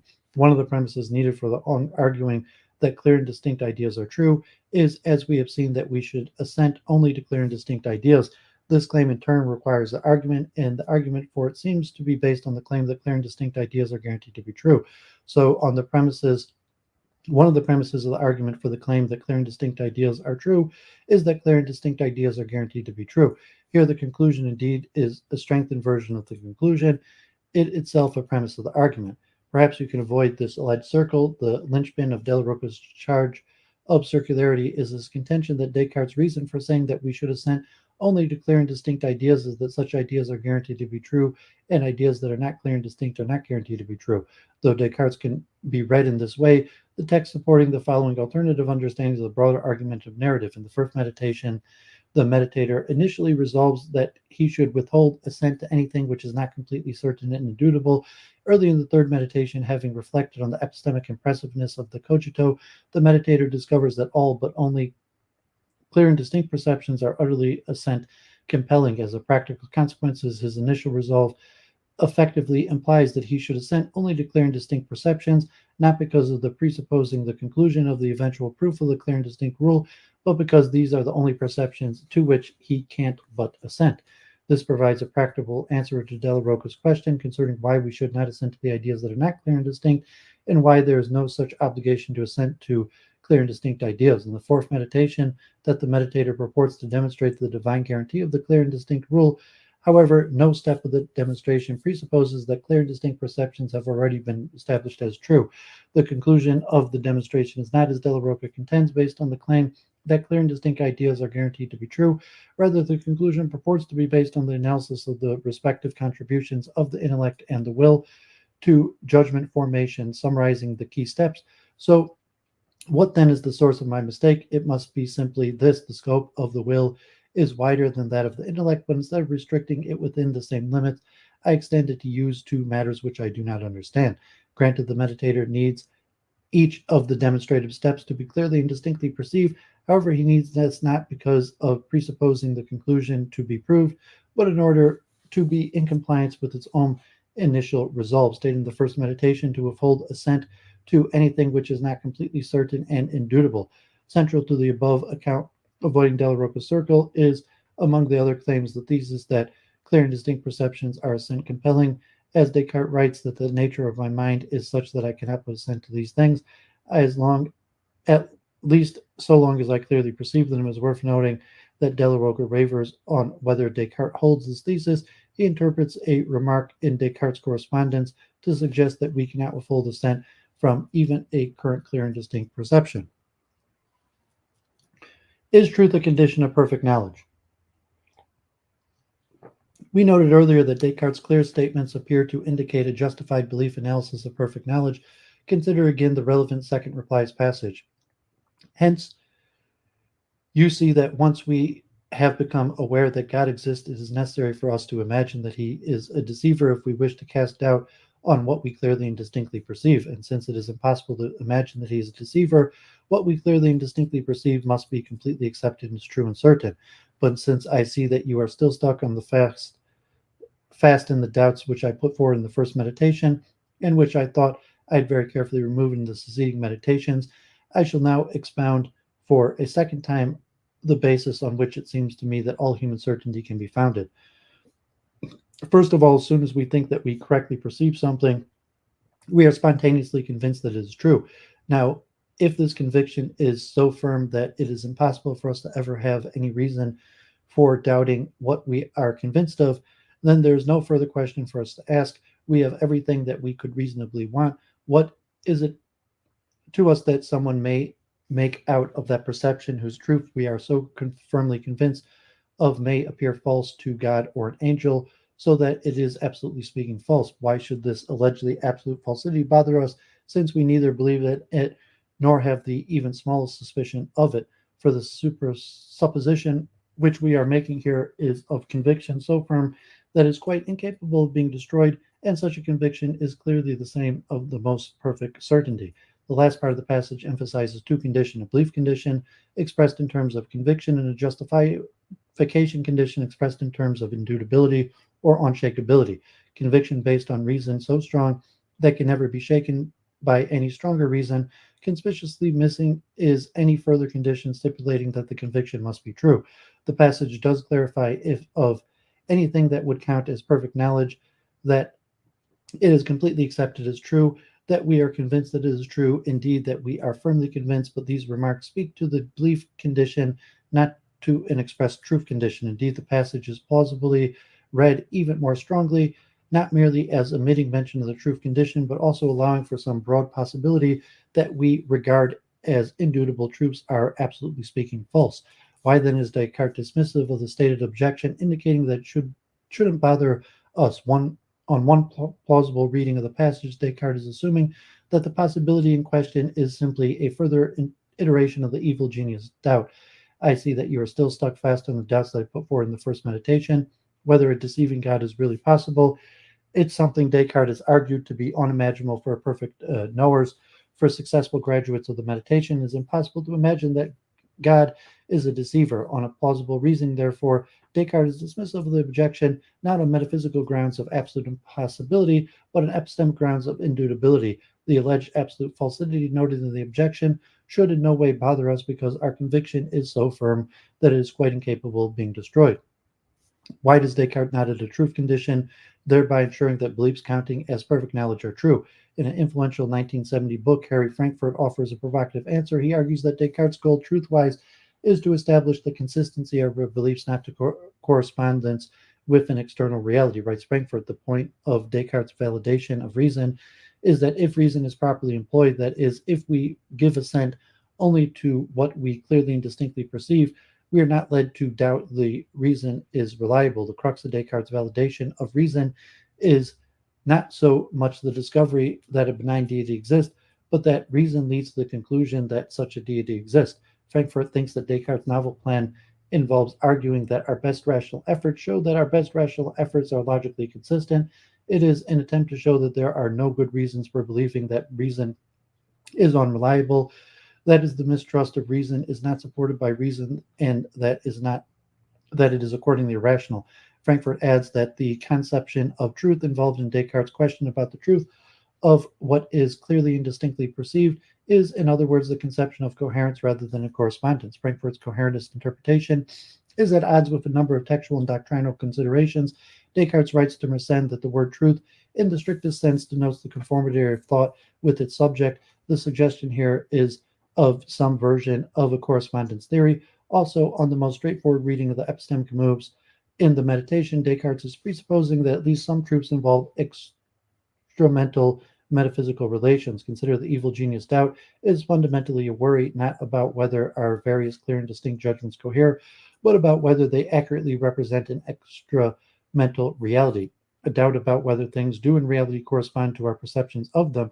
Interestingly, Frankfurt himself came to renounce the interpretation. I now think, however, that it was a mistake on my part to suggest that Descartes entertained a coherent conception of truth.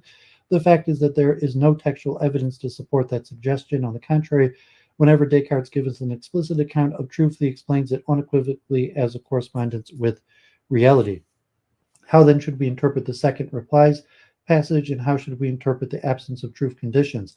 I suggest that the lack of truth conditions needs not reflect an indifference about truth, as opposed to the view about how a concern for truth is properly expressed in an account of knowledge. We can understand Descartes as wanting a fully internalist account whereby all conditions of knowledge are accessible to the would-be knower. Putting the point another way, if the question of whether these conditions of knowledge had been met were unanswerable only by God or an angel, it would impose an unacceptable externalist element of the theory on a justified belief, rendering his account of perfect knowledge is fully internalist, yet with the addition of a truth condition, it is not, at least not given a correspondence theory of truth. In the context of metaphysical realism, importantly then, in attributing to Descartes a justified belief account, we need not thereby attribute to him an indifference concerning truth. Rather, we can attribute to him the view that the way properly to express one's concern for truth is by enforcing high justificatory standards, again from the same passage. Now, if this conviction is so firm that it is impossible for us ever to have any reason for doubting what we are convinced of, then there are no further questions for us to ask. We have everything that we could reasonably want. One possible objection of the justified belief account is expressed by Lenin, who worries that on such accounts, the desired cognitive state, indubitability, could as well be achieved by a pill, adding that Descartes would not be satisfied with such a pill because his aim is not just to arrive at certainty but truth, which he cannot help but think he has achieved. Granted, the pill simply prevented me from apprehending any reasons for doubting my beliefs. We loathe to regard such beliefs as knowledge. Descartes himself makes a related point in connection with an atheist geometer who happens never to doubt his beliefs simply because the evil genius doubt never occurs to him. Although this doubt may not occur to him, it can still crop up if someone else raises the point or if he looks into the matter himself, so he will never be free of this doubt until he acknowledges that God exists. Presumably, Descartes' point holds whether the doubt simply never occurs to him or instead prevented from occurring by a pill. Note further that the spirit of the objection presupposes the achieved indubitability is merely psychological and that the person simply runs up against the inexplicable inability to doubt. Yet we have seen in clear text which have Descartes characterizing the desired states of clarity and distinctness not merely psychologically, but further in epistemic terms implying a sort of cognitive luminance or rational insight. He uses light metaphors, including the association of clarity and distinctness with natural light, the meditator's ability to ward off an evil demon during apparent clarity and distinctiveness is described in terms of perceiving utter clarity with the mind's eye and being convinced of all matters, the denial of which leads one to see manifest contradiction. In Descartes' view, our inability to doubt the matters we clearly and distinctly perceive is not simply a causal result, but also a rational result of what such perception enables us to understand. Were there a pill that would induce both the causal and rational outcomes that Descartes associates with perfect knowledge, then arguably he would endorse taking the pill, for we would then have everything that we could reasonably want. Another possible objection is that Descartes' highly justificatory standards generate a de facto truth condition because having Cartesian certainty entails that one beliefs are true. Truth is a necessary condition of knowledge, but this objection misses a key point, as suggested in the second reply's passage. Cartesian certainty, understood in terms of indubitability, does not, strictly speaking, rule out the broad possibility that we are in error. The notions of indubitability and truth are different. That P is indubitable entails that P is true, but that not that P is true, but that there can be no reasons for doubting P. Descartes' final solution to the evil genius doubt entails not that an evil genius cannot be, but that it cannot be coherently conceived, and that it cannot be coherently conceived, thinks Descartes, gives us everything that we could reasonably want, not because such coherence is the goal, but because of what it establishes truth wise.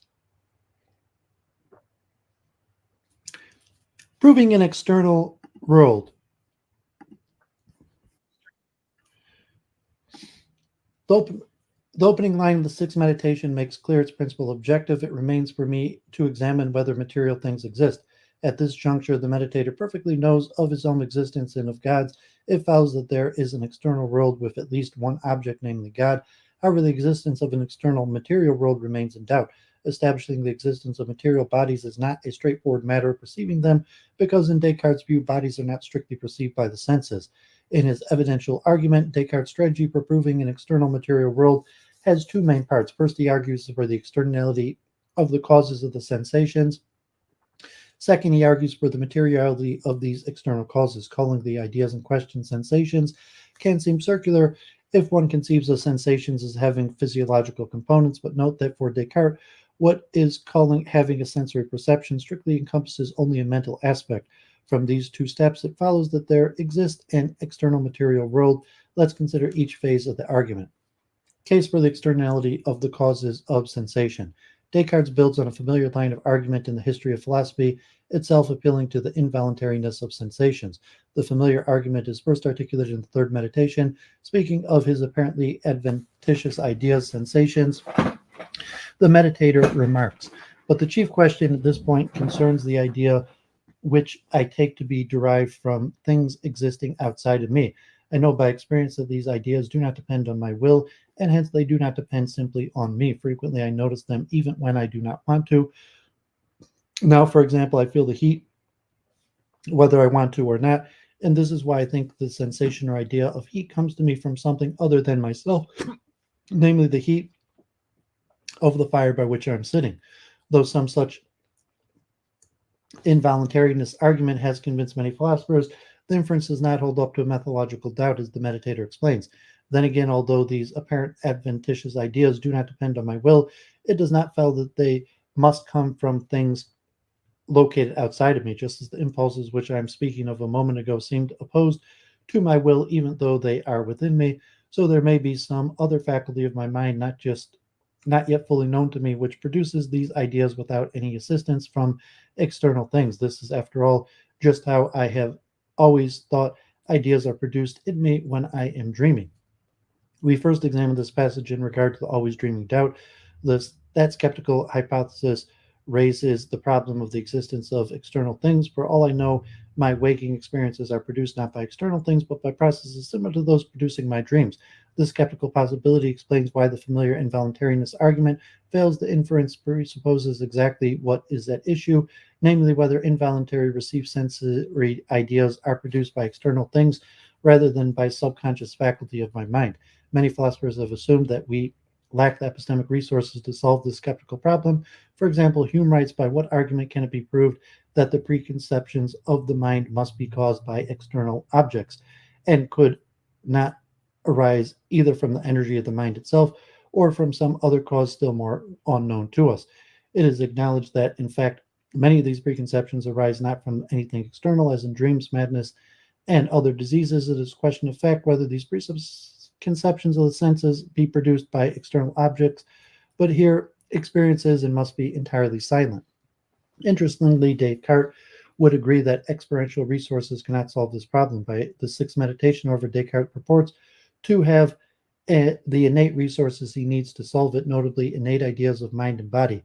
Among the metaphysical theses he develops that mind and body have wholly distinct essences. The essence of thinking substance is pure thought. The essence of body is pure extension. It is a remarkable maneuver. Descartes invokes this distinction to refute the skeptical worry that the sensations are produced by a subconscious faculty of the mind. Nothing can be in me, that is to say, in my mind, of which I am not aware, and this follows from the fact that the soul is distinct from the body and that its essence is to think. The result allows Descartes to supplement the involuntariness argument, thereby strengthening the inference from far from the additional premise that nothing can be in my mind of which I am unaware. It follows that if sensations were being produced by the same activity in my mind, I'd be aware of the activity on the occasion of its operation. Since I'm not thus aware, it follows that the sensations I'm having is produced by a cause external to my mind. As Descartes writes, this cause cannot be in me, since clearly it presupposes no intellectual active awareness on my part, and the ideas in question are produced without my cooperation and often even against my will. So the only alternative is that it is another substance distinct from me. It follows that my sensations are caused by external world objects, objects external to my mind. It remains to be shown that these external causes are material objects. Case for the materiality of the cause of sensation. On Descartes' analysis, there are three possible options for the kind of external things causing sensation: God, material corporeal substances, or some other created substance. That is the cause of the either infinite substance, God, or finite substances, and if finite, then either corporeal or something else. Descartes thinks he's eliminated options A and C by appeal to God being no deceiver, but since God is not a deceiver, it is quite clear that he does not transmit the idea to me either directly from himself or indirectly via some creature other than corporeal substance, where God has given me no faculty at all for recognizing any such source for these ideas. On the contrary, he has given me a great propensity to believe that they are produced by corporeal things. It follows that corporeal things exist. This is a problematic passage. The great propensity here cited is not the irresistible compulsion of a clear and distinct perception. If it were, the conclusion that sensation is caused by material objects would follow straightforwardly from this clear and distinct perception via the clear and distinct rule. But unless each step of this argument is clearly and distinctly perceived, Descartes should not be making this argument. Adding to the difficulties of the passage, he expressly cites the conclusion as following from the fact that God is not a deceiver, implying that he thinks this inference is supported by a divine guarantee. On one kind of interpretation, Descartes relaxes his epistemic standard in the sixth meditation. He no longer insists on perfect knowledge, now settling for probabilistic arguments. Though no decisive texts support this interpretation, it does find some support. For instance, in the synopsis to the Meditations, Descartes writes of his sixth meditation argument. The great benefit of these arguments is not, in my view, that they prove what they establish. The point is that in considering these arguments, we come to realize that they are not as solid as or as transparent as the arguments which lead us to knowledge of our own minds and of God. The remarks can be read as a concession that the sixth meditation arguments are weaker than the earlier arguments about the minds and gods, that these later arguments do not prove what they establish. Of course, one need not read the remark this way, and other texts are unfavorable to this interpretation. For example, in the opening paragraph of the sixth meditation, Descartes considers a probabilistic argument for the existence of external bodies, though he accepts the proposed account as offering the best explanation, he nonetheless dismisses it for express reasons, for the grounds only a probability. It does not provide the basis for a necessary inference that some body exists. This is a puzzling dismissal, assuming Descartes has relaxed the standard to a probable inference. The relaxed standard of interpretation falls short for another reason. It leaves unexplained why Descartes cites a divine guarantee for the conclusion that sensations are caused by material objects. On another kind of interpretation, the troubling passage appealing to a great propensity does not mark a relaxing of epistemic standards. Instead, Descartes is extending the interpretation of his discussion of theodicity in the fourth meditation to encompass further cases of natural belief, such beliefs deriving from our God-given cognitive nature. It was noted above that Descartes thinks that the divine guarantee of the clear and distinct rule follows in part from the fact that God wouldn't allow us to be mistaken when our assent is natural consequence of our God-given cognitive nature. Suppose Descartes holds that there are further cases in which an all-perfect God would not allow us to be in error, in part because the beliefs in question arise naturally from our God-given cognitive nature, and suppose the further cases involve a natural propensity to believe which cannot be corrected by our cognitive faculties. Given these assumptions, the resulting rule for truth would look something like the following. I'm not in error in cases in which I have a natural propensity to believe, and God provided me no faculty by which to correct a false such belief. The rule is more expansive than the clear and distinct rule in that it licenses more kinds of judgment. Clauses 1 and 2 are tailored to the problematic passages wherein, as we've seen, Descartes invokes two conditions. God has given me no faculty at all for recognizing any such source for these ideas. On the contrary, he has given me a great propensity to believe that they are produced by corporeal things. If this is on the right interpretive track, then Descartes needs some way to justify the rule. Assuming a proof similar in structure to the proof of the clear and distinct rule, the justification might run as follows. This is an all-perfect God. All-perfect God cannot allow me to be in error in cases in which I have a natural propensity to believe, and God provided me with no faculty by which to correct a false such belief, and therefore I'm not in error in cases in which I have a natural propensity to believe, and God provided me with no faculty by which to correct a false such belief. If Descartes affirms premise 2, it explains why he thinks he is entitled to this more expansive rule, and without relaxing his epistemic standards. Indeed, a number of texts indicate that he holds some version of premise 2. The relevant sixth meditation passage states, from the very fact that God is not a deceiver, there is a consequent impossibility of there being any falsity in my opinions, which cannot be corrected by some other faculty supplied by God. Another passage adds that we would be doing God an injustice if we implied that God had endowed us with such an imperfect nature that even the proper use of our powers of reasoning allowed us to go wrong. And in the second replies, Descartes addresses case of judgments that could not be corrected by any clear judgments or by means of any other natural faculty, adding that in such cases I simply assert that it is impossible for us to be deceived. These passages make a strong case for something like premise 2 is in play, indeed implying that God's benevolent nature entails a more expansive role of the truth, that the clear and distinct rule, as will emerge. Descartes looks again to call on his more expansive role in his effort to prove that he is not dreaming. Earlier, we noted another apparent problem in the sixth meditation passage, wherein Descartes concludes that the external cause of sensation is something corporeal. One of his premises cites a great propensity to believe, yet the propensity is not itself the irresistible compulsion of clear and distinct perception. Does not the methodic procedure of the meditations restrict Descartes to using clear and distinct premises by way of reply, distinguish that my sensation has an external cause, and that I have a great propensity to believe my sensation has an external cause? In context, the meditator lacks clear and distinct perception of the first. However, the relevant premise of the argument as opposed to a conclusion is not of the first but the latter, and there is no principled reason that the meditator cannot clearly and distinctly perceive this premise. A final observation, it goes regularly unnoticed, is that the conclusion of Descartes' argument for the existence of an external material world leaves significant skepticism in place. Granting success of the argument, my sensations are caused by an external material world, but for all the argument shows, for all the broader arguments in the meditation shows, up to this point, my mind might be joined to a brain in a vat rather than a full human body. This isn't an oversight on Descartes' part. It's all he thinks the argument can prove, for even at this late stage in the project, the meditator has not yet established himself to be awake, a line of inquiry to which we now return.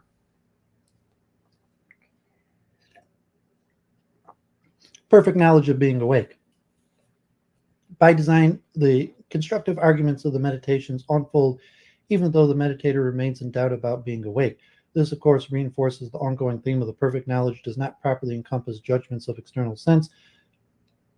The judgment that an external material world exists is not strictly a judgment of external sense, as if knowing its existence simply by sensing it. Rather, as we have seen, the judgment arises from a complex inference about the possible causes of sensation. In the closing paragraph of the sixth meditation, Descartes revisits the issue of dreaming. He claims to show that how, in principle, even if not easily in practice, it is possible to achieve perfect knowledge that one is presently awake.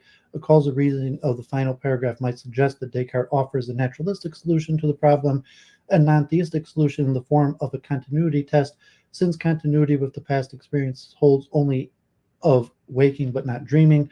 Checking for the requisite continuity provides a test for asserting that one is awake. The following remarks can be read in this way.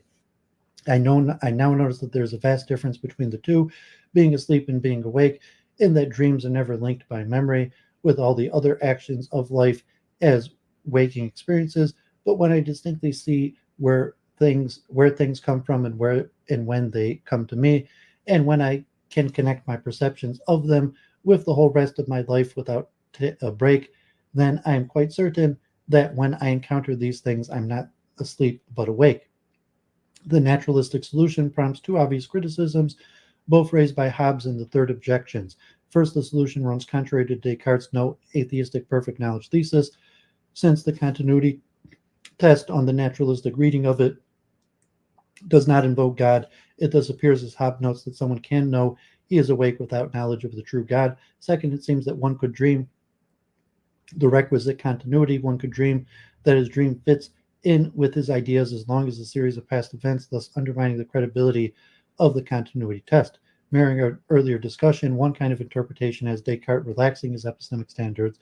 He's aware that the naturalistic solution does not stand up to the methodic doubt, but he's now attempting to overcome the now dreaming doubt with the perfect knowledge. A problem for this interpretation is that it doesn't square with the following reply from Descartes makes to Hobbes. First objection, atheists can infer that he is awake on the basis of a memory of his past life via the continuity test, but he cannot know that this criterion is sufficient to give him certainty that he's not mistaken. If he does not know that he was created by a non-deceiving God, evidently God's solution is not supposed to be available to the atheist. Taken at face value, this reply rules out a relaxed standards interpretation and indeed rules out any interpretation involving a naturalistic solution to the problem of dreaming. On a closer inspection, the sixth meditation passage puts forward not a naturalistic solution, but a theistic one. The meditator finally concludes that he's awake because the passage explicitly reads, God is not a deceiver. How does this argument go? Recall in the proof of the external material world that Descartes mysteriously invokes the following divinely guaranteed truth rule. I am not in error in cases in which I have a natural propensity to believe, and God provided me with no faculty by which to correct or false such belief. The dreaming passages looks to have Descartes again invoking this rule. The passage opens with the meditator observing the following. I can almost always make use of more than one sense to investigate the same thing. In addition, I can use both my memory, which connects present experiences with preceding ones, and my intellect, which has by now examined all the causes of error. Accordingly, I should not have any further fears about the falsity of what my senses tell me every day. On the contrary, the exaggerated doubts of the last few days should be dismissed as laughable. This applies essentially to my inability to distinguish between being asleep and being awake. Referring to the worry that he's presently dreaming as exaggerated suggests that the condition one is met, suggesting that the present circumstance includes a natural propensity to believe he's awake. As such, he needs only to establish condition two, and he'll have a divine guarantee of being awake. Here, notice that an important theme of the above passage concerns the meditator's faculties for correcting sensory error, a theme suggestive on condition two. In context, Descartes' appeal to the continuity test is perhaps best understood in conjunction with condition two, as the meditator says, speaking of his apparently waking experience.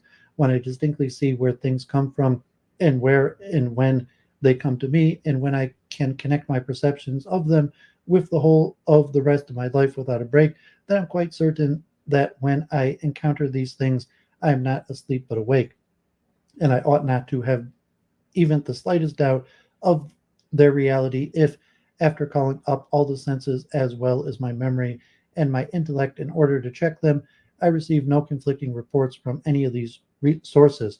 For from the fact that God is not a deceiver, it follows that in cases like these, I am completely free from error. Central to the inference is the meditator's effort to check the correctness of his belief by means of the various faculties. The cases like these that refer to which Descartes refers to look to be those where both conditions are satisfied. Recall what Descartes writes in conjunction with the proof of the external world. From the very fact that God is not a deceiver, there is a consequent impossibility of there being any falsity in my opinions, which cannot be corrected by some other faculty supplied by God. Perhaps, therefore, we can understand Descartes' theistic solution to the now dreaming doubt as building on the same rule he employs in his proof of the external material world. What about Hobbes' other objection, in effect, that one could dream both conditions? Descartes responds: the dreamer cannot really connect his dreams with the idea of past events, though he may dream that he does. For every one admits that a man may be deceived in his sleep.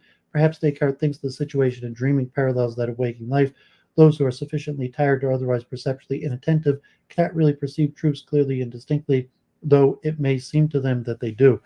Whether in waking or dreaming, the fourth meditation, theodicity, has God allowing us to make judgment errors, provided that they are correctable. Descartes is committed to holding that when our perceptions is confused, we can in principle come to discover the confusion, even if not easily, when we lack clear and distinct perception.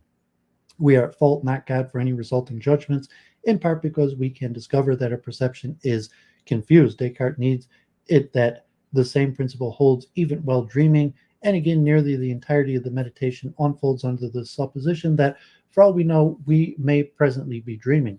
For the case at hand, the possibility of mistakenly judging that I'm awake well in a dream, Descartes needs it that we could, in principle, discover that we were mistaken.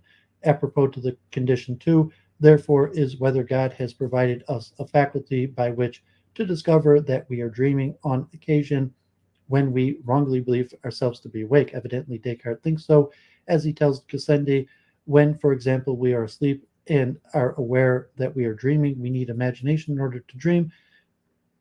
But to be aware that we are dreaming, we need only the intellect. Importantly, Descartes does not say we can easily correct the mistake of dreaming that we're awake. To the contrary, the sixth meditation treatment of the now dreaming doubt closes with a concession that his solution is perhaps more theoretical than practical. But since the pressure of things to be done does not always allow us to stop and make such a meticulous check, it must be admitted that in his human life we are often liable to make mistakes about particular things, and we must acknowledge the weakness of our nature. Thus, the importance of Descartes' first meditation remarks that no longer or error will result from the program of methodological doubt, because the task now in hand does not involve action. Methodological doubt should not be applied to practical matters. Prudence dictates that while making practical decisions, I should assume I'm awake, even if I don't perfectly know that I'm awake. Judgment errors made while mistakenly assuming I'm awake do not have actual practical consequences, unlike those made when mistakenly assuming I'm dreaming. AKL, God bless.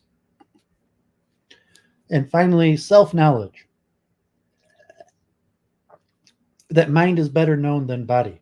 Descartes holds that our judgments about our own minds are epistemically better off than our judgments about our bodies. In our natural pre-reflective condition, however, we're apt to confuse the sensory images of our body with external things themselves, a confusion leading us to think our judgments about our bodies are epistemically impressive. The confusion is clearly expressed, Descartes would say, in G. Moore's famous claim to knowledge, here is a hand, along with the more general defense of a common sense.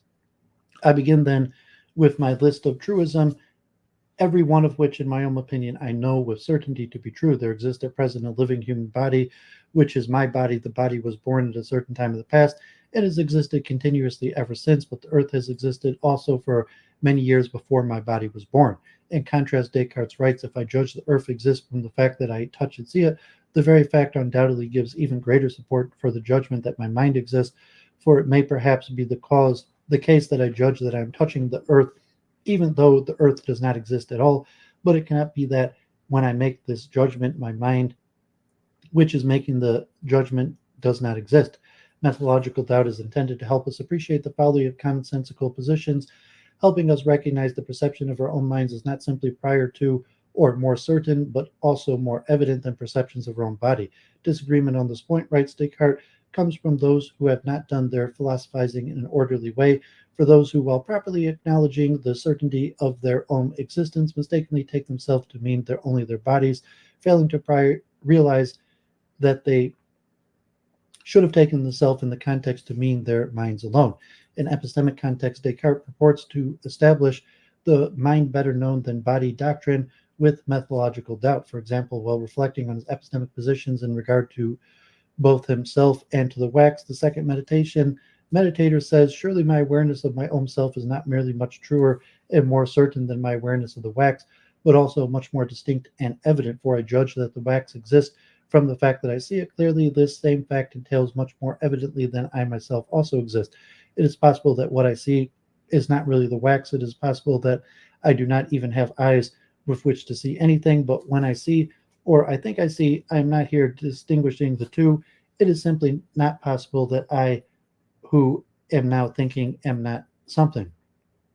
Further reasons might be helping to motivate Descartes' view of this kind of representational theory of perception. That is widely attributed to him. Our sense organs and nerves serve as literal mediating links in the causal change generating sense perception. They stand between both spatially and causally external things themselves and the brain events occasioning our perceptual awareness. In vertical sensations, the objects of immediate sensory awareness are not external bodies themselves, nor are we immediately aware of the states of our sense organs or nerves. Rather, the objects of immediate awareness are, whether in vertical sensation or in dreams, the mind's own idea. Descartes indeed holds that the fact of physiological mediation helps explain delusional ideas, because roughly the same kind of physiological processes that produce waking ideas are employed in producing delusional ideas. It is the soul which sees and not the eyes, and it does not see directly but only by means of the brain. This is why madmen and those who are asleep often see or think that they see various objects which are nevertheless not before their eyes, namely certain vapors disturb the brain and arrange those of its parts normally engaged in vision exactly as they would be if those objects were present. Various passages of the Meditations lay important groundwork for this theory of perception. For instance, one of the messages of the wax passage is that sensory awareness does not reach to external things themselves. We say that we see the wax itself if it is there before us, not that we judge it to be there from its color and shape, and this might lead us to conclude without more ado that knowledge of the wax comes from what the eye sees and not from the scrutiny of the mind alone.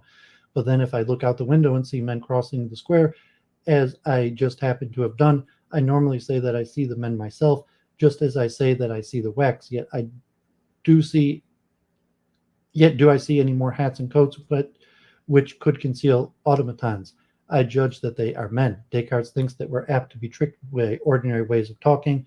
In ordinary context, we don't say that it seems that there are men outside the window. We say we see them. Nor in such contexts are beliefs about these men apt to be results from conscious, inferentially complex judgments, say, like this one, while I appear to be awake and the window panes look clean and there's plenty of light outside, and so on. I thus conclude that I'm seeing men outside the window. Even so, our ordinary ways of speaking and thinking often mislead. Descartes' view is that the mind's immediate perception does not, strictly speaking, extend beyond itself to external bodies. This is an important basis of the mind better known than body doctrine. In the concluding paragraph of the second meditation, Descartes writes that I see that without any effort, I have now finally got back to where I wanted. I now know that even bodies are not strictly perceived by the senses of the faculty of imagination, but by the intellect alone, and that the perception derived not from their being touched or seen, but from their being understood. And in view of this, I know plainly that I can achieve an easier and more evident perception of my own mind than of anything else. The understanding of ideas as the only immediate object of awareness arises in a number of texts. In the Sixth Meditation, while discussing sense perception and our ideas of the external things, Descartes writes that the mind's sensation extends strictly and immediately only to the idea. The ideas were, strictly speaking, the only immediate objects of my sensory awareness. The second replies defines thoughts to include everything that is within us in such a way that they are immediately aware of it. It defines ideas in terms of immediate perception that makes us aware of the thought. And in the third replies, Descartes writes that I make it quite clear in several places that I'm taking the word idea to refer to whatever is immediately perceived by the mind. Complicating an understanding of such passages is that Descartes' scholarship is divided on whether to attribute to him some version of an indirect theory of perception or instead some version of direct theory. According to indirect perception accounts, in normal sensations, the mind's perception of bodies is mediated by an awareness of the ideas of those bodies. By contrast, direct perception interpretations allow that in normal sensation, the mind's eye plays a mediating role, though this role does not have ideas functioning as its items of awareness. Rather, the objects of direct awareness are the external things themselves. On both accounts, ideas mediate our perception of external objects. On direct theory accounts, the mediating role is only a process role. By analogy, various brain processes mediate our perception of external objects, but in the normal course of perception, we are not consciously aware of those processes. And likewise, for the mind's ideas, according to the direct perception accounts, on one recent version of an indirect perception interpretation, sensory ideas mediate our perception of the external bodies thereof in much the same way that pictures or other representational media mediate our perception of what they portray. More generally, Descartes seems to view all ideas as mental pictures of a sort. As he writes, the term idea is strictly appropriate only for thoughts that are, as it were, the images of things. He adds that the ideas in me are like pictures or images. Indirect perception interpretations have figured prominently in the history of Descartes' scholarship. A number of recent commentators have challenged the traditional view. For example, Carrero defends the direct perception interpretation. I don't read Descartes as holding that I am immediately aware only of my sensory ideas and only subsequently and perhaps indirectly aware of bodies or their qualities. Thus, in Carrero's reading, Descartes' broader argument rebutting our doubts about the external world is not to be understood as an effort to get on the other side, as it were, of our ideas. The argument, as I understood it, is not intended to get us from a realm of inner mental objects, sensory ideas, to some other realm of outer physical objects, bodies. Rather, it is to confirm our instructive feelings that we have been receiving information directly from outer bodies all along. Whether we perfectly know our own minds. We have seen the proper use of our cognitive faculties requires us to withhold assent except when our perception is clear and distinct. Indeed, the forming judgments accord with the clear and distinct rule provides the only guarantee of truth. Let's apply this standard to the introspective judgments. Suppose the present contents of our mind include a confused array of ideas, say a confused assemblage of auditory ideas or color ideas, or perhaps I'm presently flooded with a confused assortment of ideas of emotion. In such cases, the proper use of my faculties requires me to withhold judgment about the present state of my mind. It is surprising, therefore, to learn that on the standard view in Descartes' scholarship, he holds a strong view of privileged access guaranteeing the truth of all introspective judgments about the present contents of our own minds. The usual result is an infallibility thesis whereby judgments about our own mental states cannot be mistaken if based on introspective awareness. If I seem to be in mental state X, I'm mental state X. A variety of related doctrines are also sometimes attributed to him, including the indubitability of the mental, roughly that introspective judgments are indubitable, and omniscient with respect to the mental, roughly that one has knowledge of every true proposition about one's own present contents of consciousness. There is some variation in the way these doctrines are formulated in the literature. At least two lines of arguments are widely cited in support of this standard interpretation.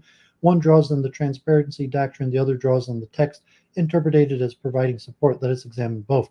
The transparency doctrine has it that we are aware of everything occurring in our minds. This is a result of Descartes' view that thinking constitutes the whole essence of mind.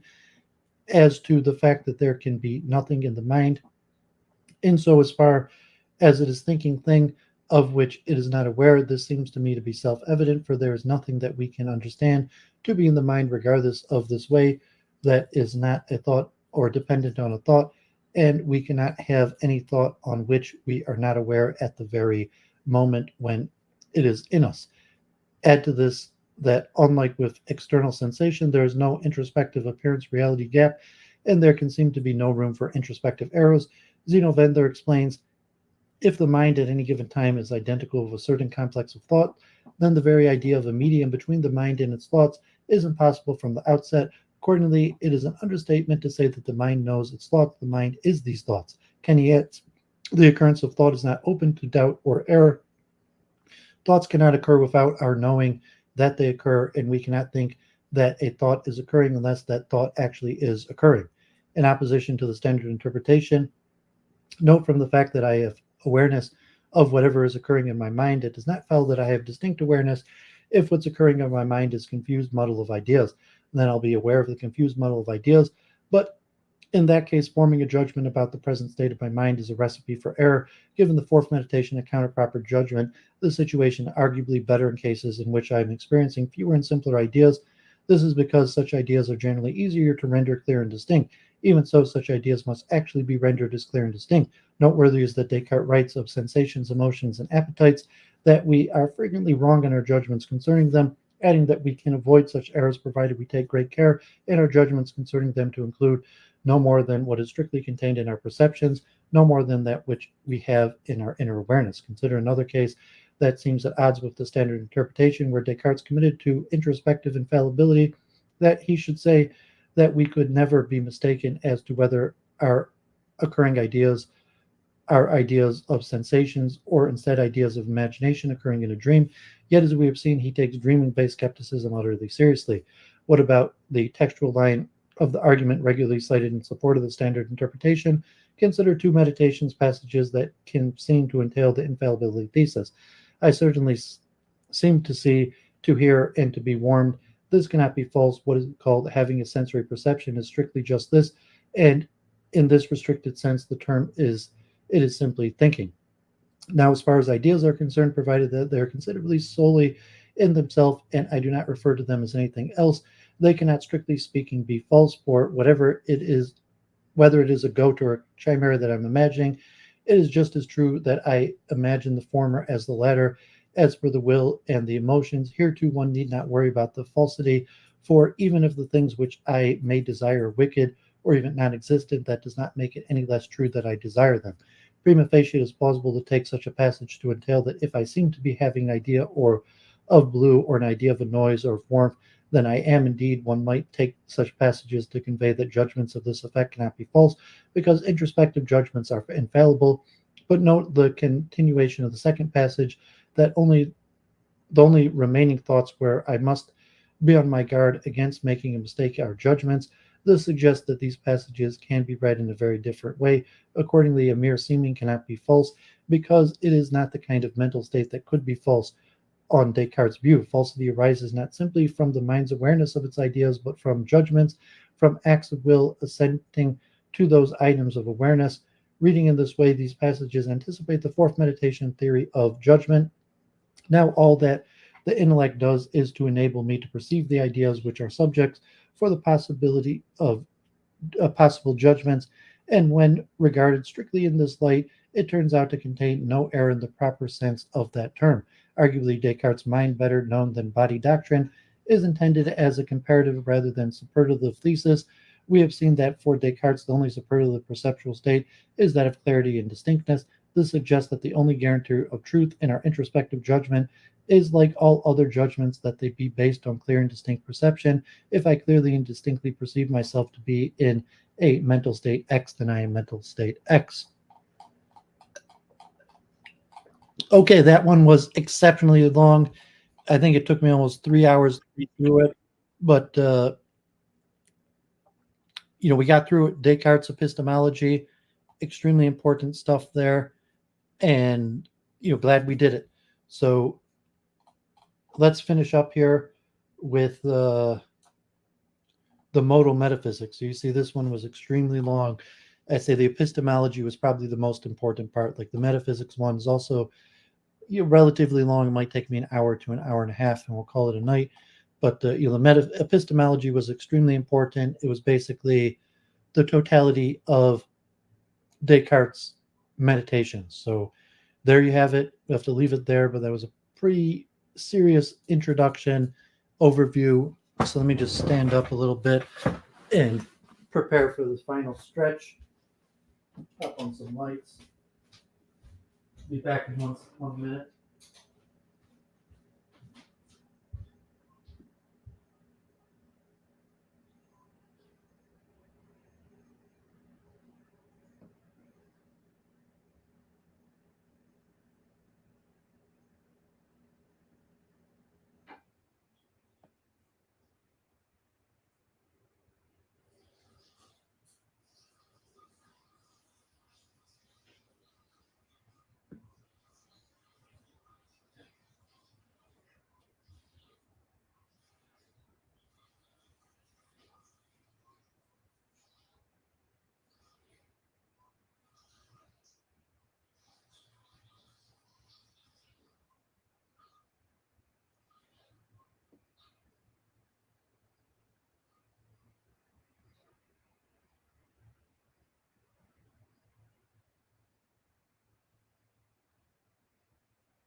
Okay, so hopefully I'm stretched and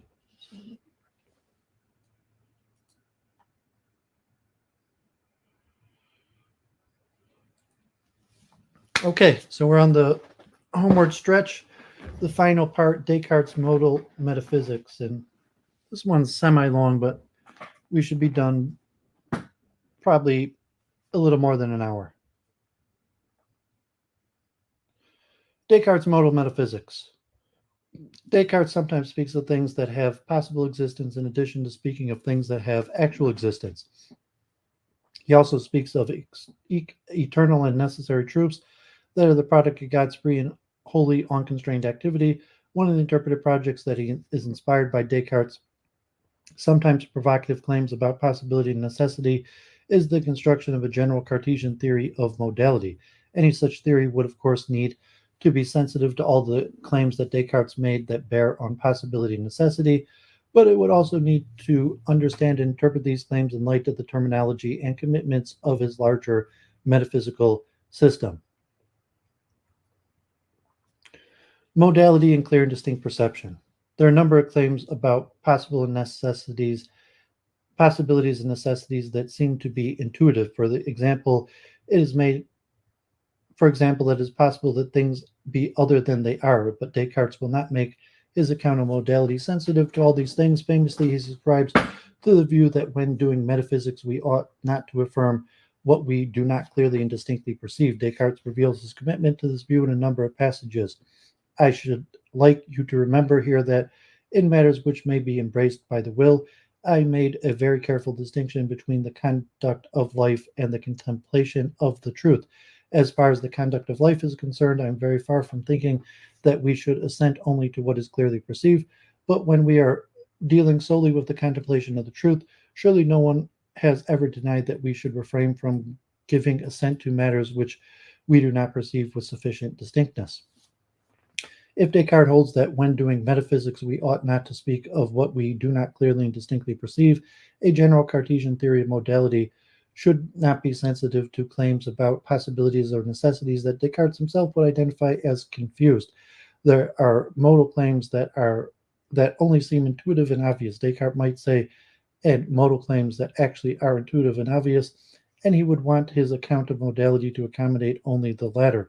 Indeed, one reason why it is important to highlight the distinction between modal claims that are confused and modal claims that are not is that there are many modal claims that we might want to give for rigorous analysis, but that Descartes would not. That is to say, the account that he offers will not necessarily square off with all the modal claims that we would advance pre-reflectively. For example, we might observe a blue table in front of us and put forward the claim that it's possible that the table is not blue and that it could have been black. Descartes himself is going to be careful about accepting such a claim at face value. He subscribes to the view that, strictly speaking, our senses provide only very obscure information about the bodies located outside of us. Our knowledge of the truth of such things located outside of us seem to belong to the mind alone, not to the combination of mind and body. And what about the mind perceives clearly about bodies are non-sensory qualities like extendedness and flexibility. Or as he says elsewhere, the certainty that we seek in the metaphysical inquiry occurs in the clear perceptions of the intellect and nowhere else. He adds certainty does not lie in the sense, but solely in the understanding when it possesses evident perceptions. Intuition is the indubitable conception of a clear and attentive mind, which possesses solely from the light of reason. Returning now to the claim that it is possible that a given table is not blue and that it could have been black, we need to keep in mind on Descartes' view, colors are not in objects in the way that we normally imagine them to be. We might also advance the claim that it's possible that our blue table could occupy a different position in empty space, or the claim that it could begin to move without being pushed into motion by cause. The first claim supposes what Descartes denies, that there is empty space, and the second contradicts the Cartesian law of motion that falls immediately out of our idea of God. No matter how the debate is resolved on these important systematic issues, it is important to keep in mind that Descartes' theory of modality will be somewhat circumscribed. His theory of modality will do justice to truths about possibilities and truths about necessity, but much of what he takes to be possible or necessary is not what we would take to be possible or necessary at first glance. If we suppose that we are being charitable by allowing his theory of modality to accommodate a modal claim that we are certain is true, we might be foisted upon him an interpretation that he would prefer to resist. No doubt he might be mistaken in what he takes to be a set of true modal claims, but his account would end up being mindful of those and not of others. A related reason why it's important to highlight the distinction between modal claims that are confused and modal claims that are not is that in what is perhaps the most important and influential philosophical work, Meditations on First Philosophy, Descartes often advances a claim that the final analysis he rejects. He advances modal claims that he takes to be false, and many other claims that he advances he takes to be false as well. For example, he says that what we know best, we know either from or thought the senses, that it's possible that God is an extreme deceiver, that it's possible that God does not exist, that it's possible that God, the supreme being on whom all entities depend for their existence, has allowed the existence of an evil demon that is constantly deceiving us, that we should use imagination to get to know ourselves better. The general perceptions are apt to be more confused than particular one, that bodies literally possess qualities like color and taste and sound and heat, and that the appropriate way to inquire into whether or not the works of God are perfect is to examine the universe in its entirety. Descartes does not subscribe to a single one of these views. He thinks upon further reflection we recognize that God is necessarily existent, and that it is impossible for him to be a radical deceiver or to allow the existence of radical deceiver, that what is known best is known by pure mental scrutiny, that general perceptions are more clear than perceptions of particular, that colors and taste and sounds and heat are not in bodies in anything like the way that we imagine, and that things are good by virtue of the fact that God wills them. Descartes advances a number of claims that are false in the Meditations, but he does this for good reason. He's writing in the voice of a meditator who, at the start of the inquiry, is not yet a Cartesian, and who, in the course of the inquiry, is expressing views that seem to him to be true from his first person and non-Cartesian point of view. The meditator will express and evaluate these views and see for himself how they collapse on their own weight. It might seem surprising that as a philosopher, Descartes even flirts with confusions at all. When he does so, he is just employing his analytical method, what he calls the best and truest method of instruction. Descartes does not hide that he sometimes makes claims early in the Meditations that from a later and more sophisticated point of view, he will retract. He says the analytical style of writing that I have adapted in the Meditations allows us from time to time to make certain assumptions that have not yet been thoroughly examined, and this comes out in the first Meditations where I made many assumptions which I proceed to refute in subsequent Meditations. Descartes advances such a claim because he is trying to teach his metaphysics, and because he thinks that his readers will not be in a position to grasp that metaphysics if he only makes claims that are true. Reflecting the epistemic individualism that is common in the 17th century philosophy, Descartes insists that we should not accept the view until we see its truth for ourselves. But he also holds that at the state of inquiry, our conceptions, and commitments are way off. Most of us are inclined to affirm that what we know best we know through our senses, along with the other falsities already mentioned. But in addition, our conceptions of mind and God represent mind and God as sensible when they are not. We think and speak of that by way in terms that we do not understand or that may have no corresponding idea. And what we take to be the paradigm of a distinct perception is hardly distinct at all. We take in information against the background of our current commitments and conceptions, and so are primed to reject what conflicts with them. When we work through meditations from the first person point of view, we accept or reject things when we see for ourselves that they are to be accepted or rejected, but until our intellects are mended, we do not have the best perspective from which to see the truth. Descartes sees little alternative to proceeding as he does if he just asserts the claim that he is certain are true. Other individuals who are in a position to see those claims as obvious will recognize their truth, but those are not necessarily the individuals who Descartes is trying to reach. He is also trying to reach a much larger set of individuals, those who disagree with him and who disagree with him deeply. He must say something to those people, but if they are not in a position to see the truth, he will have to meet them where they are, or else they will not be prepared to engage. Accordingly, he writes that in the Meditations, I have confined myself to what I originally believed quite spontaneously, and with nature as my guide, and to the commonly held view of others, irrespective of truth or falsity.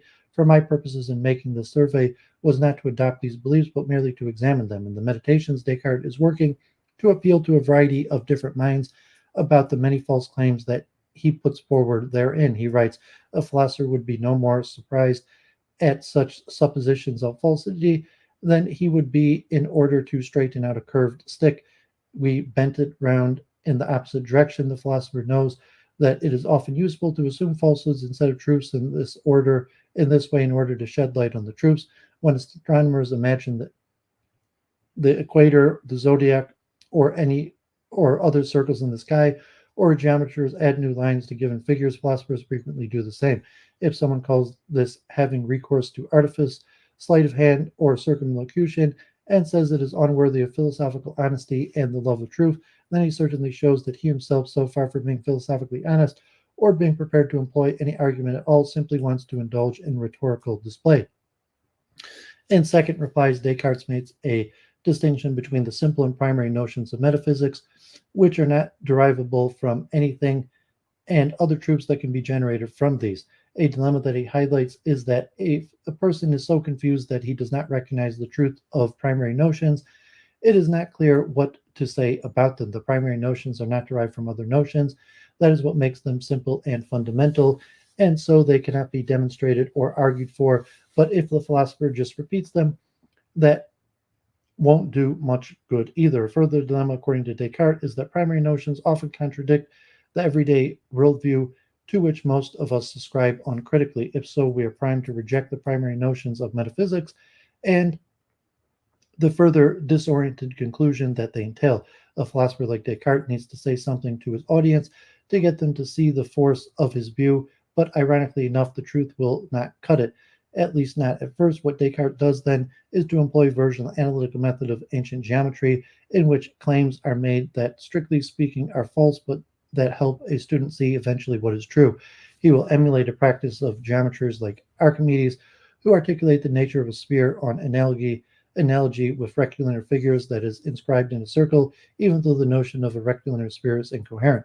In the first meditation especially, Descartes will advance the claims that are false, but that he anticipates his readers will find plausible. We will think through the implications of these claims in a way that puts us on course to arrive at a clear and distinct grasp of the primary notions of metaphysics. One way Descartes will make claims, including modal claims, that range from false to incoherent, but later on we will be in a position to juxtapose those claims, the obvious truths at which we have arrived, and our earlier claims that we will be seen from for the confusions that they are. The first meditation, the possibility of radical deception. For example, in the first meditation, Descartes enters a number of possibilities to the effect that we might be mistaken about the results that are perfectly evident to us.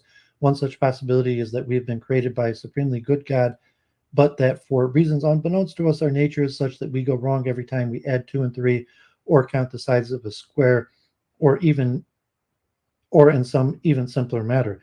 Another is that we have not been created by God, but have arrived at our present state by fate or chance or a continuous chain of events. A third is that we are constantly deceived by a malicious demon. Descartes mentions all of these possibilities to set up his third meditation point, that until we know that we what made our minds, we are not in position to trust them, and so not in a position to know anything at all. None of these is an actual possibility, although Descartes allows that we may not appreciate this until later. Vodius claims that in my philosophy, God is thought of as a deceiver. This is foolish. Although in my first meditation, I do speak of a supremely powerful deceiver. The conception there was in no way of the true God, since he himself says it is impossible that the true God should be a deceiver. But if is asked how he knows that this is impossible, he must answer that he knows it from the fact that it implies a contradiction that is cannot be conceived. Descartes allows that if we are careless or not paying attention, we can entertain the supposition that God does not exist or is a deceiver, but he holds that up upon reflection, the supreme being is necessarily existent, and necessarily existent that cannot deceive. We might have thought otherwise at the start of inquiry before we had carefully unpacked and examined our concepts. At the moment when we are not yet full of putting forward a priori non-sensory claims, which are the only sort of claims that are suitable as premises in a metaphysical argument. As often happens in philosophy, we come to recognize that there are things that seem clear to us before we think them through, and we recognize that the reason why they seem clear was that we hadn't thought them through yet. As Descartes himself writes, in order to philosophize seriously and search out the truth about the things that are capable of being known, we must first of all lay aside all of our preconceived opinions, or at least we must take the greatest care not to put our trust in any of the opinions accepted by us in the past until we have fully first scrutinized them afresh and confirmed their truth. Next, we must give our attention in an orderly way to the notions that we have within us, and we must judge to be true all and only those whose truth we clearly and distinctly recognize when we attend to them in this way. When we contrast all this knowledge with the confused thoughts we had before, we will acquire the habit of forming clear and distinct concepts of all the things that can be known. These few instructions seem to me to contain the most important principles of human knowledge.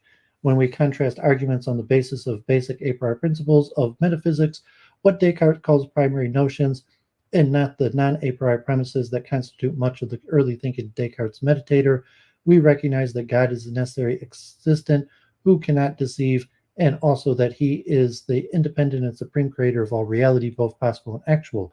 If so, we know on a priori grounds that the possibilities introduced in the first meditations are fictional and indeed are not possibilities at all. It turns out upon reflection that God did not create them. This is not just to say that the possibilities exist but do not obtain. To say that a possibility exists but does not obtain would be to say that it exists as a possibility that is not actualized. It would be to say that the addition to actual reality, there also exists a possible reality, and that some possible reality is never actualized. If in Descartes' system God created only actual reality and not in addition any possible reality, then possibilities themselves are not real. They have no ontological status and are not in fact possibilities because they are not anything. According to Descartes, God did not create the possibility that we exist with minds that might be certain of things that are false. He did not create the possibility that we evolved from chance. He did not create the possibility of an evil demon.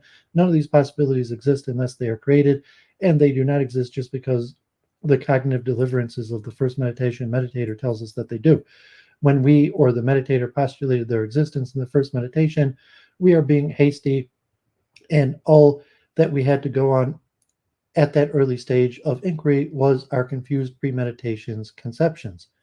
We might wonder, though, if Descartes would be happy to identify the possibility of the first meditation as epistemic possibilities, even if they are not real possibilities. After all, the meditator is entertaining doubts in the first meditation, and she is honestly reporting that because she is not yet certain that God exists or is not a deceiver, for all she knows, God might not exist or might be a deceiver. She concludes that it is possible that God does not exist and that it is possible that he is a deceiver. And indeed, both of these claims, in the sense in which they are uttered, would appear to be true at the moment that she utters them. It certainly seems as though the meditator is saying something true when she expresses for that for all she knows God is a deceiver, does not exist, But a complication arises when we consider Descartes' own view that mind is not really thinking of God if they are imagining an extremely powerful being that is a deceiver, nor are we thinking of God if we have an imagistic idea of a giant man in a cloud, and we are thinking of a mind or self if we have an imagistic idea of air or fire. Regardless of how we might report or describe our own thinking in such cases, those just are not the things that we have in mind. If so, a question arises about whether or not Descartes would want to allow that the first meditation possibility that, for example, God is a deceiver, is in fact the epistemic possibility that for all the first meditation meditator knows, God might be a deceiver. He would be reluctant to allow this, I think, because he is committed to saying that the first meditation meditator who thinks of God as a deceiver is not thinking of God. If the meditator is just thinking the letters Deus in Latin, he is not thinking of God. Or if the meditator is thinking a confused compound idea of God and sensible bodies, he is thinking of a chimera. Descartes will not thumb his nose at premeditation's thinking if it is a fact on the ground, but that is in part to say that he holds that the possibilities of the first meditations are extremely confused. The premeditation's thinking of the meditator is what is in Descartes, will not pretend that this is not operative. Descartes is very explicit about the importance of employing what he might regard as not completely honest pedagogical method in order to maneuver his reader into a position in which they're able to understand his metaphysics. He needs to help them to clear up their ideas. If he simply tells us his view, we will hear it against the backdrop of confused ideas that, on his view, it is imperative we discard. This view is that we would walk away with would not be Descartes' views, but something else. Descartes therefore opts for a special strategy for presenting his metaphysics. He put things in terms of the confusion that we understand, otherwise, we will not understand him. If we object, as does the Gassendi, to this kind of maneuver, Descartes insists that under the circumstances it is not only appropriate, he does not see anything objectionable in giving us to truth by way of conceptions that are false or incoherent. Instead, he is providing a service. Take the case of someone who imagines a deceiving God, even the true God, but not yet clearly enough known to himself or in others for whom he frames his hypothesis. Let us suppose that he does not misuse the friction for the evil purposes of persuading others to believe something false of the Godhead, but uses it only to enlighten the intellect and bring greater knowledge of God's nature to himself and to others. Such a person is in no way sinning in order that good may come. There is no malice at all in his actions. He does something which is good in itself, and no one can rebuke him for it except slanderously. The possibility that Descartes mentions early in the Meditations are not part of his ontology. When he talks about these, he is not interested, he is in the truth, rather, in helping his reader to move through and past confusion. Unless we are going to saddle Descartes with the view that it really is possible that our minds are radically defective and that nonetheless we ought to go on reasoning anyways, we should conclude that Descartes holds that the possibility of the first meditation have no ontological status, and hence that they are nothing at all. But Descartes did not worry that in the wrong hands his references to the incoherent possibility of radical deception might actually backfire. In a letter to Mersenne, he acknowledged that in his 1637 discourse on the method, argumentation for the existence of God would have been more rigorous had he introduced doubts and scruples that show which judgments depend only on the pure understanding. He says that he leaves those out of the discourse, but that he might include them in his treatise on metaphysics. The doubts that appear in the meditations, but not in the discourse, are of the hyperbolic first meditation arguments to the effect that we might be mistaken about the matters that are utterly evident to us. Descartes writes that I left these out on purpose, and after deliberation, mainly because I'd written in the vernacular, I was afraid that weak minds might avidly embrace the doubts and scruples which I would have had to propound, and afterwards be unable to follow as fully the arguments by which I would have endeavored to remove them. Thus, I would have set them on a false path and been unable to bring them back. That is, Descartes admits the hyperbolic doubts from the discourse because he is afraid that some minds might take them seriously and reason to a point from which there is no return. For example, they might conclude at the end of the first meditation that it is true that it's possible that we are deceived about matters that are utterly evident to us, and we might then assert that all of the reasoning that comes after the first meditation is entirely up for grabs. Of course, as a matter of historical fact, It is not just weak minds that take seriously the argumentation of the first meditation. Descartes seems to be thinking that an educated reader would see the first meditation for what it is, perhaps a reader who is fluent in Latin and is not just the French vernacular, and who would perhaps be familiar with the methods of a geometer like Archimedes. And it is easy to imagine why he would think that. A philosophy instructor will often start a lesson with an analogy that is incoherent but that highlights the intuitive force of an opposing view instead. For example, we might begin a class in ethics by pointing to surveys and case studies to show just how the vast majority of Nazi soldiers believed that their treatment of Jewish prisoners during World War II was just, and we might just ask if the conclusion to draw is that morality is entirely a matter of opinion, or even that Nazi ideology is to be accepted. Perhaps a student then approaches us after class and says that they would like to become a Nazi. Descartes would be right to say that the student has a weak mind, though we cannot though we can also understand why in certain instructional circumstances he might want to use a different lesson plan instead. He was mistaken to think that all readers of the meditations would notice the reasoning of the first meditation is just to help us see which judgments depend only on the pure understanding. For example, the judgments about the nature of wax at the end of the second meditation, the primary notions that are central to the argumentation for the existence of God in the third. Those are known by an act of purely mental scrutiny, and as such, they leave the confused claims of the first meditation in the dust. The eternal truths. Descartes is infamous for his doctrine of the creation of the eternal truths. You ask me by what kind of causality God established the eternal truths. I reply by the same kind of causality that he created all things, that is to say, as their efficient and total cause. On the surface, this position is baffling, especially when considered in conjunction with Descartes' view that God is omnipotent. The author of the fifth objection, Pierre Gassendi, complained that this view is very difficult to conceive. Descartes' reply is interesting. You say that you think it is very hard to propose that there is anything immutable and eternal apart from God. You would be right to think this if I was talking about existing things, or if I was proposing something as immutable in the sense that its immutability was independent of God.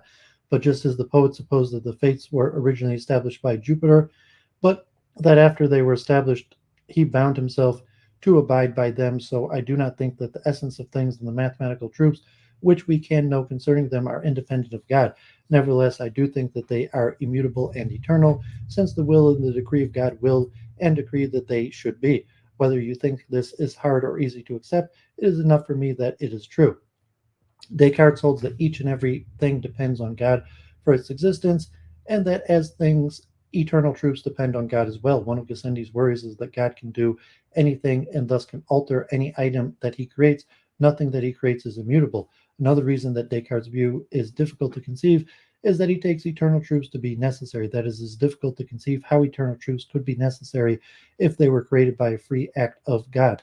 Descartes is clear that the eternal truths are necessary. He says that the necessity of these truths does not surpass our knowledge. If eternal truths are necessary, however, it should not be the case that they could have been otherwise. Yet Descartes' commitment to divine omnipotence appears to commit him to this view.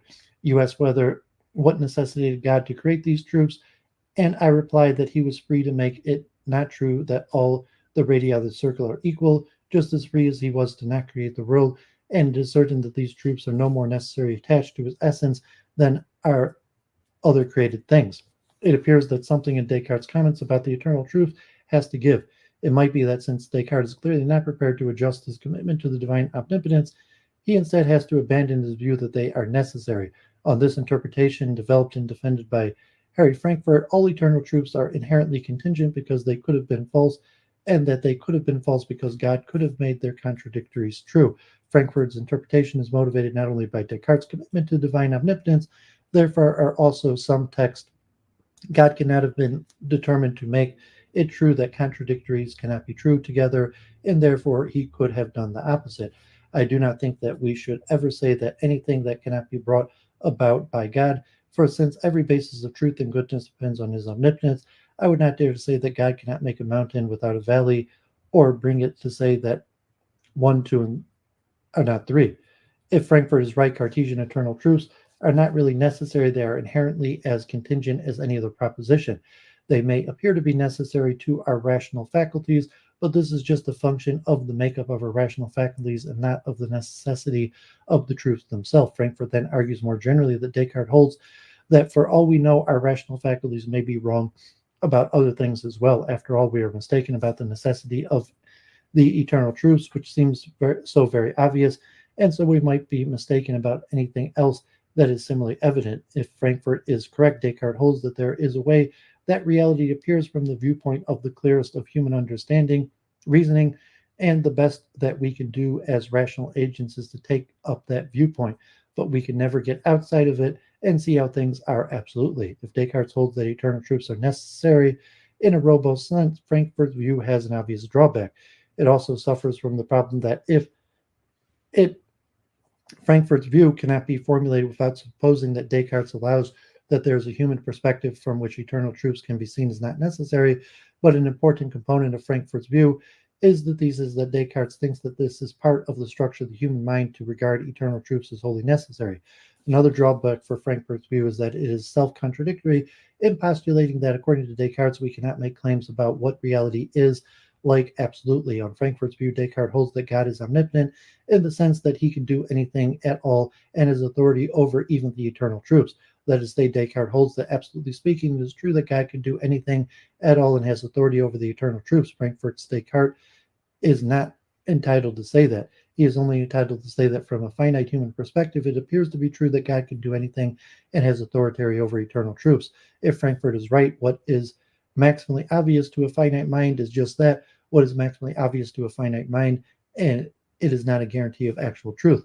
An alternative view developed and later defended by Edwin Curley is that Descartes holds that eternal truths are necessary, but they are not necessarily so. On this reading, Descartes' views involve iterated modalities. A number of truths are possibly necessary, but God chooses only some of these possibilities to be actual necessary truths. One of the passages that supports such a reading is from the already cited letter to Mislend. And even if God has willed that some truths should be necessary, this does not mean that he willed them necessarily, for it is one thing to will that they be necessary, and quite another to will this necessarily, or to be necessitated to will it. On Curley's reading, Descartes secures the necessity of eternal truths by arguing that God willed them to be necessary, and hence it can be said that it is false that they could have been otherwise. But Descartes also holds that God created the possibility that they not be necessary, and that is why they are not necessarily necessary, as it could have been the case that they could have been otherwise. Some commentators have argued that the problem for Curley's view is that it cannot allow Descartes to hold that eternal truths are absolutely necessary. If it could have been the case that a given truth could have been otherwise, then it is not a necessary truth. Curley indeed admits this, and in his view, Descartes was confused about the modal status of eternal truths. They might be hypothetically necessary, but nothing more than that. Another problem is that Curley's view appears to put a severe constraint on the divine omnipotence. If God wants to make an eternal truth false, he cannot make it false without first willing that it not be necessary, for a necessary truth cannot be made false. If God alters the status of the truth so that it is no longer a necessary truth, he can make it false, but he cannot make it false straight away. A final problem is that Curley's reading presupposes that there is some point at which God's will could have been otherwise, but God is eternal, and part of his essential perfection is to be wholly immutable. An alternative reading of Descartes' comments on the eternal truth suggests that still another interpretation. Jonathan Bennett has pointed out that some of the key passages in question, Descartes does not say that God can make contradictions true, but that we should not say that God cannot make contradictions true. In such passages, for example, in the already cited 1648 letter to Arnault, Descartes is not saying anything about God's power, but about us and what we ought to say. Presumably, he is just invoking his fourth meditation rule for judging in these passages, as he is very explicit that when we do metaphysics, we ought not to affirm what we do not clearly and distinctly understand, since we do not come close to understanding what it would be for 1 and 2 to add up to something other than 3, and since we do not understand God's being unable to do something, the prospect that God cannot make 1 and 2 not add up to 3 is hopelessly confused. Accordingly, we ought not to speak of it. The same analysis also applies to the important passage of the 1644 Mesland letter immediately after saying that God can make contradictory truths together. Descartes takes it back. Even if this be true, We should not try to comprehend it since our nature is incapable of doing so. Descartes' claim is that God can make contradictories true is something that we ought not to affirm when doing metaphysics, and thus something that should have no bearing on our interpretation of Descartes' system. He tentatively flirts with the claim that God could have made it possible for contradictions to be true together, but then for systematic reasons he retracts it. He says that we should not put these thoughts before our minds, and that in God there is only a single activity, entirely simple and entirely pure. Perhaps it is a nod to the divine omnipotence. He says that God could have made the contradictories to be true together, but he then checks himself out and remembers that God wills by a single act that is immutable and eternal. God is omnipotent for Descartes, but as in any other case, he understands omnipotence in a way that squares with other pillars of his system. Bennett is right to emphasize the passages in which Descartes says a number of incoherent states of affairs that we ought not to say God cannot bring them about. Bennett extends his view in ways that lead to some of the same problems that arise in Frankfurt. However, according to Bennett, Descartes does not take true modal claims to apply or conform to real possibilities or necessities, and particularly they do not apply to God. Instead, modality is just a function of how our minds have been constructed. Bennett thus arrives at a conclusion that is similar to the one in Frankfurt, but from a different point of departure. Frankfurt supposes for Descartes God is omnipotent in such a way that he can make eternal truths false, and thus that for any truth that we find to be necessary, its necessity is merely apparent. But Bennett does not think that any modal truths pertain to God. He grounds his interpretation on a text in which Descartes appears to offer the conceptualist account straight away. If by possible you mean what everyone commonly means, namely whatever does not conflict with our human concepts, then it is manifest that the nature of God, as I've described it, is possible in this sense, since I suppose it to contain only what, according to our clear and distinct perceptions, must belong to it, and hence it cannot conflict with our concepts. Alternatively, you may well be imagining some other kind of possibility which relates to the objects itself, but unless this matches the first sort of possibility, it can never be known by the human intellect, and so it does not so much support a denial of God's nature and existence as serve to undermine every other item of human knowledge. Like Frankfurt, Bennett concludes that any claims that we make about God and his necessary existence, or any of the impossibilities of his being a deceiver, are not a reflection of real possibilities and necessities that pertain to God, but just a reflection of our minds and how we are compelled to think. A worry for Bennett, which we have seen is also a worry for Frankfurt, is that Descartes appears to want to secure at least some results that are true, absolutely speaking. For example, that God is supremely independent, that we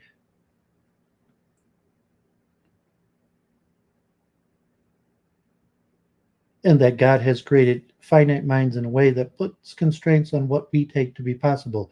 In addition, a textual concern for Bennett is that in the passage that he takes to be the strongest evidence of his reading, Descartes does not say that possibility has no relation to the object itself. He says that any serious account of possibility must coincide with our concepts tell us is possible. Otherwise, there would be no way for our minds to know possibility, and every other item of human knowledge would be undetermined as a result. This is an evidential misfire, and even worse, Bennett's interpretation supposes that there is an unbridgeable gap between what we take to be true and what is actually true, and as such, it would appear to undermine all human knowledge from the very start. It rules out all human knowledge from the start by supposing that for Descartes, we can never obtain any assurance that our clearest and most compelling perceptions of reality correspond to the way that reality is in fact. If there is an interpretation of Descartes according to which there is such a gap, Cartesian knowledge would have at least some chance at vindication. Lily Allen has proposed an interpretation along these lines. She objects to all these views considered above if they do not downplay the necessity of Descartes' eternal truth by making them merely hypothetical. The interpretations eliminate the necessity altogether and at the same time commit Descartes to saying that the best we can do is, epistemologically speaking, is to arrive at results that seem to be true from our point of view. Ellen herself concludes that Descartes' system, there are necessary truths that are fully necessary and that have been authored by God. She adds, however, that our understanding of divine activity is limited in such a way that we have no understanding of how necessities or possibilities could be the product of his free will. A fulcrum point in Ellen's view is that there are no modal claims that apply to divine activity because God is always the author of any modal claim, and hence they are always the subsequent product of that activity. The idea that I take Descartes' controversial claims to express is roughly that they would be a mistake to assume some notion of modality in terms of which Descartes' concept of divine power could be explicated, and that we should not even try to do so. There is no modality prior to the independently of God's act of exercising his power. Ellen argues that for Descartes we are being hasty if we attempt to point to considerations that we do not at all understand, for example, divine activity and any modality that we may think might apply to it, and if then appeal to those considerations as a basis for understanding the necessity of eternal truths. But that does not mean that we should conclude that truths about the necessary and possible are merely subjective. Eternal truths like the 2 and 2 add to 4 are in fact necessary, even if we do not understand the backstory of God's production of them. Ellen's view is ingenious, but a serious worry that arises for it is that Descartes appears to hold, and without the slightest bit of equivocation, that there are modal claims that pertain to God and that are useful for explicating his behavior. For example, we conclude in the fourth meditation that God cannot be a deceiver, and therefore that whatever we clearly and distinctly perceive is true. We would also appear to be entitled to include that because God is wholly immutable, the laws of nature are utterly constant. Ellen is certainly right that none of the necessary truths that God wills would apply to his activity, but that does not mean that no modal notions at all apply to his activity, especially if Descartes himself makes so clear that divine immutability and the impossibility of divine deception are data that are to guide us in inquiry, and they are not simply guides in the sense of regular principles or heuristics. We cannot once and for all lay down a result for Descartes unless we recognize that it is true that God exists and that it is impossible for him to be a deceiver. Descartes holds that there are modal claims that apply to him, and he holds that God does not author these claims. Instead, they apply to God by his nature. God is not the cause of any aspect of his essence or existence. His essence is so immense that he does not need an efficient cause in order to exist. He has existed for eternity and will abide for eternity. His essence is such that he possesses from eternity all the divine attributes, and it is impossible for such a being to have the power and will to give itself something new. For example, God does not decide his own immutability, and he does not decide on any other attributes that apply to his nature, but as in all cases, there are no truths about modality that are independent of him. Another attempt to preserve the necessity of eternal truths in Descartes' system is to run with such data and to argue that if God wills a truth for eternity, his will is wholly immutable, the truth is eternal and necessary, and there does not exist the possibility that it be otherwise. Such a possibility would not exist automatically, for it would only exist if God created it, and if Descartes holds these eternal truths are necessary, this is a signal that he supposes that God never created the possibility at all. One important passage in the 1644 letter to Messlin, quoted above, in which Descartes says that God cannot have been determined to make it true that contradictories are be true together, and therefore that he could have been done the opposite. As has already been noted, later in the paragraph he takes it all back. In the larger passage he writes, but if we would know the immensity of his power, we should not put these thoughts before our minds, nor should we conceive any precedence or priority between intellect and will, for the idea which we have of God teaches us that there is in him only a single activity, entirely simple and entirely pure. This is well expressed in the doctrine of St. Augustine.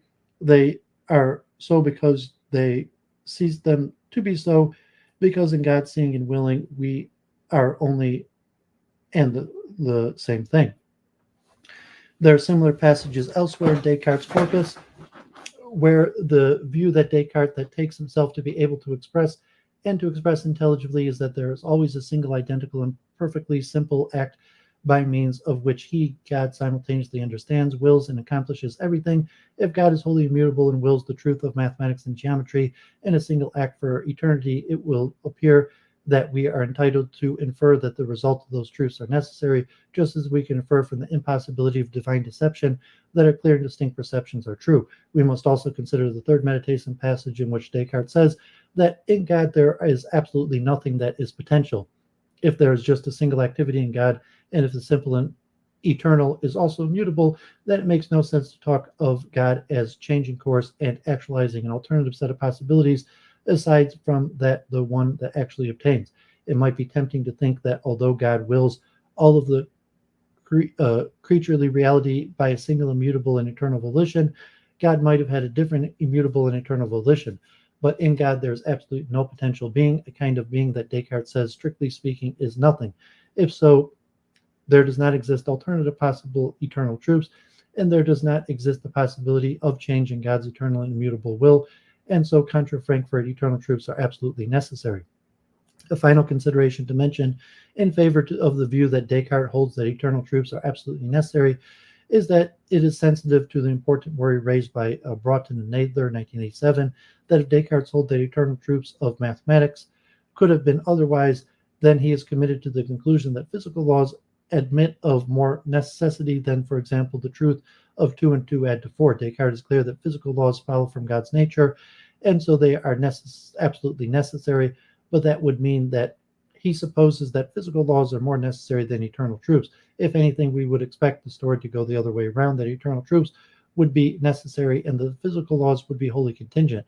In Descartes' system, it would appear that the laws of physics are necessary and the eternal truths are necessary as well. Still, we need to contend with the passage in which Descartes says that God was free to make the radii of a circle equal with the passages in which Descartes says more generally that God is free with respect to each and every thing that he does. One way to read these passages is to make the assumption that Descartes has a libertarian conception of divine freedom, and then conclude that if Descartes says that God is free to do something, there exists the possibility that he do it, and also the possibility that he do something else, perhaps the opposite. Descartes himself appears to understand divine freedom in a very different terms. However, he writes, as for the freedom of will, the way in which it exists in God is quite different from the way it exists in us. It is self-contradictory to suppose that the will of God is not different from the eternity with respect to everything that had happened or will ever happen, for it is impossible to imagine that anything is thought of in the divine intellect as good or true, or worthy of belief or action or omission prior to the decision the divine will to make it so. Descartes holds that God is free in creating the eternal truths, that the radii of a circle are equal. If God's freedom in this and in other cases just consists of his complete indifference and independence, then the Cartesian claim that God is free to do X does not entail that there exists the possibility that God not do X, or that there exists the possibility that God do something else. Descartes makes a number of otherwise puzzling claims about God's freedom to create the eternal truths, but if we interpret those in the light of Descartes' stated conception of divine freedom, they begin to look fairly mundane. A problem, however, is that taken together, the claims encourage the reading of Descartes is a necessitarian. We consider, for example, the following comment that Descartes makes to Mersenne. It will be said that if God had established these truths, he could change them as a king changes his law. To this, the answer is yes, he can, if his will can change, but I understand them to be eternal and unchangeable. I make the same judgment about God, but his will is free. Yes, but his power is beyond our grasp. Here, Descartes allows that there exists the possibility that God creates an alternate eternal truths only if God's will is mutable. But of course, Descartes holds that God's will is wholly immutable and immutable for eternity. God is still free, of course, but in a way that squares with his immutability. Divine freedom is to be understood in terms of indifference and independence.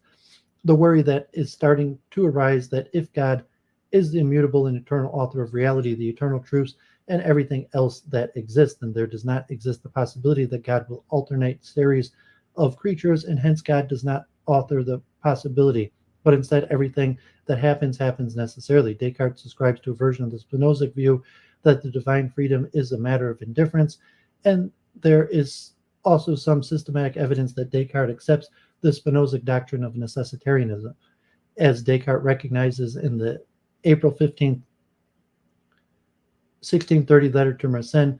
We might encounter some cognitive dissonance in recognizing God's freedom as omnipotence. He appears to subscribe to the view that eternal truths are necessary and that everything else that happens is necessary as well, as he's reported to have said in the conversations with Berman. Concerning ethics and religion, the opinion has prevailed that God can be altered because of the prayers of mankind, for no one would have prayed to God if he knew or had convinced himself that God was unalterable. From the metaphysical point of view, however, it is quite intelligible that God should be anything but completely unalterable. It is irrelevant that the decrees could have been separated from God.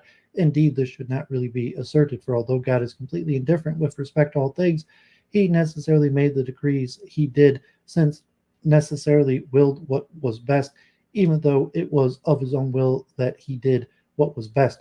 We should not make a separation here between what the necessity and the indifference that apply to God's decrees. Although his actions were completely indifferent, they were also completely necessary. Then again, although we may conceive that the decrees could have been separate from God, this is merely a token procedure of our own reasoning. The distinction that introduces between God himself and his decrees is a mental, not a real one. In reality, the decrees could not have been separated from God. He is not prior to them or distinct from them, nor could he have existed without them. We must repeat again, however, that this latter passage from this conversation with Berman, which was an interview in which Descartes reported his views, is not a primary text that Descartes wrote himself. The view that Descartes put forward in this passage is very much in line with the text in which Descartes says that God is simple and immutable and creates by way of single unchanging act for all eternity. And indeed, it pushes those texts to the logical conclusion. The passage is from an interview, however, and some might worry that it is not fully authoritative. If Descartes holds in the final analysis that everything that happens necessarily, it is easy to see how he can hold that eternal truths are necessary and created by God that is free in the Cartesian sense. However, Descartes will still have to contend with the objection that there are texts in which he seems committed to the existence of unactualized possibilities, and in particular texts in which he appears to be committed to a non-compatibilist view of human freedom. This objection will be discussed in section 4 and 6 below. Thus far, we have considered the interpretive issue of whether or not Descartes' eternal truths could have been otherwise. A question still remains to be considered concerns the ontological status of Descartes' eternal truths, regardless of whether or not they could have been otherwise.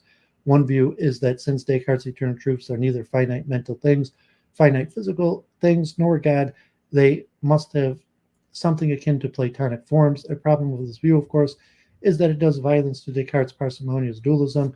Another problem with the view is that Descartes says that the eternal truths are beings which have no existence outside of thought. The second view is that the eternal truths are located in God.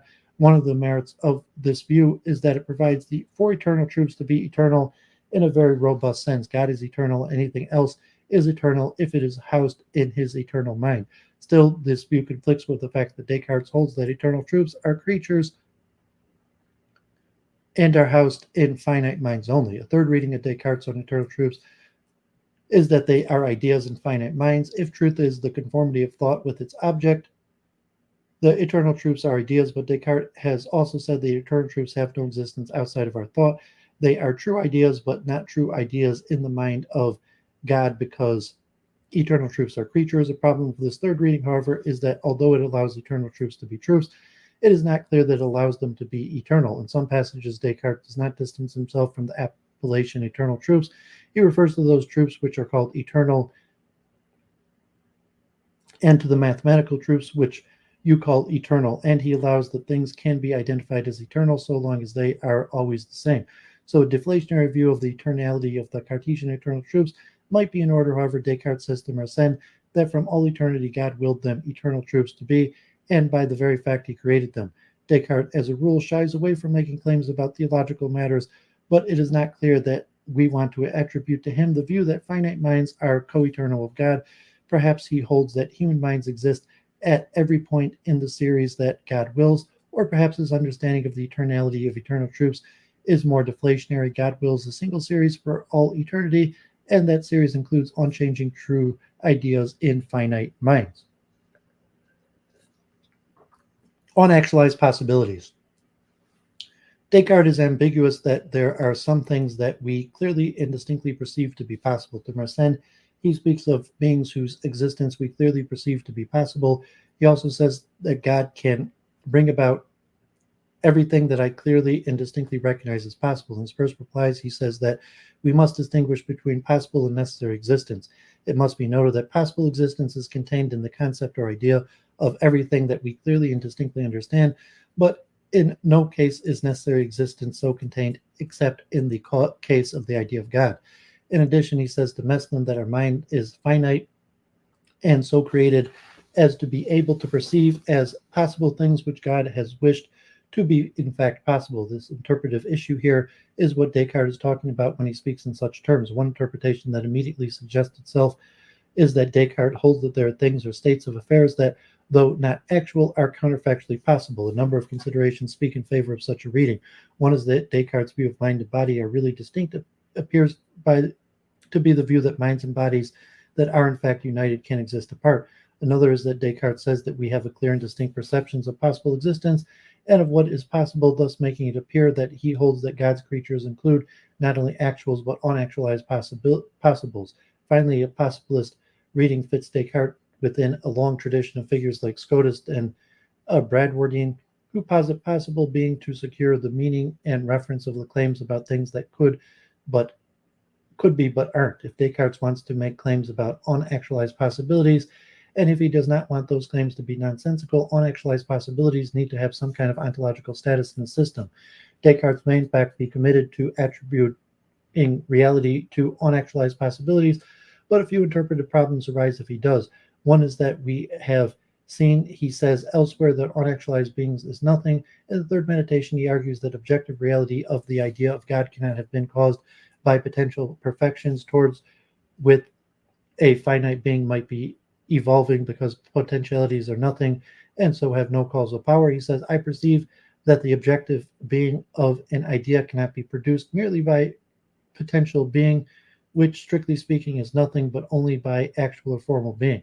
If Descartes holds the potential being is nothing, then it is difficult to see how he can include unactualized potential possibilities in his ontology. Another interpretive problem is that it is difficult to see exactly where possible realities would fit into Descartes' ontology. For Descartes, all reality depends for its existence on God, even possible reality. A possible being is thus a creature with an ontological status. Descartes holds that truth is the conformity of thought with its object, that truth consists in being, and that true ideas are ideas of real things. Clear and distinct perceptions of possibilities conform to realities that are of real things. They have a truth maker. A clearly and distinctly perceived possibility has some ontological status, and the question is what exactly that is. This is a question on which the Descartes literature has been largely silent, but the options would appear to be that possibilities are either creatures or ideas in the mind of God. If possible beings are creatures, there is some difficulty in making room for them in Descartes' ontology. Descartes is fairly clear that the only creatures that exist are finite minds and bodies and their modes. I recognize only two ultimate classes of things. First, intellectual and thinking things, those which pertain to the mind or thinking substances, and secondly, material things, those which pertain to extended substance or body.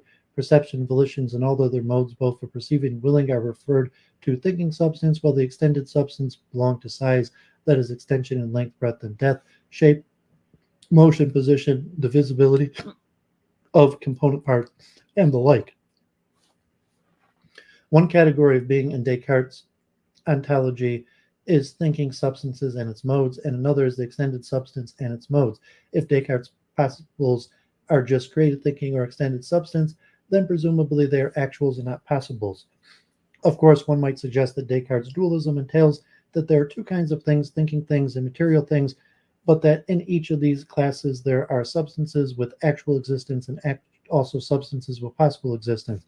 On such a view, the class of thinking substances, for example, include thinking substances with actual existence and thinking substances with possible existence.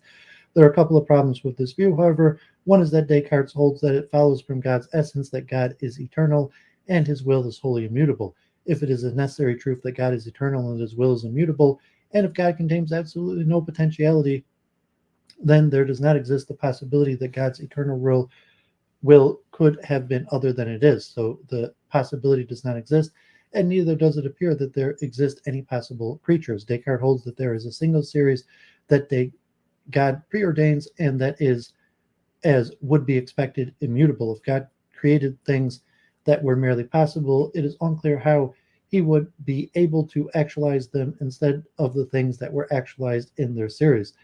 If none of the requisite possibilities exist, and so it is unclear how they would constitute possibilities. The alleged possibilities, if they are anything, would be among all the other creatures, they would be actuals. It might be, of course, the case that Descartes just insists that there are possible existence in addition to actual existence. Alternately, it might be the case, like Spinoza in Ethics, Descartes uses the expression possible existence to describe actually existing creatures, and in a way that is consistent with the denial of non actual reality. For example, in some places, Descartes identifies things as having possible existence to highlight that they are dependent on creatures, and creatures whose existence cannot be read straight from their concept. To describe this kind of existence had by finite creatures generally, he uses possible existence and contingent existence interchangeably. He sometimes speaks of the being that depend on God for their existence as having a possible or contingent existence, and sometimes he speaks of them having just contingent existence. When he says that creatures have possible or contingent existence, he identifies two kinds of existence: possible or contingent existence.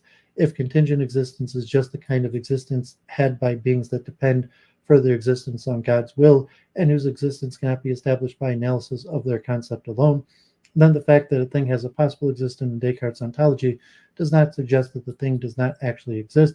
Such a thing exists, but in a way that it is wholly dependent on God. Descartes also suggests this definition of possible existence when he contrasts necessary existence with the kind of existence had by creatures in first replies. Unlike necessary existence, the existence had by a creature is marked by the fact that it has no power to create itself or maintain itself in existence. It might be like some of his predecessors. Descartes is using a possible existence to describe a kind of being had by actual existing things. If possibilities are not creatures that exist in addition to thinking substances and extended substances, another interpretive option is to say that they are ideas in the mind of God, but that God does not actualize. The interpretive option is precluded by Descartes' commitment to the identity of God's will, intellect, and creative activity. In God, willing, understanding, and creating are all the same things without one being prior to the other, even conceptually. If God's willing and knowing are a single thing in such a way that by the very fact of willing something, he knows it, and it is only for this reason that such a thing is true. A philosopher like Leibniz will insist on the distinction between God's understanding and will so as to secure the existence of things in God's understanding that God does not actually create. A philosopher like Spinoza will point out that a thinker who is committed to the identity of God's will and intellect is committed to the view that there is nothing that God understands that God does not create. Spinoza will add that such a thinker is not restricting God's omnipotence if God is the cause of all being, and if alleged unactualized possibilities are outside the scope of God's intellect and will. Descartes appears to be siding with Spinoza here. What is not the object of God's understanding is nothing at all, and what is the object of God's understanding is created and made actual. Descartes is seriously committed to the identity of God's intellect and will. It is difficult to see how he can also be committed to the existence of unactualized possibles. There are a number of passages in which Descartes speaks of what is possible. To fix an interpretation of these passages, we can look to a number of different places. One is common sense. We might argue that any view is crazy that does not admit that there are things that could happen or exist but that do not. Since Descartes is not crazy, what he must mean when he speaks of the possible in unactualized being. Or we might argue that Descartes is continuing in the tradition of thinkers who clearly do posit unactualized possibles if these figures include actualized beings within their ontologies, and if Descartes is building on their work, then his claim about the possible are about unactualized being. Or we might attempt to isolate part of Descartes' system that have a bearing on what possible might mean in his system. Part of this system entail the possible existence is just the actual existence of dependent beings. If by possible existence Descartes just means the dependent existence of actual existing creatures, then passages in which Descartes speaks of a thing as being possible or having possible existence are not evident, so that Descartes hold that there are things that could be but are not. Of course, it might just be the case that Descartes had reason to help himself to entities that the rest of his system shuts out. If Descartes holds that there are things that could be but are not, his view still demands the important qualification discussed in the first section above. He, of course, realizes that in everyday discourse we speak of things that can happen but don't. However, if our understanding of these things is not clear and distinct, and if our understanding of them is possible is not clear and distinct, then Descartes will not introduce them as possibilities. Descartes appreciates that according to common ways of speaking, all kinds of things are possible, As we have seen, he considers this concept of possible after Mersenne introduces it in second objections. If by possible you mean what everyone commonly means, namely whatever does not confirm with our human concepts, then it is manifest that the nature of God, as I've described it, is possible in this sense. Here Descartes might seem to be offering a theory of possibility, according to which what it means for something to be possible is just for it to be conceivable. However, it cannot be Descartes' view. Descartes holds that whatever we clearly and distinctly perceive is true, and that truth is the conformity of thought with its subject. If a possibility that we are considering is clearly and distinctly perceived, then our clear and distinct perception conforms to reality, and the possibility that we are conceiving is not merely conceptual. Instead, there is also an object to which the clear and distinct perception conforms, the sort of thing posited commentators who argue that Descartes holds that God's creation consists not only of actuals but unactualized possibles.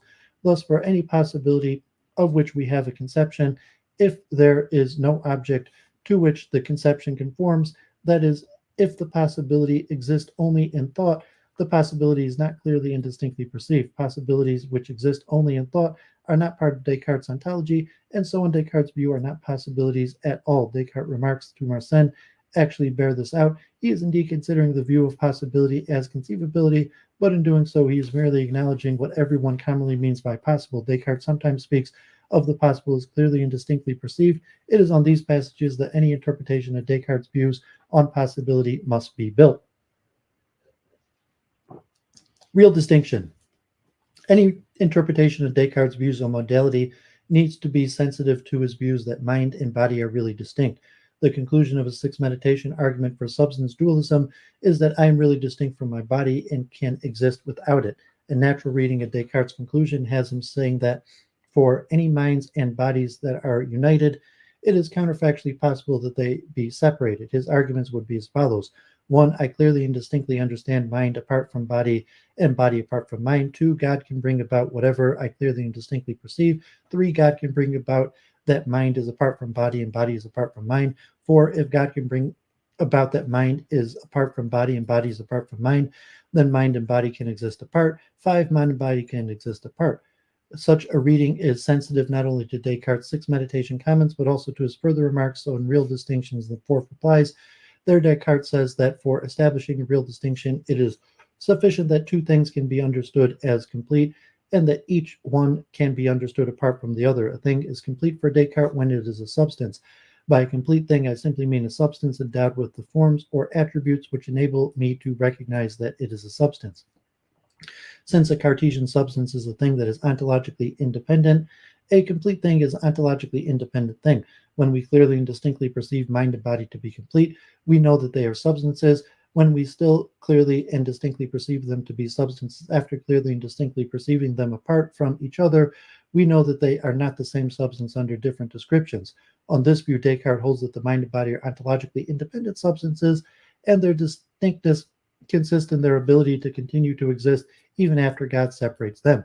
An alternative interpretation of Descartes on the real distinction between mind and body reads the distinction as consisting of the fact that there are non-identical substances, but not in the fact of their separability. Descartes holds that a sufficient condition for establishing a real distinction between two things is clearly and distinctly perceiving them to be non-identical substances. If so, he holds that the sustainability of two non-identical substances does not consist in their being separable, even though in fact they are separable. In this view, mind and body are separable for Descartes. It's just that their separability is a consequence of the different fact that they are really distinct. A third reading of the Cartesian real distinction stresses the difficulty in making room for unactualized possibilities in Descartes' system. The reading also highlights that Descartes holds that our clear and distinct perceptions are veridical, but says in his proof of real distinction that God can bring about whatever we clearly and distinctly perceive.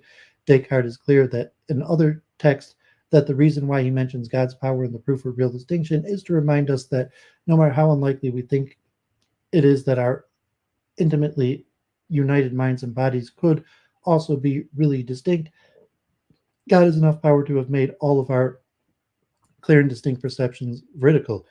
You agree that thought is an attribute of a substance which contains no extension, and conversely that the extension is an attribute of a substance that contains no thought. So you must also agree that thinking substance is distinct from the extended substance, For the only criterion we have enabling us to know that one substrate differs from another is that we understand one apart from the other. And God can surely bring about whatever we can clearly understand. The only things that are said to be impossible for God to do are those which involve a conceptual contradiction, that is, which are not intelligible, but we can clearly understand the thinking substance that is not extended, and an extended substance that does not think as you agree. In Fourth Replies, Descartes says that the reason for mentioning God's power in the sixth meditation proof is real distinction is to remind the reader that our clear and distinct perceptions are vertical.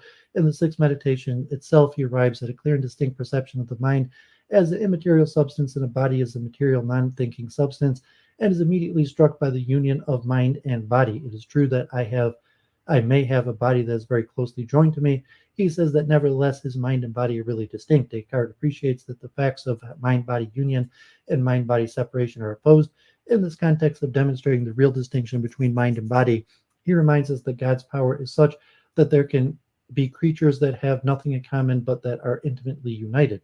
If we take seriously the consideration that there is no room in Descartes' ontology for unactualized possibilities, the real distinction between mind and body does not amount to their counterfactual separation. God has willed the series of creatures from eternity, and the claim that mind and body can exist apart might amount to the claim that when a given mind and body are separated in the series, each is ontologically independent and so continues to exist. That is, instead of reflecting that there is anything more in Descartes' ontology than what is contained in the series that God wills and preordains, the claim that mind and body can exist apart might amount to Descartes' note in the synopsis of the following six meditations that the sixth meditation he is attempting to reassure us that the decay of the body does not imply the destruction of the mind. Or, as he puts it elsewhere, he is attempting to prove the existence of our souls when we are separate from the body. If so, the claim that the mind and body can exist apart does not posit the existence of a possible reality any more than the principles claim that it's possible over time for bodies to exhibit all the configurations of which they are capable. If Descartes holds that potential beings is strictly speaking nothing, and if his ontology and his commitment to divine immutability, divine preordination, and his particular conception of omnipotence bar possibilities from the system, it is not exactly clear what to make of the possibility of mind and body existing in separation. One view is that Descartes is committed to the reality of the possibility, and that with his commitment to other possibilities, this commitment is in part of a pattern of Descartes helping himself to entities that his system does not allow. That is, it might be the case that Descartes wants a system to be rich enough to posit possibilities, and that when it isn't, he posits them anyways.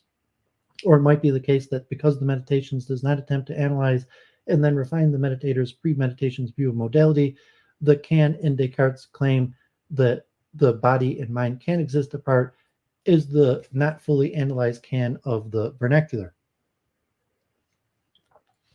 Possibility and human freedom. The whole project of the fourth meditation would appear to suggest that Descartes is committed to the view that human beings can do something other than what God preordains. The fourth meditation tells us that error is unavoidable and that we err not as a result of the way that we are constructed, but as a result of our misuse of one of the faculties that God has provided us, and that to avoid error, we must refrain from affirming what we do not perceive clearly and distinctly. But there are passages in Descartes' corpus that make the surface reading of the fourth meditation problematic. One, of course, is the Principles 1 text in which Descartes says that God preordains everything from eternity. He does admit that we can easily get ourselves into great difficulties if we attempt to reconcile the divine preordination with the freedom of our will, or attempt to grasp both of these things at once. But this just means that he himself appreciates the problem. There are other difficult texts as well. Philosophy by itself is able to discover that the slightest thought could not enter a person's mind without God's willing, and having willed from all eternity that it should so enter. When your highness speaks of the particular providence of God as being the foundation of theology, I do not think that you have in mind some changes in God's decrees occasioned by actions that depend on our free will. No such change is theologically tenable, and when we are told to pray to God, that is not so that we should inform him of our needs, or that we should try to get him to change anything in the order established from all eternity by his providence, but simply to obtain whatever he has from all eternity willed to be obtained by our prayers. The greater we deem the works of God to be, the better we observe the infinity of his power, and the better known this infinity is to us, the more certain we are that it extends even to the most particular actions of human beings. As for free will, I agree that if we think only of ourselves, we cannot help regarding ourselves as independent, but when we think of the infinite power of God, we cannot help believing that all things depend on Him, and hence that our free will is not exempt from the independence which we experience and feel in ourselves, and which suffices to make our actions praiseworthy or blameworthy, is not incompatible with a dependence of quite another kind, whereby all things are subject to God. Henceforth, because the man who meditates upon God knows that nothing can befall him which God has not decreed, he no longer fears death, pain, or disgrace. He so loves this divine decree, deems it so just and necessary, and he knows that he must be so completely subject to it that even when he expects it to bring death or some other evil, he would not will to change it, even if per impossible he could do so. In the Principles 1 discussion, Descartes appeals to divine incomprehensibility to make sense of how human freedom and divine preordination are to be reconciled. God is infinitely powerful, and he somehow made a universe in which it is true that both human beings are free and that God has preordained everything from eternity. Perhaps we should just assume that Descartes thinks that human freedom is inconsistent with divine preordination, and that we cannot make sense of human freedom except by appeal to divine incomprehensibility. Another interpretive option is to emphasize that in Principles, Descartes is saying that only our experience of freedom and independence is in tension with divine preordination.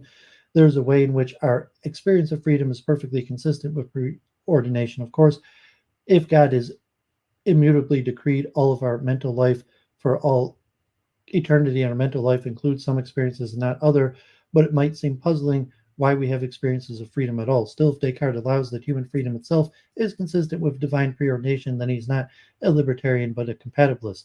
Passages outside of Meditations might be easily read as consistent with the view that for Descartes there does not exist any unactualized possible reality, but the view appears not to square with the many claims of the fourth meditation. The meditation does contain compatibilist sounding claims, for example, that the will is maximally free when it is compelled to affirm truth. That would be impossible for us to be in a state of indifference if we had distinct perceptions only, and that the ascent and descent are a matter of the will being pulled and compelled by reasons. However, the whole point of the fourth meditation would seem to be that God is imperfect if our errors and false affirmations are inevitable, and thus that any given occasion it is always possible for us to affirm or deny. In a recent book, Wrangling reasons along these lines. He argues that the fourth meditation supposes a view of freedom according to which a finite mind has a two-way libertarian power to affirm or to not affirm in cases where its perception is not clear and distinct. Otherwise, it is not clear what the sense is in which finite minds would have the power to avoid error, or what the sense is in which error would be on us and not on God. Raglan points to a number of other passages in defense of his libertine interpretation. One is in Principles, in which Descartes says that it is a supreme perfection in man that he acts voluntarily, that is, freely. This makes him in a special way the author of his actions and deserving of praises for what he does. We do not praise automatons for accurately producing all the movements they were designed to perform. When we embrace the truth, our doing so voluntarily is much more to our credit than would be the case if we could not do otherwise. This passage is quoted as strongly suggestive of libertine reading, especially the bit at the end, but there is actually an issue of translation that needs to be addressed. A more literal translation of the last clause is that if we were not able to embrace it, this latter language is in fact similar to the language of the fourth meditations, where Descartes sounds quite compatibilist. He says in the fourth meditation that the will consists simply in our ability to do or not do something, but he also says at the same breath that our will is free in cases where it is irresistibly compelled to affirm a clearly and distinctly perceived truth. The will does not possess a two-way power in such instances, but is still consistent in an ability to do or not do. That is to say, the will has an arsenal of capacity to affirm and a capacity to deny, but not a two-way contra-causal power. Wrangling would presumably respond to a translational concerns about Principles by saying that there is a larger and more pressing philosophical concern that Descartes holds that volitions are praiseworthy, but volitions cannot be said to be praiseworthy if they could not be otherwise. However, we might present the same concern back to the libertarian. If a volition is a modification of a mental substance and it materializes in that substance without prior modification as its cause, volitions would seem to pop into existence from nowhere, and that will instead would be a loose cannon. Perhaps Raglan might respond here by introducing the notion of agent causation and saying that for Descartes, a mental substance itself is able to generate a volition and not as a result of the activity of any of its modes. However, there are tremendous difficulties in trying to make sense of how great causation would work in a substance mode ontology if we imagined a substance with no modes whatsoever, in line with the thought experiment that Spinoza presents in a short treatise on God, man, and his well being. It is difficult to make any sense of the process by which a volition would form in that substance if the substance has no modes, but then it all of a sudden has a volition. There would be no reason why it formed that particular volition rather than some other, and there would be no reason why it formed the volition at that particular moment and not at a different moment. If we do not position reasonings in terms of some specific underlying mental activity that was brewing beforehand and was a precursor to the volition, we could then think about the case of two qualitatively identical substances that both have the same underlying activity and a lot more activity besides.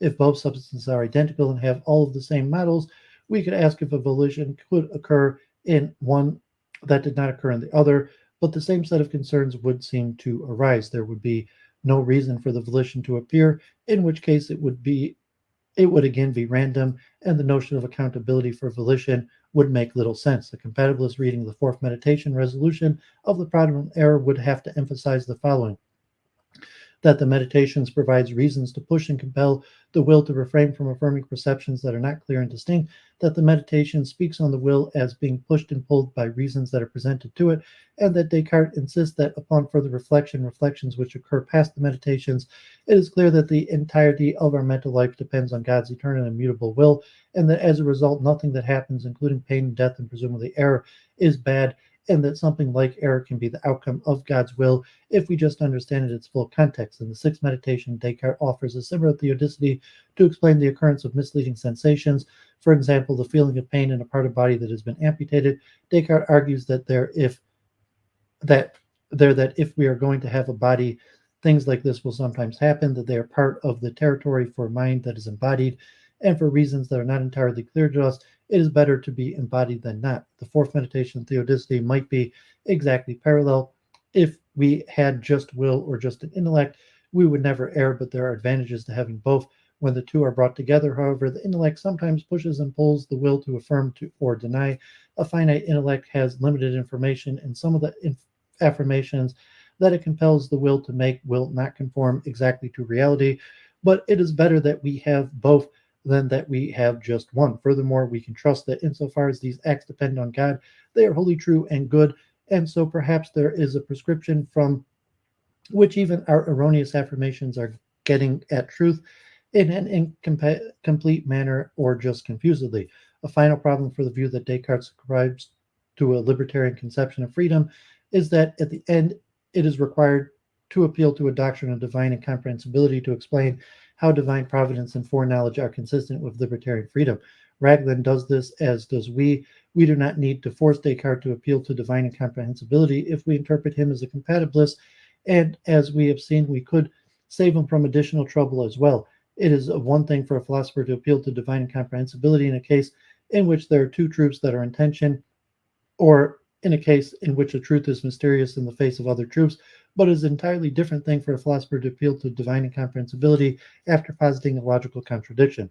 Descartes does not do that anywhere, and for good reason. He does not appeal to divine incomprehensibility in the course of trying to understand why we would have an experience of independence if God has preordained everything from eternity, and that experience is mysterious indeed, but Descartes does not say anywhere that freedom itself is inconsistent with divine preordination. As we have seen, however, in one passage he speaks of the independence which we experience in ourselves and which suffices to make our actions praiseworthy or blameworthy, and which it is not incompatible with a dependence of quite another kind, whereby all other things are subject to God. The final issue to consider in this context is discussing Descartes on human freedom is the issue of the extension to which finite minds are compelled or drawn to affirm clear and distinct perceptions. There are a number of texts in which Descartes reflects that the view of finite minds are wholly unable to refrain from affirming a clear and distinct perception, Indeed, we might think that the only way that we would be able to know that God's non-deceiverhood secures the truth in clear and distinct perceptions is if those perceptions are utterly compelled. There are passages, however, in which Descartes appears to reflect the view that is within the powers of the will to refrain from affirming a clear and distinct perception. One is in principles in which Descartes says that when we embrace the truth, our doing so is voluntarily is much more to our credit than would be the case if we could not do otherwise. But this passage is especially odd, given that only a few lines later in the principles, Descartes offers one of his statements of the view that we are unable to doubt clear and distinct perceptions in which we are embracing the truth. Another passage in which Descartes appears to reflect the view that it is within the power of a finite will to refrain from affirming clear and distinct perceptions is into Meslin. On February 9th, 1645, Descartes writes that, absolutely speaking, it is always open to us to hold back from pursuing a clearly known good and from admitting a clearly perceived truth, providing we consider it a good thing to demonstrate the freedom of our will by doing so. An examination of the larger context of this passage is in the shows that it is not in fact evidence that Descartes holds that is within the power of a finite will to refrain from affirming a clear and distinct perception. In the previous letter to Meslin, Descartes had said that I agree with you when you say that we can suspend our judgment, but I tried to explain in what manner this can be done, for it seems to me certain that a great light in the intellect is followed by a great inclination in the will, so that if we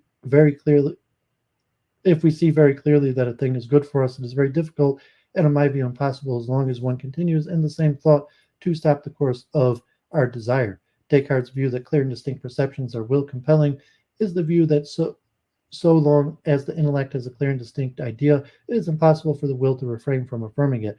What it is for a finite mind to clearly and distinctly perceive X is for the intellect to have a clear and distinct idea of X and for its will to affirm X. But while the intellect is presenting this clear and distinct idea, the will cannot stop affirming it to turn its attention to something other than the cannot stop affirming to turn its attention to something else. Instead, another idea must be put in its place of the clear and distinct idea and by something other than the will. As Descartes says in a way of qualification of the letter, we suspend judgment when something else distracts the will from a clear and distinct idea, for example, the desire to exhibit our freedom.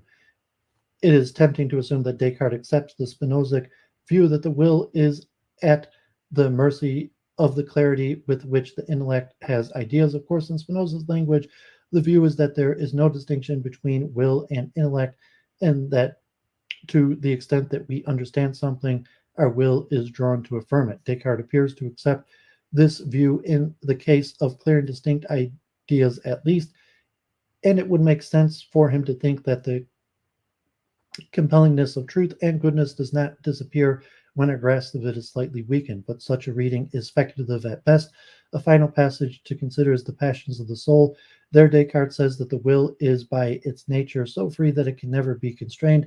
This passage might appear to be a reflection of a libertarian view of freedom, but there is a multitude of passages in which Descartes says that the eternal and immutable divine decree reaches down to most particular actions of human beings and to anything we could ever do. Unnatural reading of passions passage, Descartes is highlighting that a will by its very nature is free and unconstrained, but that is not free and unconstrained when its nature is adulterated. For example, when it is attached to a body. In the same vein, we might say that a diamond is by its natural beauty, but that is not beautiful when it is encrusted in dirt. As per the fourth meditation, a will is free not when it is indifferent, but when it affirms utter, compelling, clear and distinct perceptions, and a mind that is unencumbered by a body has a clear and distinct perceptions only. Okay, yeah, God bless. Last Australian just finishing up, God bless. The system and its pillars. It is presumably adequate condition on the interpretation of the works of any systematic philosopher that the works be interpreted in the light of the central tenets of the philosopher's system. The interpretive problem, of course, is that almost any such philosopher, there are controversies about what these central tenets are. It is uncontroversial that Descartes sometimes speaks of possibility and necessity. What is not so uncontroversial is what he is talking about when he talks about these. In particular, if Descartes is committed to the view that there are unactualized possible being, then either the alleged parts of a system that seem to disallow such being are not parts of a system. The parts of a system that seem to disallow such being do not really disallow it, or he is not wholly systematic philosopher. There's no chance that he is not wholly systematic, but much more work remains to be done in the debates over the first two. Okay, so there you have it, folks. Extremely long, a lot of information. I'm glad I got through all of that, and we will continue. It was exhausting because over 6 hours of reading. Although historically I used to do more, so God give me strength. And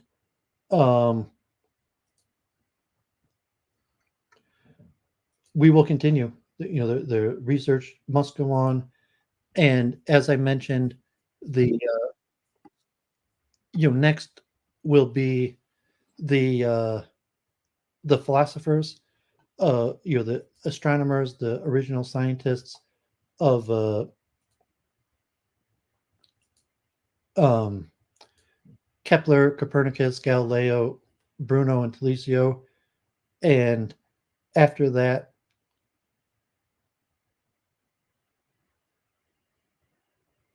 we will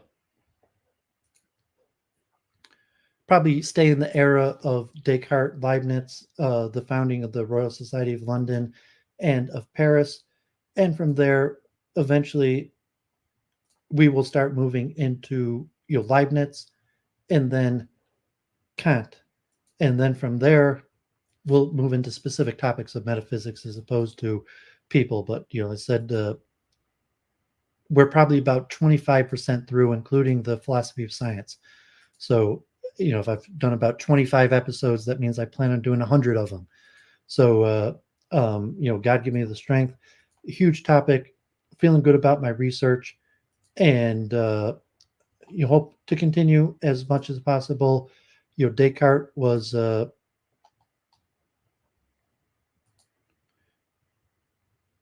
Descartes extremely important, and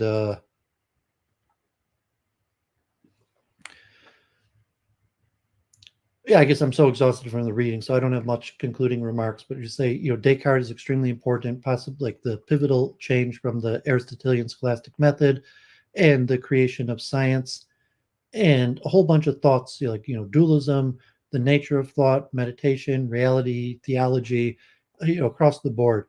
So it was almost overwhelming to go through the meditations and the rules, and the epistemology, all of his method in the meditations of clearing out doubt through the skeptical method. We had looked at the Greek skeptics, but saying the skeptical method for purpose of uncovering the truths and looking at all of these historical dilemmas, like, are we dreaming? Could there be an evil demon deceiver? Does the external world actually exist? And so a lot there. Hope people got out of it. Feel free to like, share, reach out on social media, be in touch, and we'll see you Sunday for Week in Review. And hopefully next week we'll continue with our portrait series.